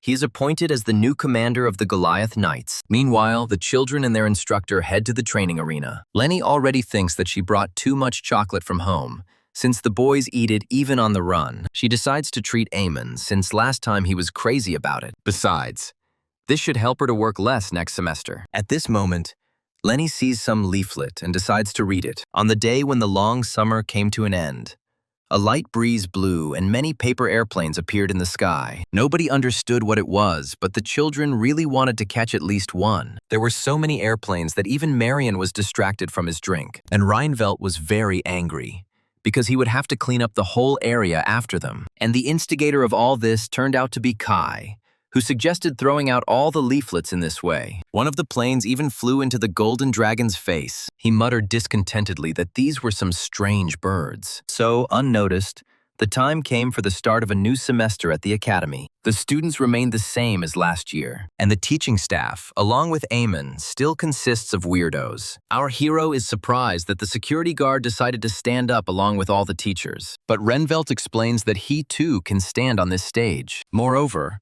after the incident with the spy, he became the head of security. Reinfeldt's salary has now even been raised by 3 whole silver coins. However, one person is still missing from the academy staff. Everyone is waiting for the headmistress and can't believe their eyes when the gates open. Even children are surprised by the spectacle that lies before them. First, wandering minstrels come forward and play musical instruments. Aman hopes it wasn't the headmistress who hired them for the opening ceremony. Anariel walks to the stage in heels and thanks everyone for waiting. And the musicians continue to play, accompanying the headmistress. After this, the girl goes up on stage and begins the opening ceremony of the new semester. However, our hero is very angry at the long-eared one, who spent money on musicians. Once the ceremony is over, he intends to have a proper talk with the elf. As our hero had planned, he taught the headmistress a little lesson. He even gave her a bump and scolded her for hiring an orchestra for the sake of 3 students. Anariel tries to justify herself and explains that the academy has always done it this way. At this time, the sound of breaking glass is heard in the office, and a dragon flies into it at high speed. Aman and the headmistress try to cover themselves with their hands and immediately forget about their differences. After this, the dragon places his huge paw on the floor and begins to speak. He asks the elf if this is really the Amonis Academy. The headmistress is so afraid of dragons that she begins to stutter. Meanwhile, he is trying to understand what is going on with this girl. As expected, Anariel simply fainted at the sight of the dragon. After this, the unexpected guest calls himself Lastianel and announces that from this day on he will study at the academy. Aman greets the dragon warmly and explains what Elder Castlerag told him about him. Lastianel reports that the elder is a distant relative of his family, and the teacher cannot understand his speech. After this, Aman decides to ask why he is in dragon form, although he should be in human form. After some time, our hero tries to bring the headmistress to her senses. He asks the girl to wake up and tells her that the dragon is no longer here. To finally awaken Anariel, Aman also announces that he is ready to forgive the money wasted on the ceremony. It works, and the teacher can finally introduce the new student to the headmistress. The young man with golden hair asks for forgiveness and explains that he did not mean to frighten anyone. He decides to introduce himself to the headmistress and calls himself Lastianel. Anariel is very surprised, as dragons are usually arrogant and cruel, but this one is in human form and even hid his energy. The headmistress is very glad that such an attentive dragon exists in the world. After this, Lastianel turns to Aman and informs him that he was supposed to pay for his tuition. Our hero takes gold coins out of his pocket and hands them to the headmistress. Aman is very glad that he showed himself well in front of the dragons and received the rest of the gold. Lastianel notices the remaining coins and wonders why they aren't also used to pay for his tuition. Aman tries to get out of it and explains that this is money for clothing and food for the student. However, the dragon can live without food and creates clothes using magic, so he demands that the remaining gold be given to him. Our hero can't believe that the student is showing his dragon energy at such a moment. He understands that it will not be easy for Lastianel, but gives him the rest of the gold. But what happens next seems simply unthinkable to our hero. The dragon begins to eat the gold and declares that it is not very pure. After this, He remembers the ingots that the elder gave and asks to give them to him. And Eamon remembers that the dragon had just said that he could do without food. The boy explains that he can eat whatever he wants and that he especially likes gold. Then he extends his hands to the teacher and asks him to give him the remaining ingots. A childhood memory of what he wanted to become flashed before Eamon's eyes. As a child, he was reading a book, and then he was asked this question. After looking at the illustration, Eamon replied that he wanted to become a dragon slayer. Right now, our hero would really like to make this dream come true. Aman kneels before the student and says that he wanted to use the remaining money as payment for his sister's education. However, the dragon continues to stand his ground, as this gold was intended for him. Therefore, our hero has no choice but to give up the ingots. Aman understands that he will not receive pity from the dragon and takes out the gold. The student takes what is rightfully his and looks back at the dejected teacher. After this, the dragon announces that he is ready to give our hero part of the gold. Aman was very happy, but only until he saw the size of the ingot he was given. Only a small piece remained of that huge boulder. Luckily, Aman left the other ingot at home, and if the dragon wants to take it, he will still become a killer. At this moment, our hero hears Reinveld calling him. A man reports that he found a child unconscious on the street. When the teacher saw his child, everything inside him broke. His exhausted sister lay on the ground, not moving at all. At some point, the girl opens her eyes and says her brother's name. Amy starts crying and warns our hero that it is dangerous. After this, Eamon returns to the academy and brings his sister there. The first thing he does is take the girl to the dining room and fill her up with a ton of food. Our hero is very surprised by his sister's appetite. The girl doesn't just eat, she devours food in huge portions. Eamon was worried about Amy because she didn't show up for the ceremony and was eventually found on the street.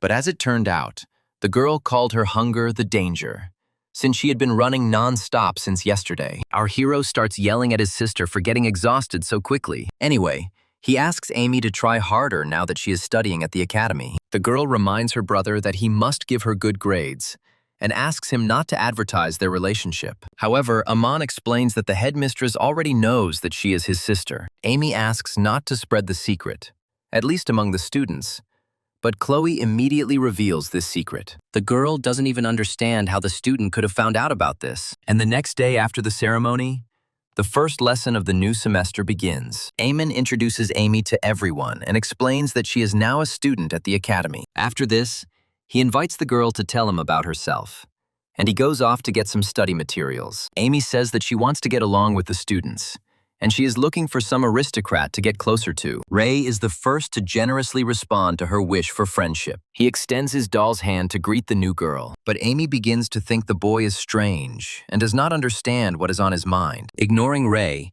she decides to take a closer look at the rest of the kids in the class. The girl glances at Chloe, who looks like an aristocrat. Amy decides to sit down next to her and starts a casual conversation. Chloe reveals that she is from the kingdom of Aaron, which was recently captured. Everything becomes clear to Amy.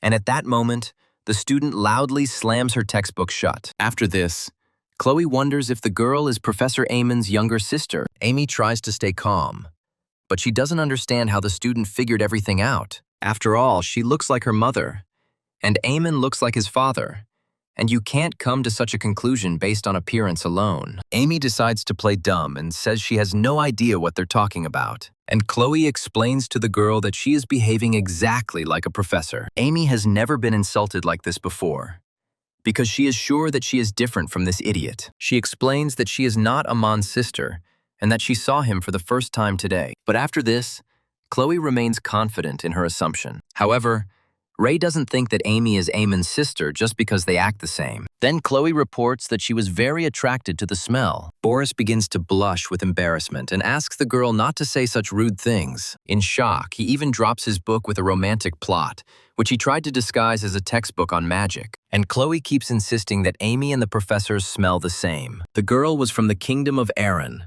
and grew up in rather harsh conditions. Therefore, her sense of smell was noticeably superior to that of ordinary people. Ray decides that Chloe has completely lost her mind, and he needs to be careful not to end up like that. At this point, Lastionel decides to support the girl and says that Amy and Eamon really do smell the same. Chloe is thrilled to meet a like-minded person who explains that he can sense it because he is a dragon. After these words, Each student decides that he is the only normal person here. Meanwhile, a teacher's meeting is taking place in the headmistress's office. Anariel reports that she has officially requested subsidies from the Ministry of Finance. But first, they need results from the students' practical training. Therefore, the headmistress decided that each child should be assigned a chaperone. Aman immediately remembers that Chloe and Ray are skilled with a sword. Therefore, these students should not have problems with practice. And the very existence of Lastianel is a cruel death for his enemies. Amy and her twin swords were great at cutting up monsters back home. However, one can say about Boris that he is simply a good boy. Aman tells the headmistress that he is worried about this student. After all, he only teaches the theory of magic, and it is unknown how he will react to danger. Marion starts yelling at the teacher because Boris spends days and nights studying magic. Aman realizes that Ramdam has a special connection to the boy, as he is the only one interested in his subject. He decides to apologize to his colleague so as not to anger him even more. After this, Aman decides to become Chloe's mentor. But Lenny also lays claim to the girl. The instructor explains that she is the one teaching her fencing, and it would be better if Chloe were under her mentorship. Now these two, who once wanted to get married, are like parents fighting for custody of their child. After this, Aman decides to give up and takes Ray. But this student is not given to him either. Kai states that the boy values him very highly, and therefore it would be fair if he became his mentor. The younger one is sure that he and Ray even have similar names, and the student will feel more comfortable with him. However, Eamon does not share his colleague's opinion regarding respect, as he saw images of Kai in the boy's notebook. But he decides not to destroy his colleague's illusions and gives him Ray. In this case, our hero is left to choose between Amy and Lastianel. Knowing his sister, Eamon assumes that she will decide to raid or rob some dungeon for valuables, and Lastianel will try to eat all the gold that comes his way. And if you bring these two together, an explosion is sure to occur. In the end, Eamon refers to the fact that he is a history teacher and therefore refuses to participate. After all, this is a non-combat specialty and scientists do not fight at all. And Anariel explains to our hero that the spoils of the expedition are divided between the students and the teachers. After this, Aman immediately takes back his words and studies the tasks for the children. The teacher becomes furious when he sees a complexity that will simply ruin the students. He is angry at the elf who decided to send the children to the ogre colony and the undead cave. Even veteran mercenaries would die on missions like these. And Anariel clearly took what the others refused. However, the headmistress explains that if they succeed, it will strengthen the academy's position. After all, these requests were passed on to them only because they believe in the abilities of the teachers. Thus, the team was formed and set off to the Buga Mountains, where the ogres live. Students have to spend a lot of time and effort to climb to the top, and Eamon is already completely exhaling and thinking that it would be easier to give up all of this. But if he gets the trophies and completes the tasks, then unprecedented glory awaits him. Dreams of treasure clearly give our hero the strength to continue climbing the mountains. However, one of the stones breaks off and the teacher flies straight down. At this moment, someone's hand manages to grab our hero. Lastianel tries to restrain Amy, who has caught the professor, who is always in the clouds. Aman is incredibly happy about his rescue, and his sister starts screaming for him to finally crawl up. After this, all three find themselves at the top, and our hero remains alive. However, even more impassable and difficult routes await them ahead. Halfway through the journey, the students and the professor were completely exhausted, and yet they managed to reach the signpost and survive. Meanwhile, a serene and calm atmosphere reigns at the academy. Anariel even becomes interested in how Professor Eamon is doing. She hopes that nothing happens to him and that the practice goes well. The girl recalls a conversation about how no matter how good the teachers are, the students have not yet reached that level. But if this doesn't pose much of a danger to someone, then the tasks are not bad. Moreover, the students under Amon's tutelage are very strong, and ogres and undead will not be a problem for them. Anariel was pleased with this answer and was once again convinced that no one was better suited for the role of manager than our hero. At this moment, the headmistress's ball requests communication from the head of the Adventure Guild. The girl is informed that there are some problems with the task in the Buga Mountains, where the students have gone, and Amy had already worn out her feet while climbing these mountains. Together with the professor,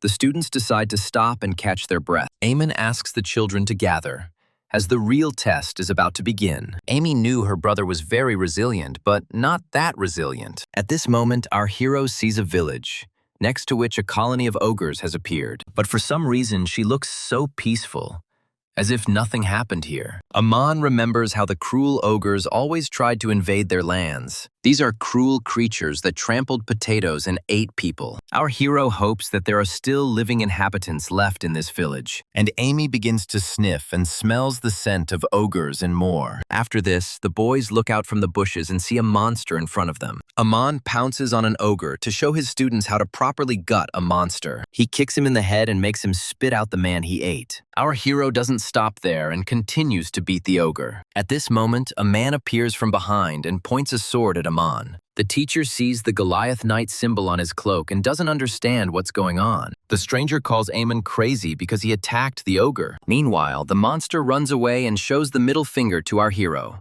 At that moment, the knight turns around and recognizes Aman, who is trying to seduce his sister Lenny. He points a sword at the teacher and promises that he will regret it. But our hero tries to justify himself and says that Lenny came to him herself. After this, the knight commander calms down and explains that he is patrolling a problematic region near the Amur. His cute little sister works in this city, and he, as an older brother, decided to personally protect her. One way or another, they are ordered to protect the trading city of Amur, and it is very peaceful.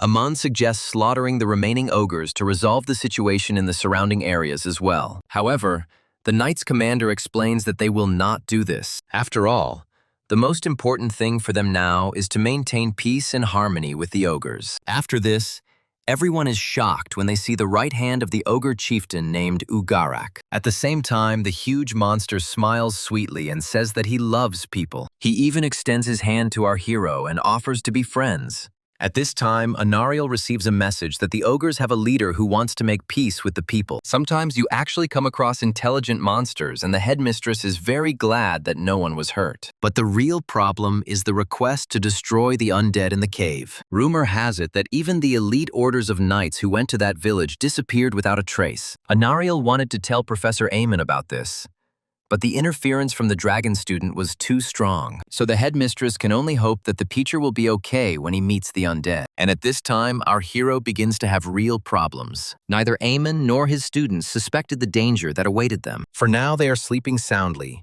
and clearly not of their own free will. As part of their academic practice, the teacher and his students had recently visited the ogre lair in the Buga Mountains. However, thanks to the appearance of the ogre lord, humans and monsters have now achieved harmony. Aman can't believe that these monsters are now plowing instead of oxen. If things continue like this, what will the bulls themselves do? Aman explains that the ogre is still a monster, and it is unknown when they will decide to attack. Besides, if you kill these monsters, you can make good money. Brother of Sloth explains that the big shots of the empire thought so too at first, but the ogre leader united hundreds of tribes. Moreover, even the bread that our hero is now eating was made by these monsters. In this case, Aemon decides to move on to the next task at Zorg's estate. The children had hardly had time to rest from this journey when the teacher suggested that they run an even longer distance. Zorg's estate is famous for its silk production and an economic turnover comparable to that of a major city. But in the mountains near the estate, there was a lair of the undead. The shards will clearly not negotiate with people, and they can definitely be destroyed.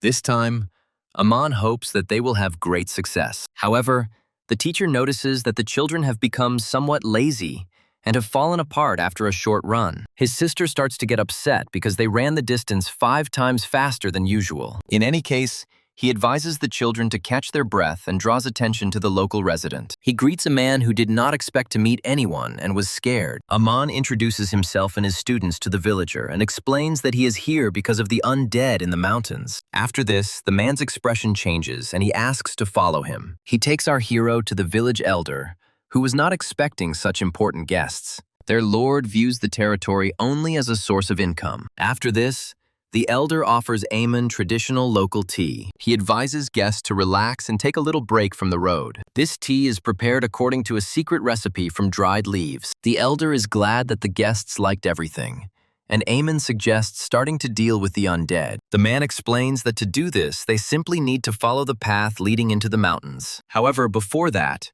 He advises to have a good rest and set off on the journey tomorrow. Aman tries to refuse, but he suddenly feels very sleepy. After this, our hero finally loses consciousness and falls to the floor, and the headman orders his subordinate to search the guests. The man is very pleased with his cunning plan, which has clearly succeeded. Now these stupid puppies are fast asleep and have no idea that they might not wake up. However, the villain did not suspect that one student would still open his eyes. When the room becomes empty, Lastianel rises from the floor. The boy sees those same cups of tea in front of him and decides to sniff. Lastianel realizes that this tea smells strongly of poison. At that moment, he hears a sharp sound from behind, as if someone was vomiting. The dragon turns around and sees Eamon and Amy, who have woken up and almost vomited while lying down. The boy was surprised that people also have a natural resistance to poisons. That same night, our hero and his students set off on their journey to the cave. Aman begins to feel dizzy, although, according to Lastianel's calculations, this poison should have knocked people out cold. Meanwhile, the path seems strange, as it looks too well groomed for an undead lair. There are even wheel tracks there, and Eamon suggests that an evil necromancer is exploiting people. Our hero is very pleased with his version, in which the inhabitants have to transport food and drink to the mountains in carts. Meanwhile, Amy continues to feel like she's throwing up and thinks someone just spat in her tea. The girl explains that she feels very unwell and promises to catch up with the guys a little later. And at this moment, the evil headman is already chasing the guests by following their footprints. At this time, Aman and Lastianel find themselves at the site of the undead's lair. The teacher asks the dragon if he can control his mana in human form. Lastianel replies that this is possible.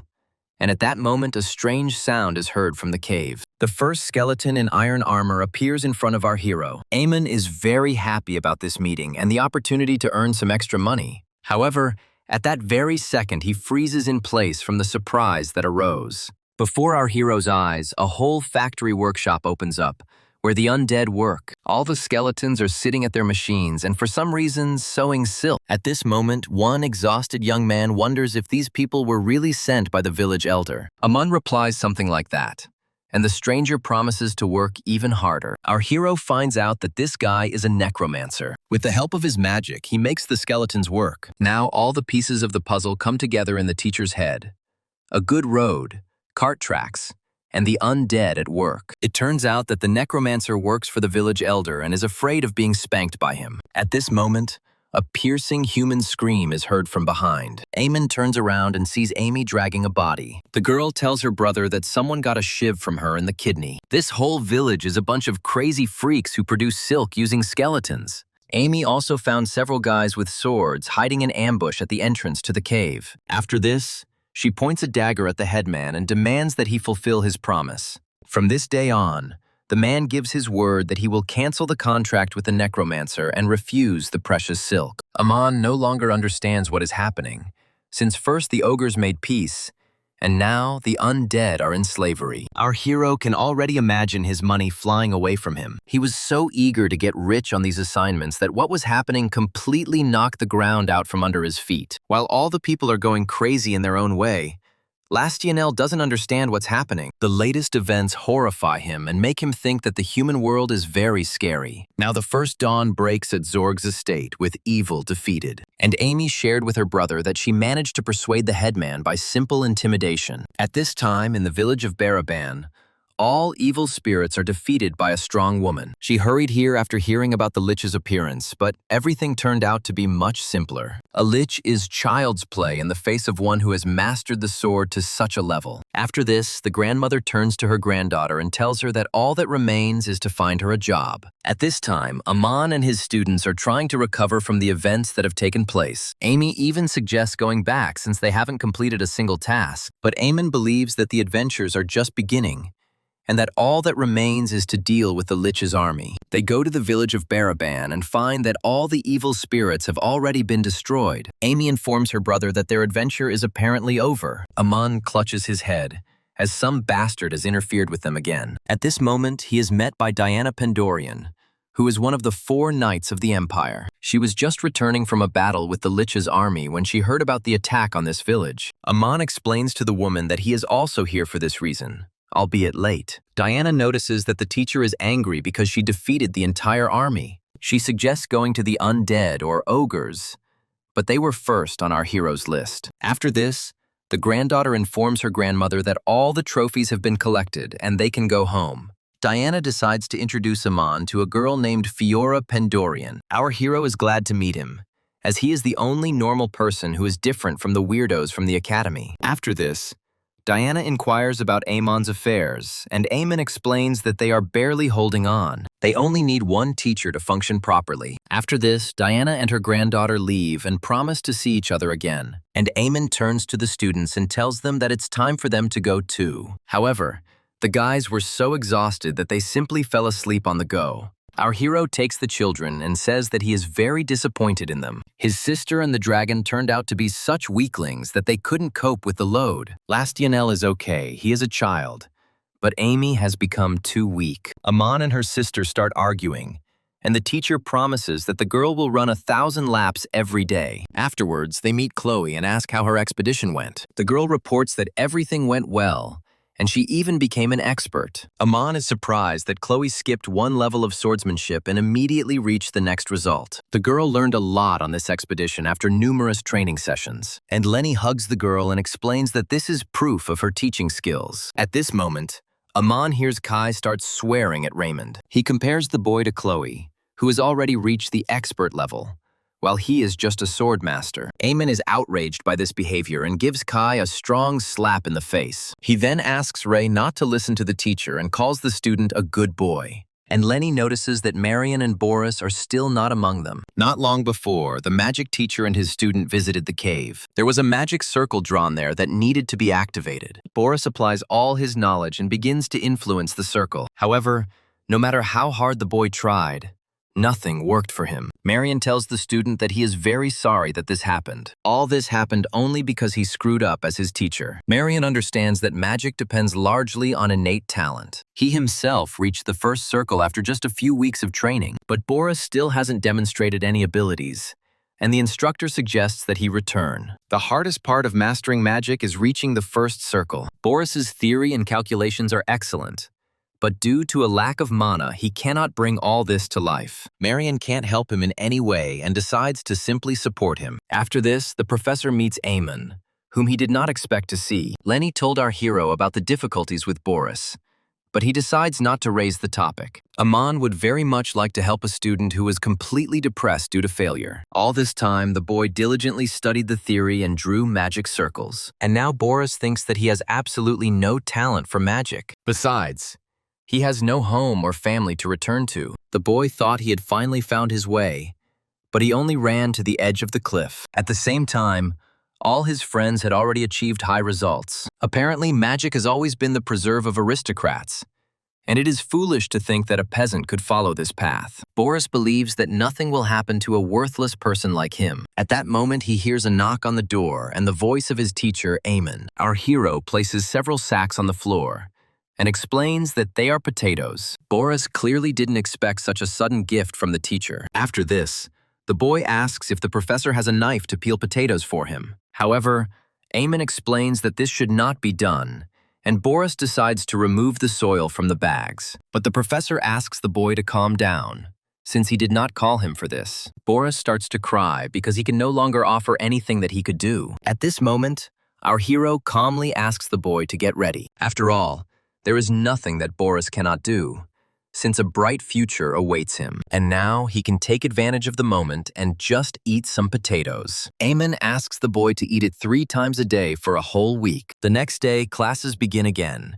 and one of them comes to an end. Chloe decides to use the break time to talk to Boris. She goes out into the yard with the boy and doubts whether she should say this. She then reports that Boris smells like Professor Amon's potatoes. Is he really doing some secret training without his girlfriend? After a while, Boris begins to feel as if his mother is calling him to eat. The boy sits down at the table in his house and is unpleasantly surprised. For lunch, he again has boiled potatoes, which he eats day after day. Mom is unhappy that her son is making faces at the table. Boris explains that for years he has been eating nothing but potatoes. At this point, the mother becomes Professor Amon and suggests that the boy eat raw potatoes for variety. After this, Boris comes to his senses and realizes that he is simply in the academy cafeteria. But on his table, there are still boiled potatoes and nothing else. Eamon asks the student to chew faster, as soon the deputy will come and eat all the potatoes. Moreover, the chef prepared various recipes especially for the boy. Our hero asks the boy to imagine that instead of potatoes, he is eating meat. Come to think of it,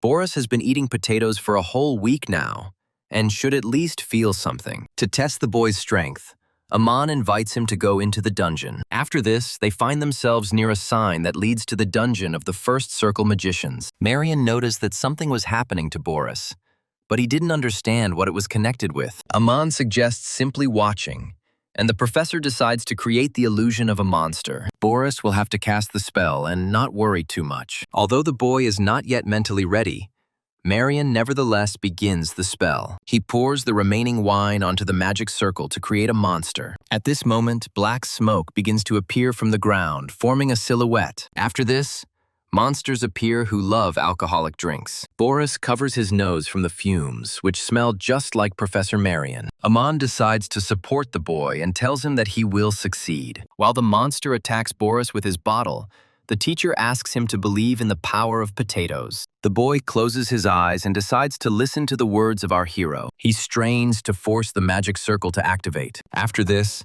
Boris produces a stunning magic arrow and directs it at the monsters. Even Marion didn't expect the student to display such stunning strength. After all, the magic arrow is a first circle spell. Boris clenches his fist and hears that he has succeeded. He is so happy about his success that he still can't believe it. The student has finally reached the first circle and is ready to kiss his mentor. Marion is already opening her arms to congratulate Boris. However, the boy passes by him, as he was clearly about to thank someone else. Boris falls at Eamon's feet and is glad that thanks to him he was able to use magic. Marion is angry that the damned Eamon stole from him the student he invested so much in. After this, the professor hears that Boris hopes to no longer eat potatoes. The boy just used first circle magic with the force of third circle magic. That is, he became like Eamon, who grew up on these potatoes. And Marion also wanted to eat them. Meanwhile, a man appears in the dungeon and patrols this place. He heard some noise and was no longer happy that he was not allowed to rest. At this moment, a picture appears before him of Marion strangling a teacher who does not give him potatoes. He explains that this dungeon is only designed for the first circle, and these villains have destroyed everything here. After this, the teachers had to pay for the damages caused. It's not for nothing that they say that if you're unlucky in everything. However, Amy also grew up on this potato, but she is not strong at all. Aman explains that her swordsmanship is terrible and her magic skills are atrocious. At this point, Amy decides to admit that she did it on purpose. After all, a student who starts out poorly and gradually develops is much more interesting. Aman realizes that this makes sense, and he no longer worries about Ray, since he knows that he will not drown. He also doesn't worry about Chloe and Boris, who are having trouble with something. Still, Eamon believes it's time for his sister to start showing her abilities. He even decides to lie that other teachers notice her slow pace of learning. The girl promises to try harder, and our hero is confident that one day she will understand his intentions. But Amy believes that she is doomed, since this is indeed her true ability. She decides to ask others for advice on how to better remember subjects. Boris offers her magic scrolls and a tonic for insomnia, and Chloe an iron core for a heavier sword. And Ray takes out his doll and asks if the girl has any questions for him. But she turns to Lastianel, who tells her that he is the best in his studies only because he is a dragon. After this, the fencing instructor announces that today the children will have self-study. Amy realizes that it seems she has no other choice. She decides to do things her own way and takes out her fan to attack. After this, she stands over Professor Lenny, who is sleeping peacefully in her bag. Meanwhile, the students begin training on dummies in full swing, and Amy uses her fan to achieve the desired result. The girl simply waves it over the professor and asks how the wind is. Lenny is delighted with the students' actions and calls her very good. Amy knew it would work, and the fencing instructor would no longer dare to complain about her. During a magic lesson, the girl also decides to use this trick and gives the professor a bottle of wine. And in math class, Amy raised her hand to ask Professor Kai to explain the problem again. After these steps, the girl manages to create a good impression of herself in front of all the teachers. After some time, she meets her brother and doesn't know what to expect from him. But Aman praises his sister because the teachers speak well of her. After this, M decides to ask his brother what his secret is to being so smart since childhood. After all, he became a history teacher at the academy, although no one taught him this at home. Aman explains that this only looks like an achievement at first glance. In fact, the family lands and title will go to the eldest Aim, and he and his sister will have to cope and live in this world on their own. Therefore, Aman tried to do everything in his power for the sake of the future. He studied the theory of magic until he remembered everything his father taught him. After this, he explains to his sister that hard work always pays off. Aman then says goodbye to Amy as he needs to prepare for class, and the girl decides that she should try to start studying after all. After this, the professor ends the next lesson and asks to remember the material covered. Before the students leave, he notices their unity. They all became very close and found common topics for conversation. Even Chloe got along with his sister, and they have a lot of fun together. But in fact, the girl decided to make friends with Amy, since she is a relative of Professor Eamon. Meanwhile, the boys also don't believe that they are really friends. That's why Ray is very happy that he has a real friend in the form of a doll. At this time, Lastianel wonders if people really project themselves onto dolls that look like them. Boris even grabs his head, as he has to communicate with a dragon and a guy who talks to dolls. It was an ordinary day when the boy thought that he was the only normal student at the academy. After some time, Kai comes into the teacher's room to see Professor Eamon. He reports that the headmistress asked him to come to her office. After this, Aman learns the incredible news that they have a new teacher. He runs as fast as he can to the headmistress's office and is happy that they will now have a full complement of teachers. This way, they can begin recruiting new students, which was interrupted by the spy. In a matter of seconds, our hero finds himself in the headmistress's office and asks to see the teacher. At that moment, he sees a girl in front of him who is chewing a flower because of a terrible desire to smoke. Aman learns that this is the same granddaughter of Diana, who behaved more civilized last time. Anariel greets our hero, and he notices that he and his deputy look somewhat sad. The headmistress has serious doubts about whether they should hire this teacher, so she called Eamon to get his opinion as the head of the department. The professor explains that he sees no problem with this girl, as he has already met her once. Anariel asks Aman to look at the future teacher again and repeat these words. Fiora at this time does not mince words because everything is not going the way she wants. Not long before this, her grandmother suggested that she get a job at the academy. After all, my granddaughter has always had a talent for science, and Amonis is an excellent place for this. But Fiora is outraged that her grandmother sent a letter of recommendation without even consulting her. But Diana continues to insist on her own, and expresses a desire for her granddaughter to become friends with Professor Eamon. But the girl refuses to work at the doomed academy, and wants to make her own decisions in her life. However, the grandmother explains that Amonis has a great future, and she wants to do everything in her power for her granddaughter. Fiora tries to support her grandmother and is confident that she will last another 100 years as a swordmaster. Diana decides to manipulate tears and the fact that working at the academy is her last wish for her granddaughter. Fiora promised to go to the interview, and the headmistress offered her to start working tomorrow. The girl was stunned by such an offer and didn't even have time to refuse. And the headmistress has already accepted the new teacher into the ranks of the academy.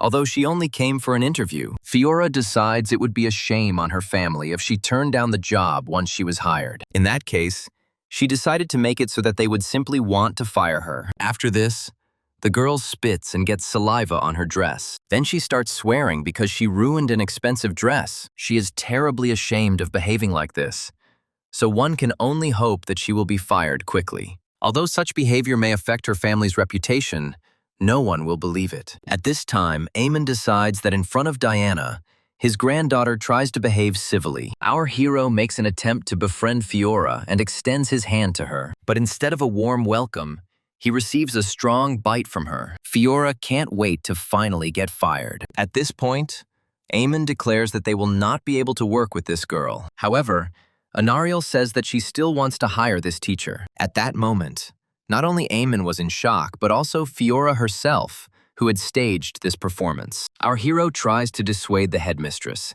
since the entire teaching staff is already worthless. Fiora heard these words and was hurt that Eamon thought she was so stupid. However, this is the only way to return home and not work at this academy. While Eamon tries to convey common sense to Anariel, She clings to the girl's origins in the Pandorian family. Even the deputy agrees to hire Fiora, as she likes her straightforwardness. To irritate Amon, she adds that this lady is exactly what the academy needs. Bresla sniffs the girl and she begins to like the smell of menthol cigarettes. At this point, Fiora gives in and explains that she is not actually a bully. In this case, the headmistress is even more ready to take her. And then the girl has one last trump card left. She explains that she is a heavy smoker and puffs on a cigar. Even though it seems disgusting, Fiora has no other choice. Since Anariel is against smoking on the academy grounds, this should work. But the headmistress says that experienced teachers need to guide Fiora on the right path. She decides to entrust this to Professor Amon, who is clearly not thrilled with the copper-headed elf's idea. After this, Anariel puts a seal and hires the girl. Thus, Fiore failed to achieve his dismissal. The girl no longer had any hope of returning home. However, she is not the only one who is worried about the current situation. Together with Amon, they really want to go home and escape from this academy. The next day, Amon teaches a lesson to the children, but they are constantly distracted by extraneous sounds. While our hero is explaining the topic, someone keeps coughing. Fiora's throat was already starting to hurt from trying to imitate the hooligans who smoked and coughed. At this point, Amon can no longer stand it and asks the girl to be quieter. She asks permission to spit, but the teacher refuses her permission. After the lesson ends, the elder Lenny notices strange behavior in our hero. Amon, meanwhile, is chewing flowers and reports that he has realized something. Lenny acts like an aristocrat, and he regrets that he did not notice her nobility. The instructor decides that Amon decided to borrow money from her in this way. But in fact, it is because of the new teacher. She spits and complains all day long that she wants to smoke. However, during Lena's lesson, the girl behaved quietly and modestly, and Amon explains that he is in fact acquainted with Diana Pandorian. She's taken in this little toothy fellow, and he'll be chopped to pieces if he tries to teach the girl a lesson. But the problem is that in Diana's presence, her granddaughter behaves very well. At this moment, Lenny begins to smile, as she clearly has something in mind. The next day, the girl gives another fencing lesson. In all this time, only Amon saw Fiora as a hooligan, and Lenny behaves especially aloofly with the new teacher and does not pay attention to her. However, the instructor approaches Fiora and asks her not to hide her true nature. Diana's granddaughter is upset that she will have to pretend to be a hooligan here again to get fired. She thanks Lenny for her understanding and starts spitting. The instructor praises the girl for her sincerity and says that she likes to see Fiora like this. But in reality, Lenny did it in order to have connections in the Pandorian house. During the magic lesson, Marion first notices the new bully. He immediately offers her a drink to establish contact with the girl. Fiora gives up alcohol to anger the teacher and get him fired, explaining that it is her weakness. Marion is upset because he really hoped that the hooligans liked to drink. However, instead of getting angry, the teacher promises to help her become a real bully. At this point, Fiora can no longer stand it and snatches the bottle from Marion's hands. The drink turns out to be especially strong, and the teacher promises to find something to eat with it. Meanwhile, Amon still can't stop thinking about Diana's granddaughter. In such an environment at the academy, he again wants to get out of here. At that moment, the elder Ramdam rushes past him at high speed. Amon decides to see where the teacher is rushing off to in such a hurry. Our hero looks into the teacher's room door and completely loses his temper. That bitch Fiora even went so far as to drink all of Marion's booze. Meanwhile, Amon runs out of the flowers he was chewing on to relieve stress. Our hero turns to Kai and reports that Fiora is completely out of control. The boy almost gives himself away when he explains that Pandorian never behaved like that. So he promises to look after the girl, who is very ill from drinking alcohol. Seeing her, Kai begins to think that he didn't know Fiora very well. After this, Amon's trust grew, since he was now personally convinced that the girl was dead drunk, and Fiora can't believe that she has reached such a level of dismissal. It looks like she'll have to confess everything and break the contract herself. Fiora goes to the director and explains that she is not a hooligan and is ready to pay a fine for breaking the contract. However, before this, the headmistress asks the girl to listen to a message from her father, Duke Pandorian. When she was still a child, She and her father often walked in the garden of the mansion. Then the Duke asked his daughter to always keep her word and honor her agreements, because the honor of an aristocrat depends on every word spoken. Father taught that it is the duty of every nobleman to bear responsibility until the very end. And now the Duke understands that his daughter has not yet reached the required level, but he hopes that the academy will definitely teach her wisdom. After this, the man asks him to forgive him and disconnects the connection. Since Fiora's father personally asked her to stay at the academy, the headmistress is looking forward to working with her. At this moment, the girl was completely stunned by the failed plan. She did so much to get fired, but in the end, she got hired. After this, the headmistress informs the teachers that Fiora's behavior was just an act. Marion is annoyed, as he was very happy to meet his drinking buddy, and Eamon is very glad that the girl turned out to be a normal person. But while he was thinking this, Fiora pounced on him and began to bite his head. Grandma sent her here because of this Amon, and now he is the root of all her troubles. And our hero starts screaming and explains to everyone that the girl is, after all, a bandit. He asks to remove her from him, but none of his colleagues sees the need for this. Now, Amonis Academy finally has 5 teachers. Our hero and the headmistress are discussing new brochures that are due to arrive in less than a week. During this time, Anariel asks Amon to finish the remaining work. The headmistress explains that fieldwork is currently the top priority. The exam involves clearing a dungeon of illusions,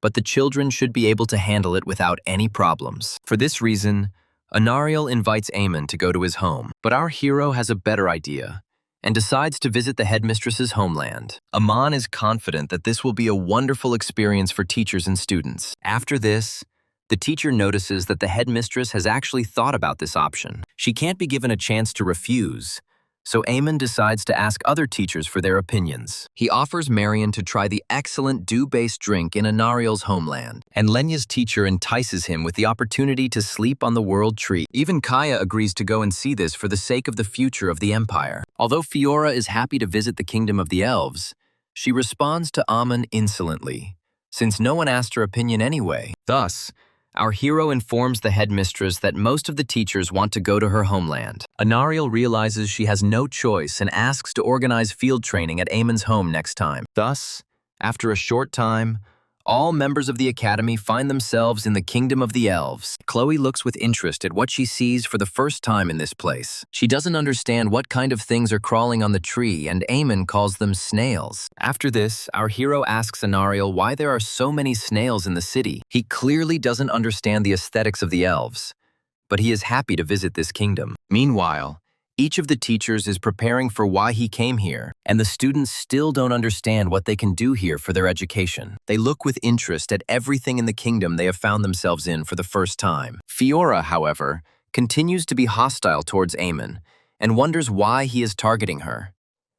Our hero never managed to understand why the girl hated him so much. Luckily, at this moment, the headmistress distracts everyone by clapping her hands. Anariel asks everyone to pay attention to her and shows her house. While she decides to start with the arrangement, Eamon notices the danger. Our hero rushes to the aid of the headmistress and asks her to be careful. At that moment, Anariel sees someone's powerful blow fly past her face. Some elf is angry at the headmistress for daring to return after running away from home and refusing marriage. She delivers a powerful blow to Anariel's head to punish her. However, judging by the state of the headmistress, the elf attacked someone else. At that moment, all the teachers froze in place in shock. The children also can't believe what they just saw. Even the elf herself understands that she missed and hit the wrong person. Professor Eamon finds himself on the ground, motionless. After a while, everything calms down and Lini finally fulfills her wish with sleep. And the elf begins to stare at our hero and think about something. Amon doesn't understand why this woman is looking at him like that. Then she tells Anariel that choosing a person as a partner will not be easy. But the headmistress explains to Mom that she and Eamon are not at that level yet. In any case, the woman is glad to see her daughter as 40 years have passed since their last meeting. Her father went to the Mother Forest 10 years ago and promised to return soon. Amon decides to take an interest and asks what this place is. Anariel explains that the High Elves live in the Mother Forest. This is a branch of elves who are born with incredible amounts of mana and a connection to spirits. Most likely, they are chosen by the World Tree,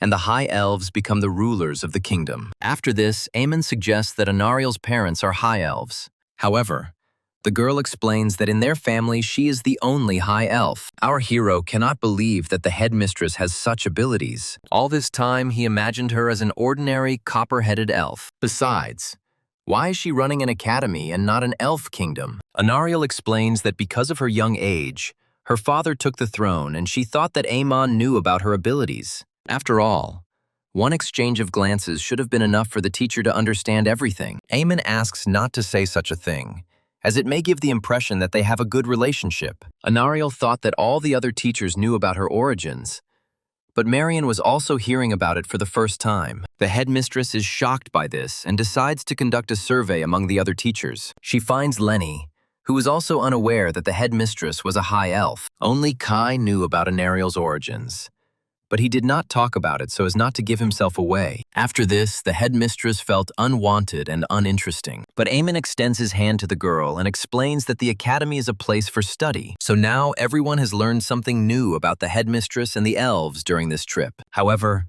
our hero begins to feel embarrassed when Anariel begins to look at him with such eyes. At this moment, children appear, riding on a fast unicorn. Along with them rushes a herd of animals, which the boys mistook for ordinary horses. Amon finds himself in the path of the unicorns and doesn't know where to go. At this moment, the horn of one of the animals appears right in front of his eyes. Luckily, our hero escaped with just a slight abrasion on his forehead, but he never knew that unicorns were so loving that they were ready to lick his. Anariel explains that the animals like the teacher, and the children are delighted with the entertainment. However, Amon's sister shares her brother's feelings, as she had just washed her hair in the morning, which now ended up in the unicorn's mouth. After this, Anariel approaches Unico and says that she is very glad to see him.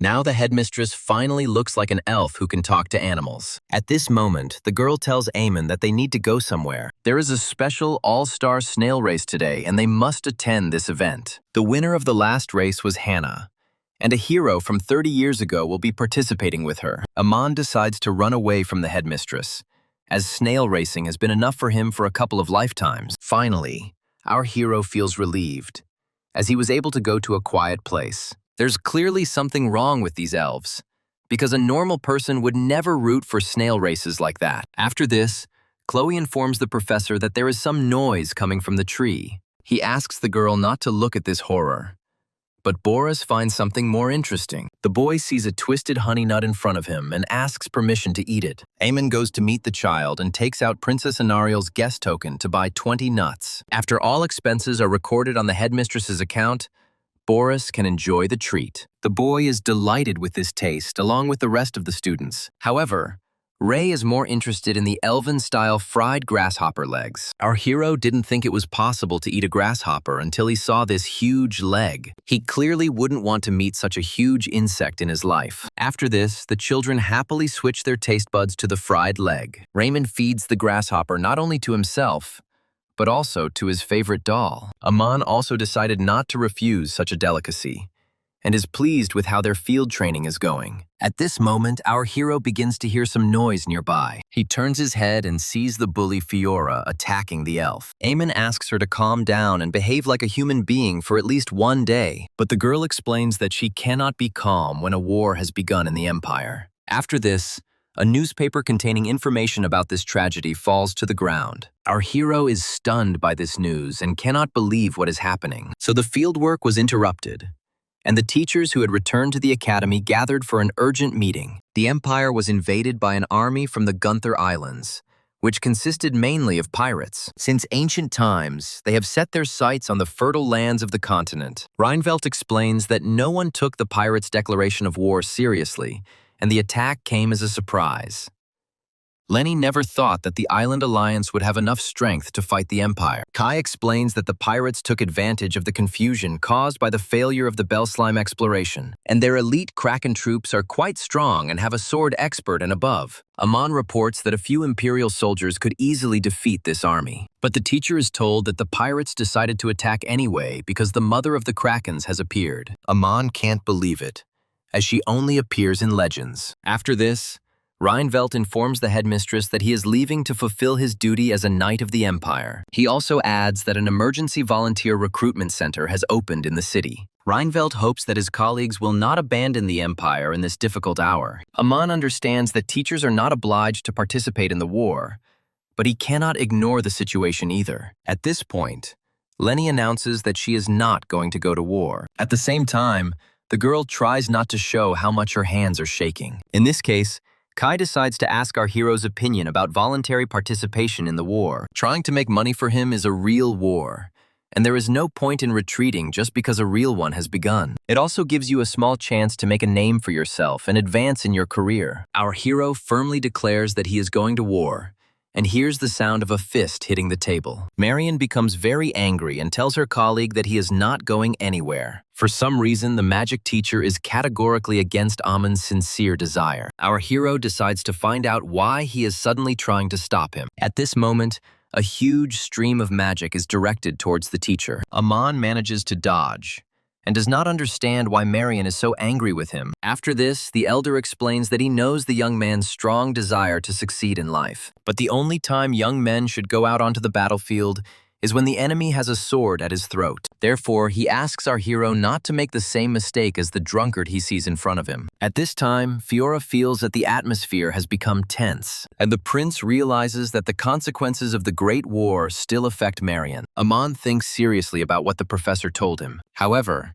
after this, our hero explains that Marion is completely wrong. When the teacher was a child, his father brought him to a neighboring town. There, Amon first learned about the existence of delicious white bread. He had not seen it before, since he only had rye at home, and he hastened to share his discovery with his father. The child pointed out to the man the display case where the very same white bread was located, and then a nobleman's son passing by told them that they were beggars. That day, our hero's father bought him a loaf of white bread, and he still remembers its taste. Although Amon can now afford this bread, he still does not want to limit himself to it. There is no enthusiasm or passion in it, but only calculation and the desire to achieve success. Marion listens to the teacher silently and does not say a word to him. After this, he also silently gets up and leaves the conference room. Amon doesn't understand what suddenly came over the magic instructor and why he's so unhappy about his departure to war. After this, a deathly silence falls over the entire hall and an eerie atmosphere appears. Our hero decides to break this silence and asks why Marion left. At this moment, Lenny, with tears in her eyes,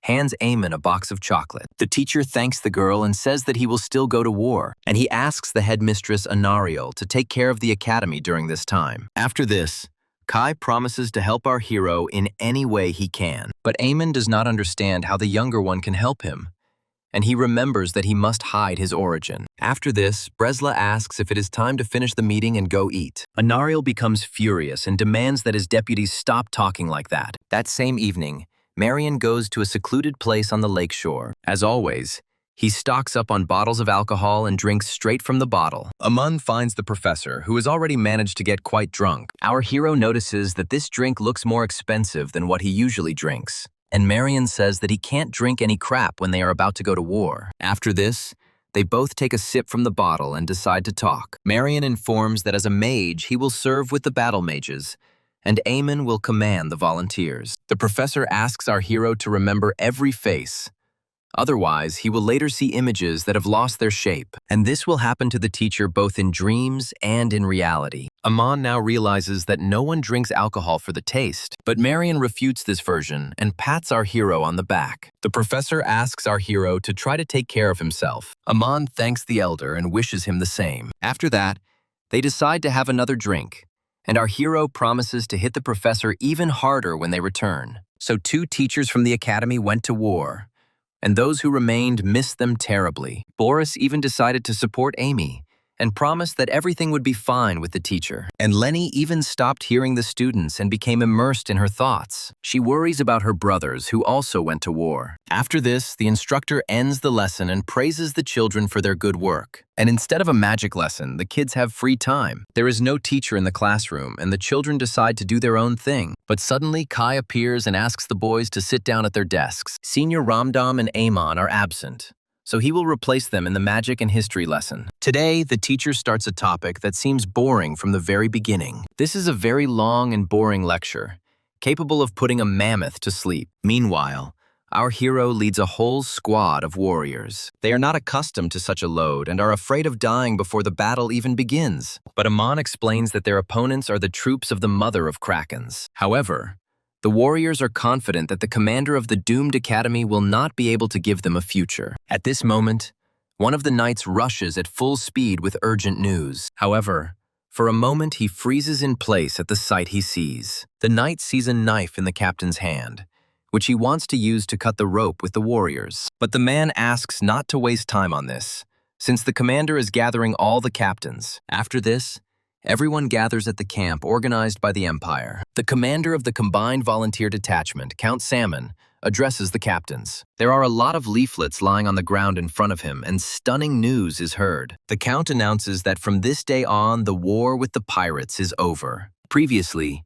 Amon had only 3 dreams of success in his life. His first dream was born in childhood, when he wanted to become a dragon slayer. But on his way, he met an elder who had no home and whose tribe was constantly hunted. Amon's second dream was to become a teacher and achieve success through his students. And the last time he wanted to become a war hero and achieve great things. However, this also did not come to fruition as the war ended. At this moment, one of the warriors approaches Amon and informs him that they are ready for the party. Who would have thought that Her Majesty's army would achieve such a triumph? It was she who taught the Emperor swordsmanship and was the Grand Master. After the death of the mother of the Krakens, the alliance of the Gunther Islands had no prospects. Even in this situation, each member of the Emperor's family strives to drink the blood of Amun. At first, His Majesty withheld the reward for the tournament and did not give the teacher any gold. Then he often got into fights and mocked our hero in every possible way. He even prevented him from becoming Diana's student and behaved like a little capricious child. Amun continues to chew on the Kraken mother's meat and cannot believe that all this is happening to him. He is ready to cry from resentment and sadness, which is immediately noticed by other warriors. They start laughing at our hero, who is very depressed. The warriors are amused by the fact that the captain used to boast that he was not afraid of anything, but he need not worry, as some warriors are also afraid of war. The knights advise Amon to let off steam and not hold back. After this, our hero begins to cry loudly, and the knights support him. But no one knows that any grief of Amon is connected with the emperor, who does not allow him to achieve success. Meanwhile, Kai continues to replace our hero in history lessons. The children can't wait for Professor Amon to return to the academy. At this moment, our hero hears Kai's approaching footsteps. The door to the office opens, and the teacher will soon start the lesson. Our hero hears Kai giving his boring lectures again. While the younger one is telling the story, the children look in a completely different direction in surprise. They are so stunned by what is happening that they cannot utter a word. At this moment, the children notice the professor in a sleeping bag lying on the table. The children completely forget about the lecture and ask the returning teacher to tell them about the war. Amon reports that everything is over and he is completely fine. Even though the kids notice changes in the teacher's behavior, the most important thing is that he is alive. Meanwhile, our hero continues to give his meager lecture. At this moment, he stumbles upon information where Amonas XI was in a duel with a nobleman several times. Then he hit Count Drake without any serious reason, and as a result of the counterattack, both his legs and arms were seriously wounded. Amon saw this in his family chronicle and decides to deal with it. Meanwhile, a torrential rain begins to fall over the academy grounds. Anariel is not at all happy about this weather, as she had hoped that there would be no rain. Amun wonders if the headmistress is going somewhere, but the girl is worried that all their finished brochures will get wet. However, Amon is no longer at all happy with these leaflets, as he has realized his situation. After all,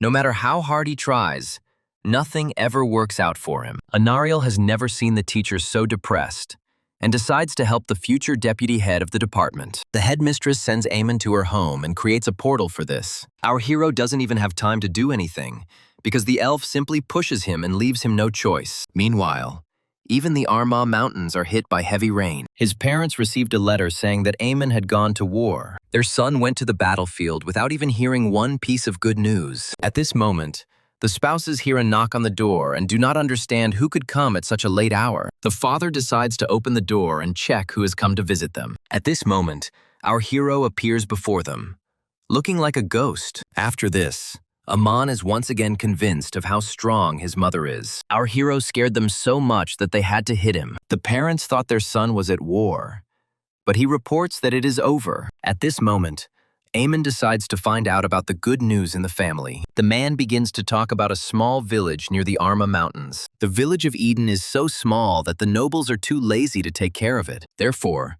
the council periodically elects the city administration through a system of tribunes and people. The good news is that one millionaire has invested a lot of money in Eden. Aman is surprised that someone could just throw away a lot of money like that. After this, the father adds that they were assigned to look after this village. The parents are planning to send Aim there as their representative. At this moment, one strange eagle is watching this whole conversation. After this, he returns and flies to the imperial palace. The eagle lands on the prince's shoulder and conveys to him the information that everything went smoothly. He promised to help the elder Aman, and now, thanks to him, his family has received Eden. The prince hopes this will bring some joy to him and his loved ones. At this time, there is talk at Amon's estate that something is wrong with the potatoes. The parents decide that the entire batch needs to be reviewed since their son is complaining. But our hero explains that after eating potatoes, everyone immediately becomes too active. So Eamon wondered if his parents knew anything about this effect. At this point, the father asks if their son has been stuffing the potatoes with anything. If you think about it, they initially started raising her precisely because of Eamon. At that time, only rye was grown in the fields. But the son read in a book that it would be better to grow rye and potatoes at the same time. Although Aman has forgotten about it now, he insisted on it strongly as a child. In any case, the father doubts the special properties of the potatoes bought in Eden. And yet, Aman still has some nagging doubts about the activity after eating this vegetable. But since he is at home, it is worth checking the information in the family chronicle. On his last visit, Aman didn't think much about it. But now he intends to find out about the problems his ancestors had with the emperor's family. When Emperor Amonis IV spoke of Drake's shortcomings, he called him an asshole. However, when Amonis was crown prince, he treated the Duke with respect. And Amonis X said about Marquis Drake that he was a sweet child.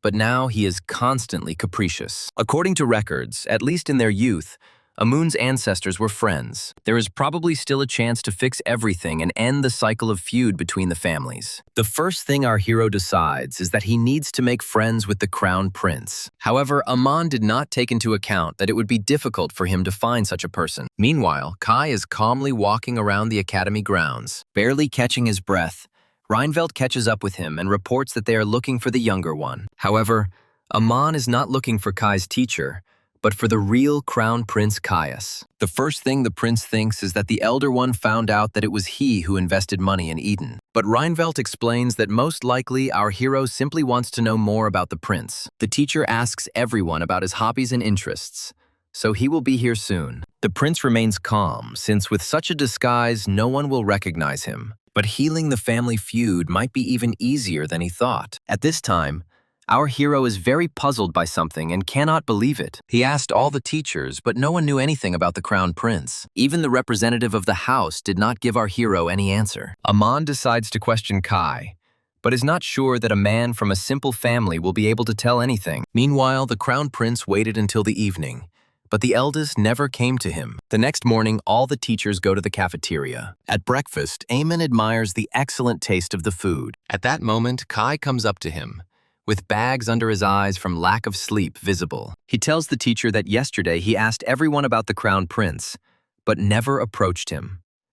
Aman can't say it's because of Kai's family, so he replies that he just didn't want to bother him with trivial matters. After this, our hero felt that the atmosphere had changed greatly. Kai continues to get on Eamon's nerves because he asked Fiora, but didn't ask him anything. You might not be able to tell by his appearance, but the younger one's family is actually from the capital. However, Kai is interested in why the elders suddenly decided to find out about the prince. Aman explains that it is personal, but they both understand that they want to end the feud. After this, Kai reports that the prince rarely receives anyone and does not like excessive attention. He doesn't even particularly like anything, so he can't talk about his tastes. Having heard such answers, our hero does not understand why Kai came to him at all. But if the prince doesn't accept anyone, is it really impossible to meet him? At this moment, Aemon is struck by lightning as he comes up with a way. Our hero starts laughing loudly, which scares Chloe as she passes by. Seeing the teacher's strange behavior,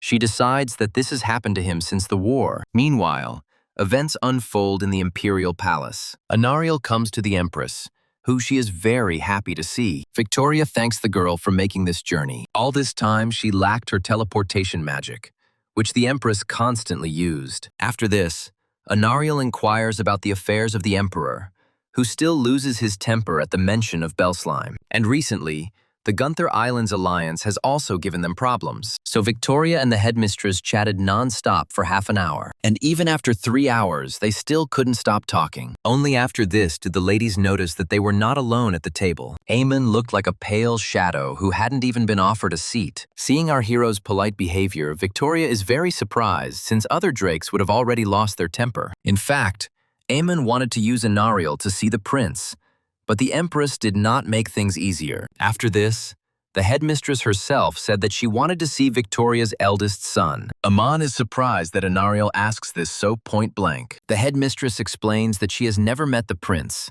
and Victoria understands that no one yet knows the truth. But seeing Eamon's desire to see the prince, she understands that her son's desire to end the feud is achievable. After this, Victoria tells the guests that she will call the crown prince. Meanwhile, Caius calmly strolls around the palace in the guise of a teacher. Already approaching the exit, he begins to use transformation magic. In a matter of seconds, the prince changes his appearance and becomes himself. Not long before this, his mother called him for some reason, but did not tell him the reason. She promised to tell them everything during a personal meeting in the third palace. But after this, the crown prince feels genuine surprise. He sees Eamon in front of him and doesn't understand what he's doing here. Did he really want to see the prince so much that he even went all the way to the palace? Caius decides not to worry, since the elders should not recognize him in his own form. After this, the prince passes by Eamon, but he seems not to notice him. Then our hero greets Caius as if he were an ordinary acquaintance. The whole point is that the teacher mistook the prince for the younger Kai.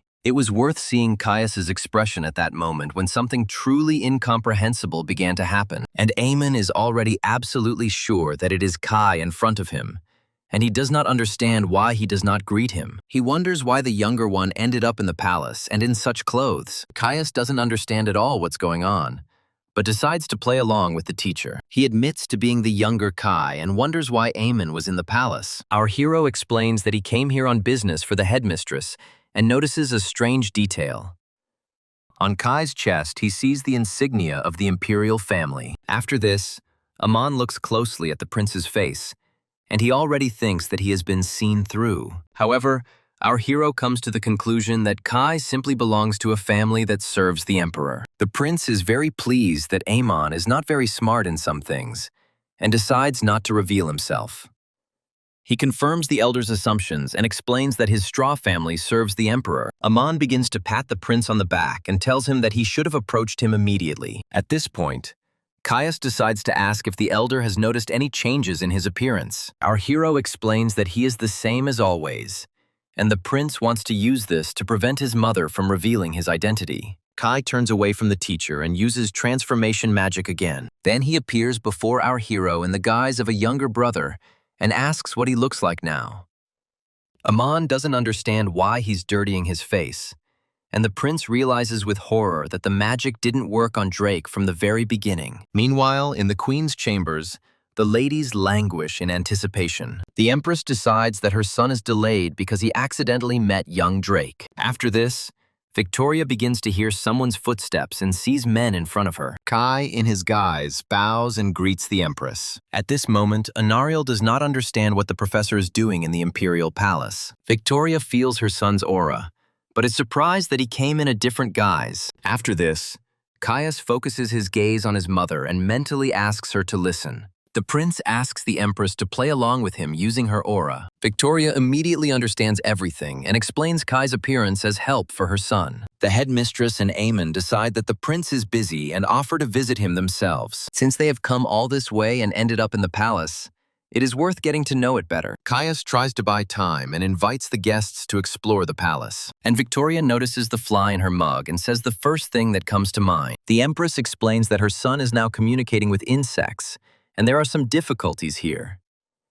Even Caius didn't expect his mother to come up with such an absurdity. And Victoria continues to tell how her son deals with larvae and poisonous insects every day. Kai decides to stand up for himself and replies that His Highness does not have such hobbies. Then Victoria declares that the young man is simply protecting the prince, since he himself loves insects. Kai tries to justify himself, and at that moment, the Empress agrees with him. She adds that the two recently switched their hobby to eating insects. While the Empress was carried away by her inventions, Aman understood why the flies had disappeared from the empire, and the prince himself turned completely pale until his mother finally admitted that it was a joke. Kai decides to leave this company and says that he will be better off with insects. Meanwhile, outside the palace window, it is gradually beginning to get dark. The guests say goodbye to the Empress and are very sorry that they did not see the prince. After that, they head to the main exit, where something strange is happening. Walking along the corridors, the headmistress hears a sound similar to the growling of an angry dog. It turns out that this sound was made by the Emperor himself when he smelled Drake. Having seen his target,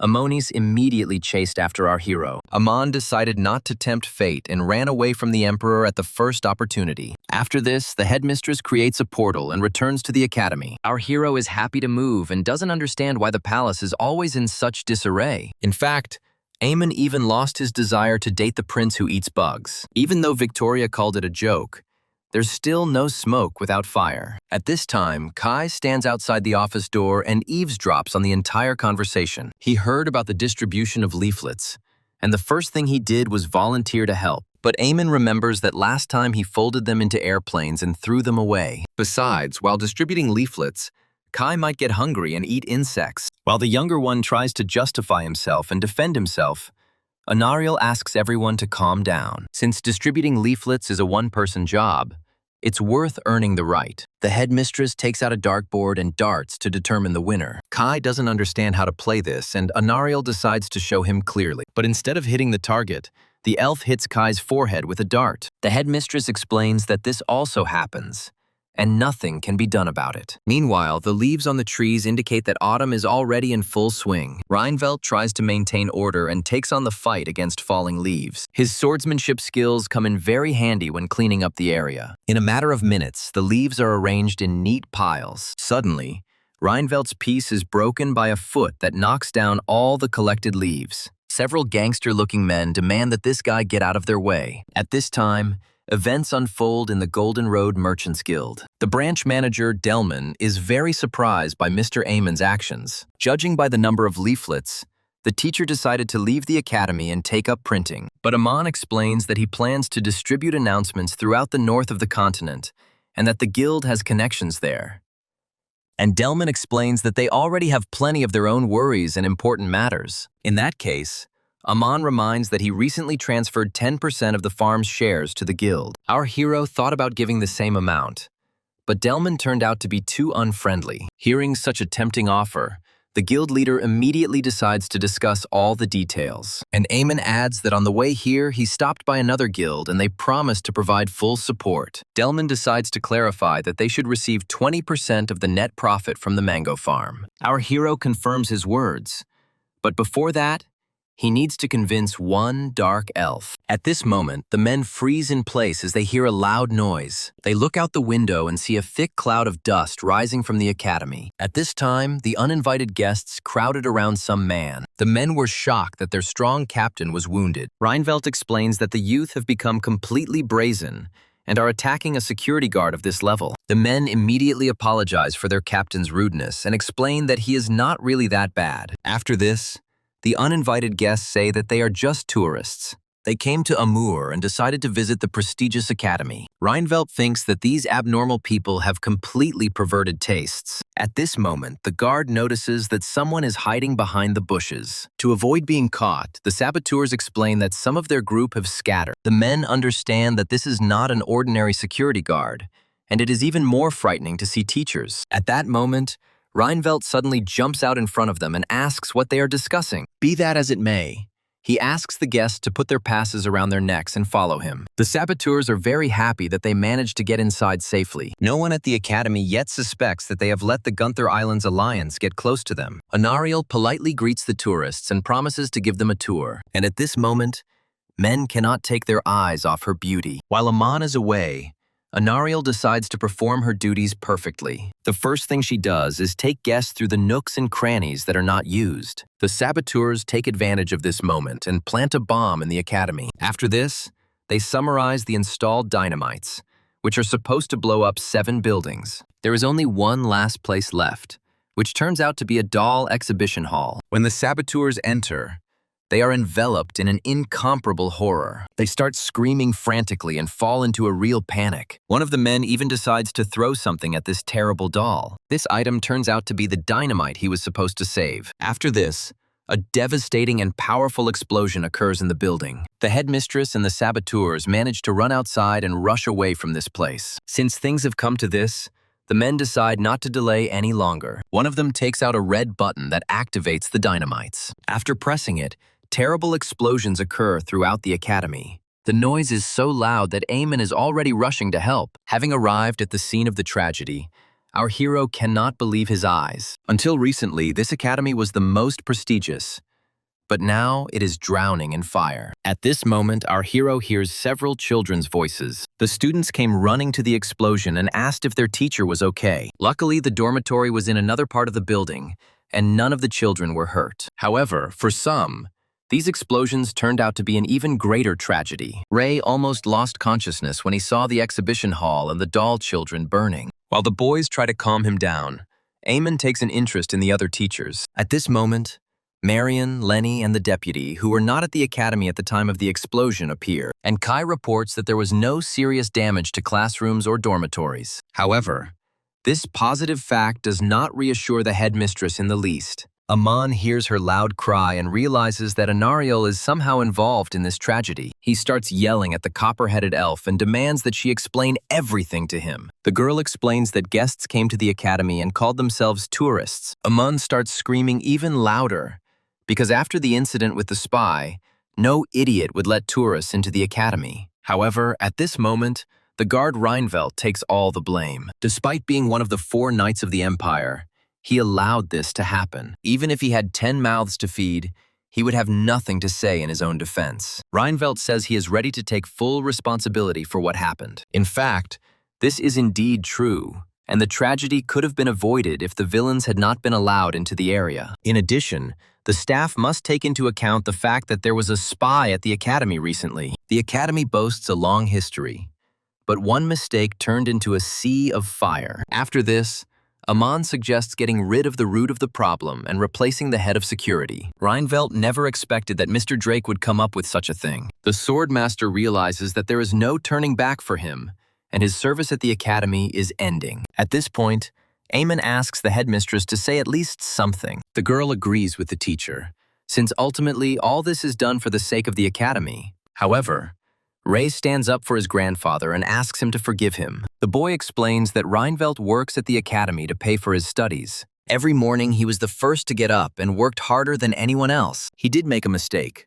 but Ray asked his grandfather to forgive him at least once. If Reinfeldt is expelled, he will have to live far from the world and his friends. So the boy, with tears in his eyes, asks to give his grandfather a chance. However, Eamon explains to the child that he meant something completely different. Unfortunately, everyone around already realized that our hero was simply proposing to fire the security guard. The atmosphere begins to escalate, and teachers express their disagreement with this. Marion explains that they will not find such an experienced head of security anywhere else. But the final word in this situation remains only with the headmistress. Anariel says that Reinfeldt is not to blame, and he just needs to learn from his mistakes. Therefore, the headmistress suggests that the head of security continue to take care of them. It is impossible to convey the powerful emotional swings that Reinfeldt experienced at that moment. He is very grateful to the headmistress for the opportunity to continue working at the academy. Now his grandson will be able to study peacefully and continue to live here. However,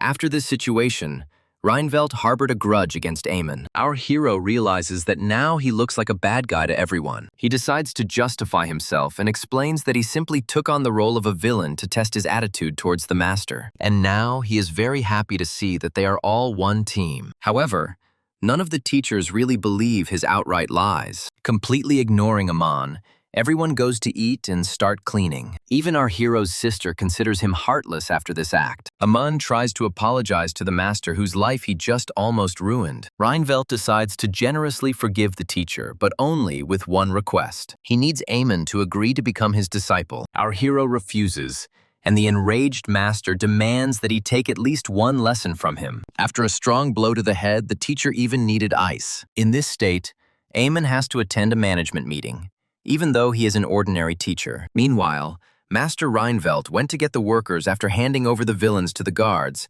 and cannot attend the meeting. After this, Anariel shows a plan of the buildings that were blown up. All these premises were not used, but without them, the Academy's area would become smaller, and the Empire's support would be reduced. Upon hearing that funding will be cut in half, Eamon proposes rebuilding everything from scratch. He had just negotiated funding from the Merchant Guild if the Academy gave them another 10% of its income. At this point, Bresla's expression changes and he gets angry that Eamon is going to hand over 20% of the farm's profits. How could he transfer the shares without even consulting his deputy on this matter? Amon explains that Bresla has nothing to do with the farm. The substitute is angry because some teacher is reaching for her mango. After this, she begins to call upon the Prince of the Night again. Luckily, Anariel shuts her up in time and asks her to stop. At this moment, Kai brings a guest from the Golden Road Guild. Bresla takes the mango he brought and demands that he leave immediately. Delman did not expect to encounter such a frankly cold reception, and Bresla starts screaming because the head of the guild wants to take another 10% of the shares from her. After this, Delman asks if the deputy has a share of the farm's profits. Amon replies that all the shares belong to the Academy.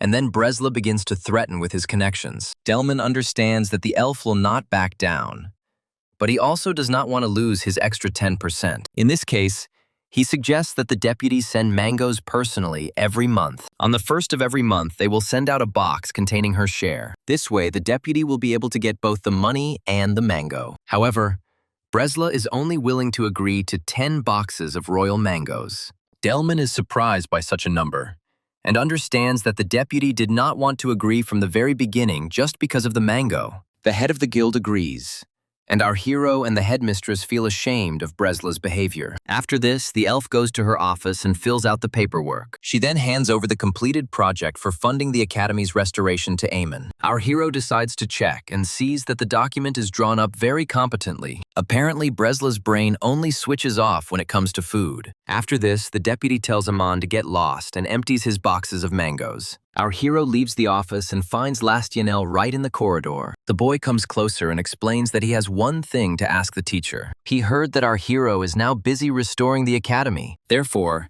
Lastianel asks to entrust him with the restoration work. The Golden Dragons are a race that are called the rulers of the continent, and among them, Lastianel considered himself a rising star of architecture. But first, Eamon asks the boy to demonstrate his skills. Lastianel activates his magic, and an ordinary stone begins to float in his hand.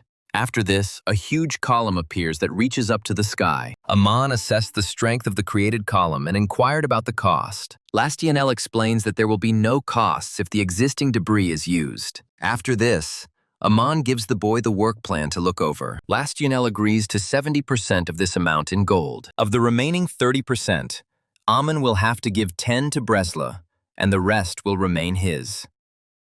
Meanwhile, Reinfeldt thanks Rommel for his time. He is the best architect of the Empire and a friend of the head of security of the Academy. Rommel assesses the situation and reports that Amonis is in terrible condition and that it will not be possible to reuse the wreckage. At this moment, Reinfeldt hears a familiar and recently unpleasant voice. After all, this is the same Eamon who tried to get him fired. After this, Reinfeldt introduces the teacher to his architect friend. Amon bows to such a guest and reports that he saw the Pampira lighthouse built by him. However, the unhealthy color of our hero's face seems strange to Reinfeldt. Amon had no idea that the poor old man knew such a person and decided to rely on Lastianel. The first thing our hero asks is whether Rommel is satisfied with the payment. The architect generously agrees to be paid only for the materials.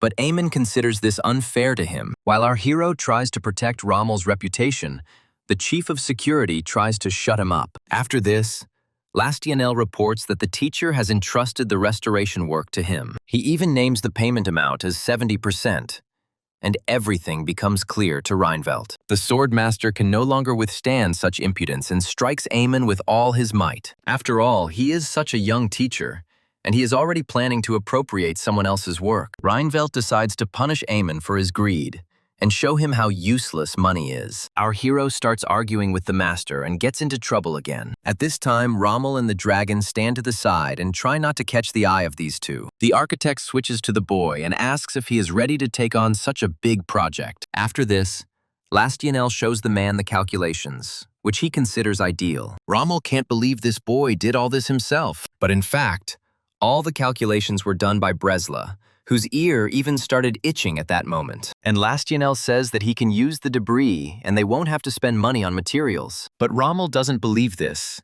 as all the stones are badly damaged. The boy decides to demonstrate how his magic works. After this, a huge building emerges from the destroyed rubble. Rommel's mouth fell open in surprise, and he couldn't understand how this could have happened. Lastienel explains that everything is very simple, since he is a dragon. He calls himself a proud descendant of the Amaranth clan of golden dragons, and the architect decides that the boy is not himself. But Rommel decides to ignore this, since most geniuses are eccentrics, and the boy's skills are quite real, if not for one small detail. The architect tells Lastienel that this style was popular 500 years ago. If you think about it, the dragon hasn't left his cave for 400 years. It turns out that he is behind the times and does not know new technologies. While the builders are planning new buildings, Renvelt continues to punish Amon. They didn't even notice how Rommel and the dragon had already planned all the buildings. At this time, new guests appear on the threshold of the Amonis Academy. The young man is very happy that,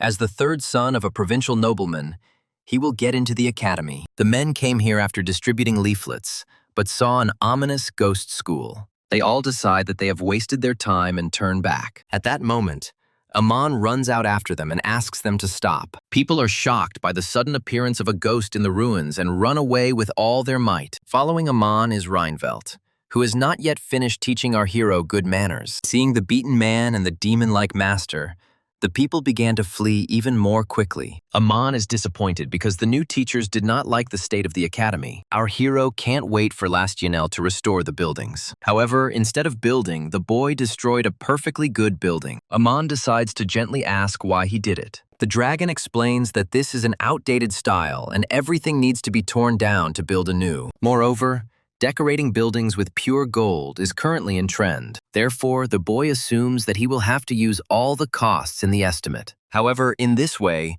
Amon loses his 20%. He is even more disappointed and doesn't even know why all this happened to him. At that moment, the sky above the academy was covered with thick, dark clouds. After this, our hero begins to feel raindrops falling on him. He finds himself on the ground near a destroyed building in a heavy downpour. After some time, the destroyed buildings were restored by Lastienel and Rommel, and stability gradually began to return to the academy. One day, our hero ran into Fiora on school grounds. At first, he didn't pay any attention to her and simply walked past. However, at that very second, Amon decides to ask if this was really the girl's doing. He comes very close to her, and the atmosphere around becomes truly gloomy. At the academy, everyone treated Fiore with warmth and kindness. One day, she asked the children if they liked their lunch. They were delighted with the food and decided to ask the teacher's opinion in response. Not long before this, the deputy had been pestering Fiora and asking her about food. The girl said that everything was very tasty,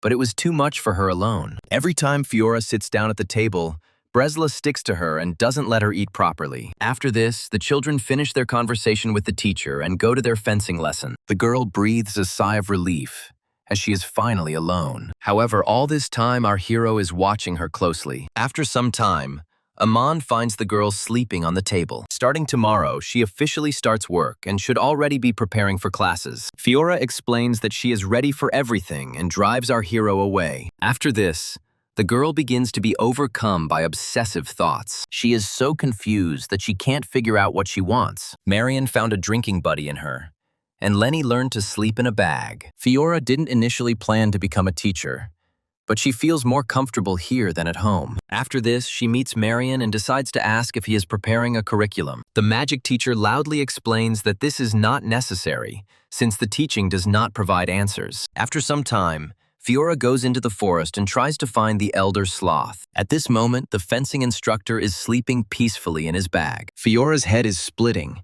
but she urgently needs to talk to 2 more people. However, the first thing Kai did was start scolding the girl for yawning in his lesson. Moreover, She did not pay attention to his activities and spat constantly. After pointing out Fiore Pandorian's shortcomings, Kai finally takes out the curriculum manual. The girl decides to study it carefully and goes to the academy garden. Even monkeys can master these basic academic programs. But Fiore still doesn't understand anything. At this moment, Amon appears from behind and calls the girl a monkey. She already starts to scold the teacher, but he explains that he saw the brochure. He also referred to it many times when preparing the curriculum. Amon hoped that Fiora would still be able to surpass the monkey, but it seems that the girl herself cannot cope, and our hero decides to help her. He gives her a syllabus for 4 lessons that need some editing. After this, Fiora becomes curious about why Amon did this, but before answering, our hero decides to ask a counter-question. He wonders if Fiora is pretending to be a hooligan to avoid working at the academy. At this moment, the girl falls into a stupor and cannot answer anything. Judging by his colleague's reaction, Amon realizes that he has guessed correctly. At this point, Fiora begins to beg the teacher to expel her. After this, our hero invites the girl to his place for a conversation. He brews her tea, to which he adds chamomile petals. Amon reports that at first glance, Diana's granddaughter did not seem like a hooligan to him, and if she really was like that, she would have been angry after he put together the curriculum. But Fiora explains that she didn't even think about pride, since Amon did all the work for her. Her grandmother simply told her to come for an interview, and the girl had no intention of working here at all. In this case, Amon decides to befriend Fiora and asks why she doesn't want to work here. The girl replies that the academy is in terrible condition, and it is strange to hire someone after the first interview. At that moment, Fiora remembers her grandmother's words, who advised her to become friends with Amon. And Amon explains that she hasn't taught classes on her own yet, and it's too early to judge her abilities. Besides, he himself believes that the teaching profession is not for him. In fact, he doesn't like either his management or his colleagues here. Amon advises Fiora to deal with the myth of the bully, and promises that then the attitude towards her will change. Of course, every person would like to work in a prosperous place, but he himself wants to resolve the issue of the academy's decline and restore its former greatness. At that moment, Amon notices something rushing past him at great speed. Even Fiora closed her eyes in sudden fear. The first thing Amon does is examine the girl and ask if everything is okay with her. Then he turns around and demands an explanation from those who did this. Boris and Lastianel apologize and explain that they were just practicing magic. At this moment, Fiora evaluates our hero's attitude towards the academy. She doesn't know about the rest, but he seems to really care about this school. Maybe he really is a good person, and Fiora was wrong about him. After this, Amon again repeats that the academy is in a deplorable state, but he is working to change this,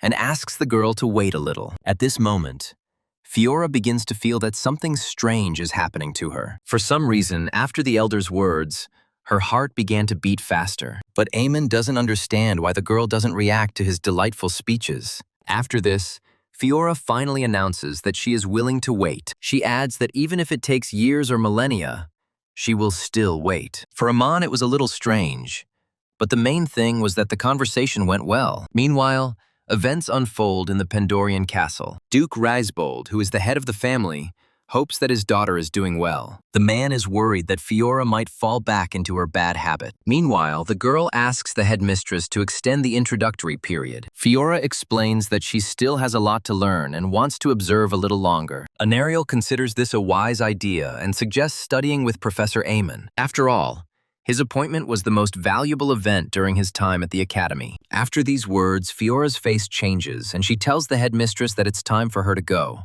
At this time, the professor himself enjoys the variety of dishes in the canteen. He is pleased to see that Fiora is actually a normal person. Just as Amon was about to relax, he heard a strange noise nearby. At this point, Bresla starts chasing Fiora and asks her to leave her some lunch. Our hero decides that he should not interfere in this situation. However, the deputy sees the meat on Amon's plate and switches to him. Together with Fiora, they find themselves trapped by the voracious Bresla. At this moment, Amon covers the girl with his body and throws his plate of food to the deputy. Bresla's attention shifts to the meat flying through the air. After this, Amon asks if Fiora is okay. He explains that the deputy may be intelligent, but when it comes to food, her brain fails. Our hero decides to talk about something else and asks how Fiora's first lessons went. But the girl says that she extended the introductory period because she needs to help a person she respects. After this, Fiora adds that this person is our hero. She kneels before Eamon and extends her hands in respect. Fiora's gaze shows her determination to serve her teacher, and our hero decides that, as the eldest, he must discipline her. Amon says that in work there is no concept of wanting or not wanting, since you just need to do your job. Therefore, he demands that she cancel all extensions and start classes. After this, our hero watches Fiora's reaction and doesn't know if she will listen to him. The girl immediately agrees and promises to talk to the headmistress, and our hero asks her to wait. Amon doesn't understand where such changes in her behavior come from. It was as if she had gone mad, since she was ready to immediately fulfill his demands. Our hero decides to test the girl and asks her to sit at the table and eat. Fiora obeys Amon, and after that he orders her to stop eating. Even after this, the girl turns out to be docile and our hero begins to like it. He crosses his legs and feels completely satisfied with the situation. Amon is pleased with himself, as he considers himself a genius of discipline. 3 days later, Fiora is already serving our hero his favorite chamomile tea without question. Amon asks if the girl doesn't want to drink tea either, but she refuses and cites her schedule. Meanwhile, other teachers observe this situation and feel sorry for the girl. The moment they are most shocked is when Amon asks Fiora to bring him a handkerchief. Marion doesn't understand at all what happened to his drinking buddy, and Kai doesn't seem surprised by the behavior of the girl from the Pandorian family. This family has always been a faithful servant of the imperial dynasty. Their loyalty is passed down from generation to generation, and they tend to show blind devotion to those they respect. If the prince's father had known that in Fiora's case it was the elder Eamon who became the prince, he would have been shocked. Meanwhile, Kai simply watches as the girl closely monitors even the elder's diet. Even if we take into account that we are talking about the Pandorian family, this is still too much. Even Eamon himself feels that being a loyal subject is not quite what he dreamed of. It starts to feel burdensome when Fiora follows him everywhere. She not only follows him like a shadow, but also monitors all his actions. But if Eamon gives up all this, he will look like a bad guy. In any case, he doesn't know what this strange girl is thinking. The next day, the headmistress decided to invite Eamon to her place. But before letting our hero into the office, Fiora carefully wiped the door. Only after her hands began to shine did she allow Eamon to enter. After this, the headmistress reports that they have been sent compensation for the failure of the Bellslime Wasteland Development Project. But that's not all.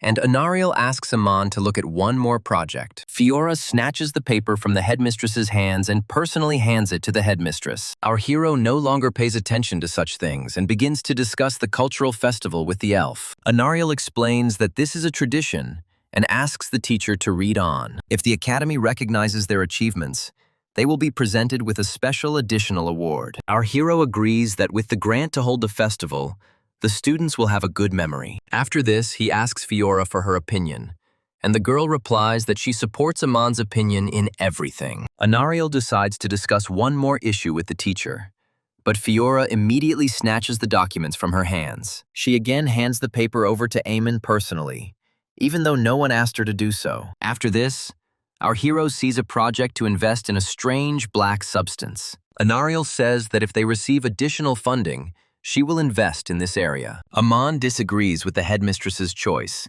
as even he could have come up with a better name than oil. Anariel explains that if this liquid is processed, fuel can be obtained. Amon and the headmistress begin to argue, each presenting their own compelling arguments, and Fiora continues to observe the situation and her expression changes. The headmistress insists and assures that such an investment is the best thing that can be done for the academy. At this moment, Fiora rests her foot on the chair Anariel is sitting on and calls her a big-eared person. The girl rudely demands that the headmistress stop there. She reports that Mr. Eamon has a lot of other problems. Anariel looks at Fiora in surprise and notices something strange in her eyes. This look definitely means that the girl hates her very much. But why did teacher Fiora suddenly start looking at her with such contempt? At this moment, Eamon joins the situation and asks the girl to pay attention to him. He explains that she is wrong now and he will not tolerate disrespect towards the director. But Fiora doesn't agree with him, since the headmistress constantly invests money in bankrupt businesses. By doing this,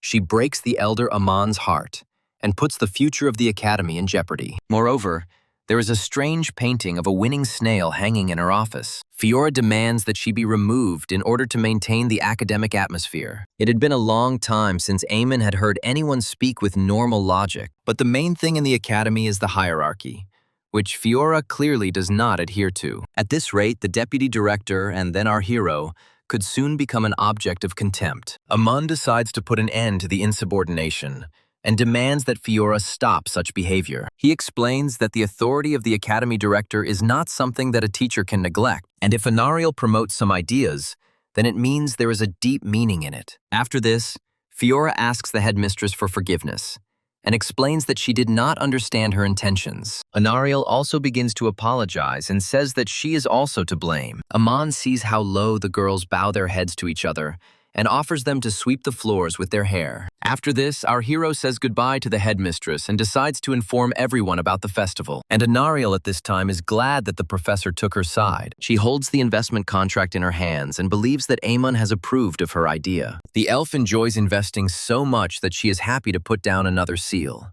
Although Amon had already left the office, at that moment, for some reason, goosebumps ran down his spine. After some time, our hero decides to discuss Fiora's behavior with his colleagues. They meet Marion in the toilet, and the magic teacher confidently informs her that the girl likes to drink. In principle, this is similar to what our hero heard from other teachers. One day, he scolded Lenny for sleeping during class and setting a bad example. The girl even woke up from surprise and asked Eamon to be quieter. She explains that Duke Pandorian is actually very strict. Therefore, all family members control every muscle of their body to serve the emperor.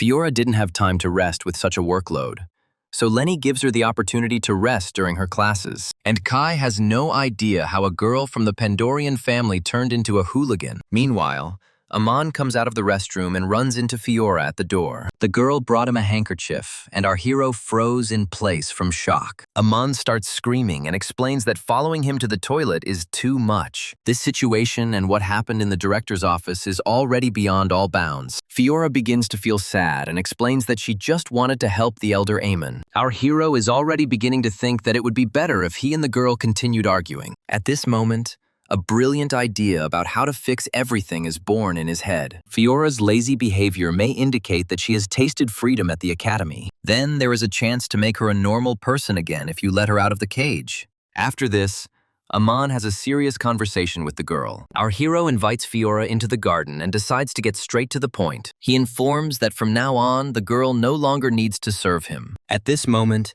Fiora cannot believe that she is hearing these words. She starts to cry and thinks that this is Amon's way of driving her away. But the teacher asks to listen to him until the end and crosses his fingers behind his back. He then explains that an adult aristocrat of the empire is not so weak as to be taken care of. He asks Fiora not to be upset, as he is ready to continue to support her. Besides, they still have a wonderful relationship between the elder and the younger. The way the girl followed him was also an example of decent behavior, but at the same time, he asks Fiora to remain herself and come out of the shadows. At this moment, she experiences severe shock and cannot believe what is happening. All her life, she lived with the feeling that not a second could be wasted. To properly support the emperor, it was necessary to use all forces. Fiora has been trying to keep up with learning and etiquette since childhood, without having the opportunity to take a break. But ever since she arrived at the academy, she felt something new. Here, the girl encountered a comfortable and informal atmosphere. For the first time, she felt the warm sunlight under the trees and the clear sky above, and the children's ringing laughter made Fiora's life especially bright and rich. All this means a freedom that the girl never had. Amon sees Fiora's tears and thinks he said something wrong again. But the girl calms him down and explains that she is actually happy.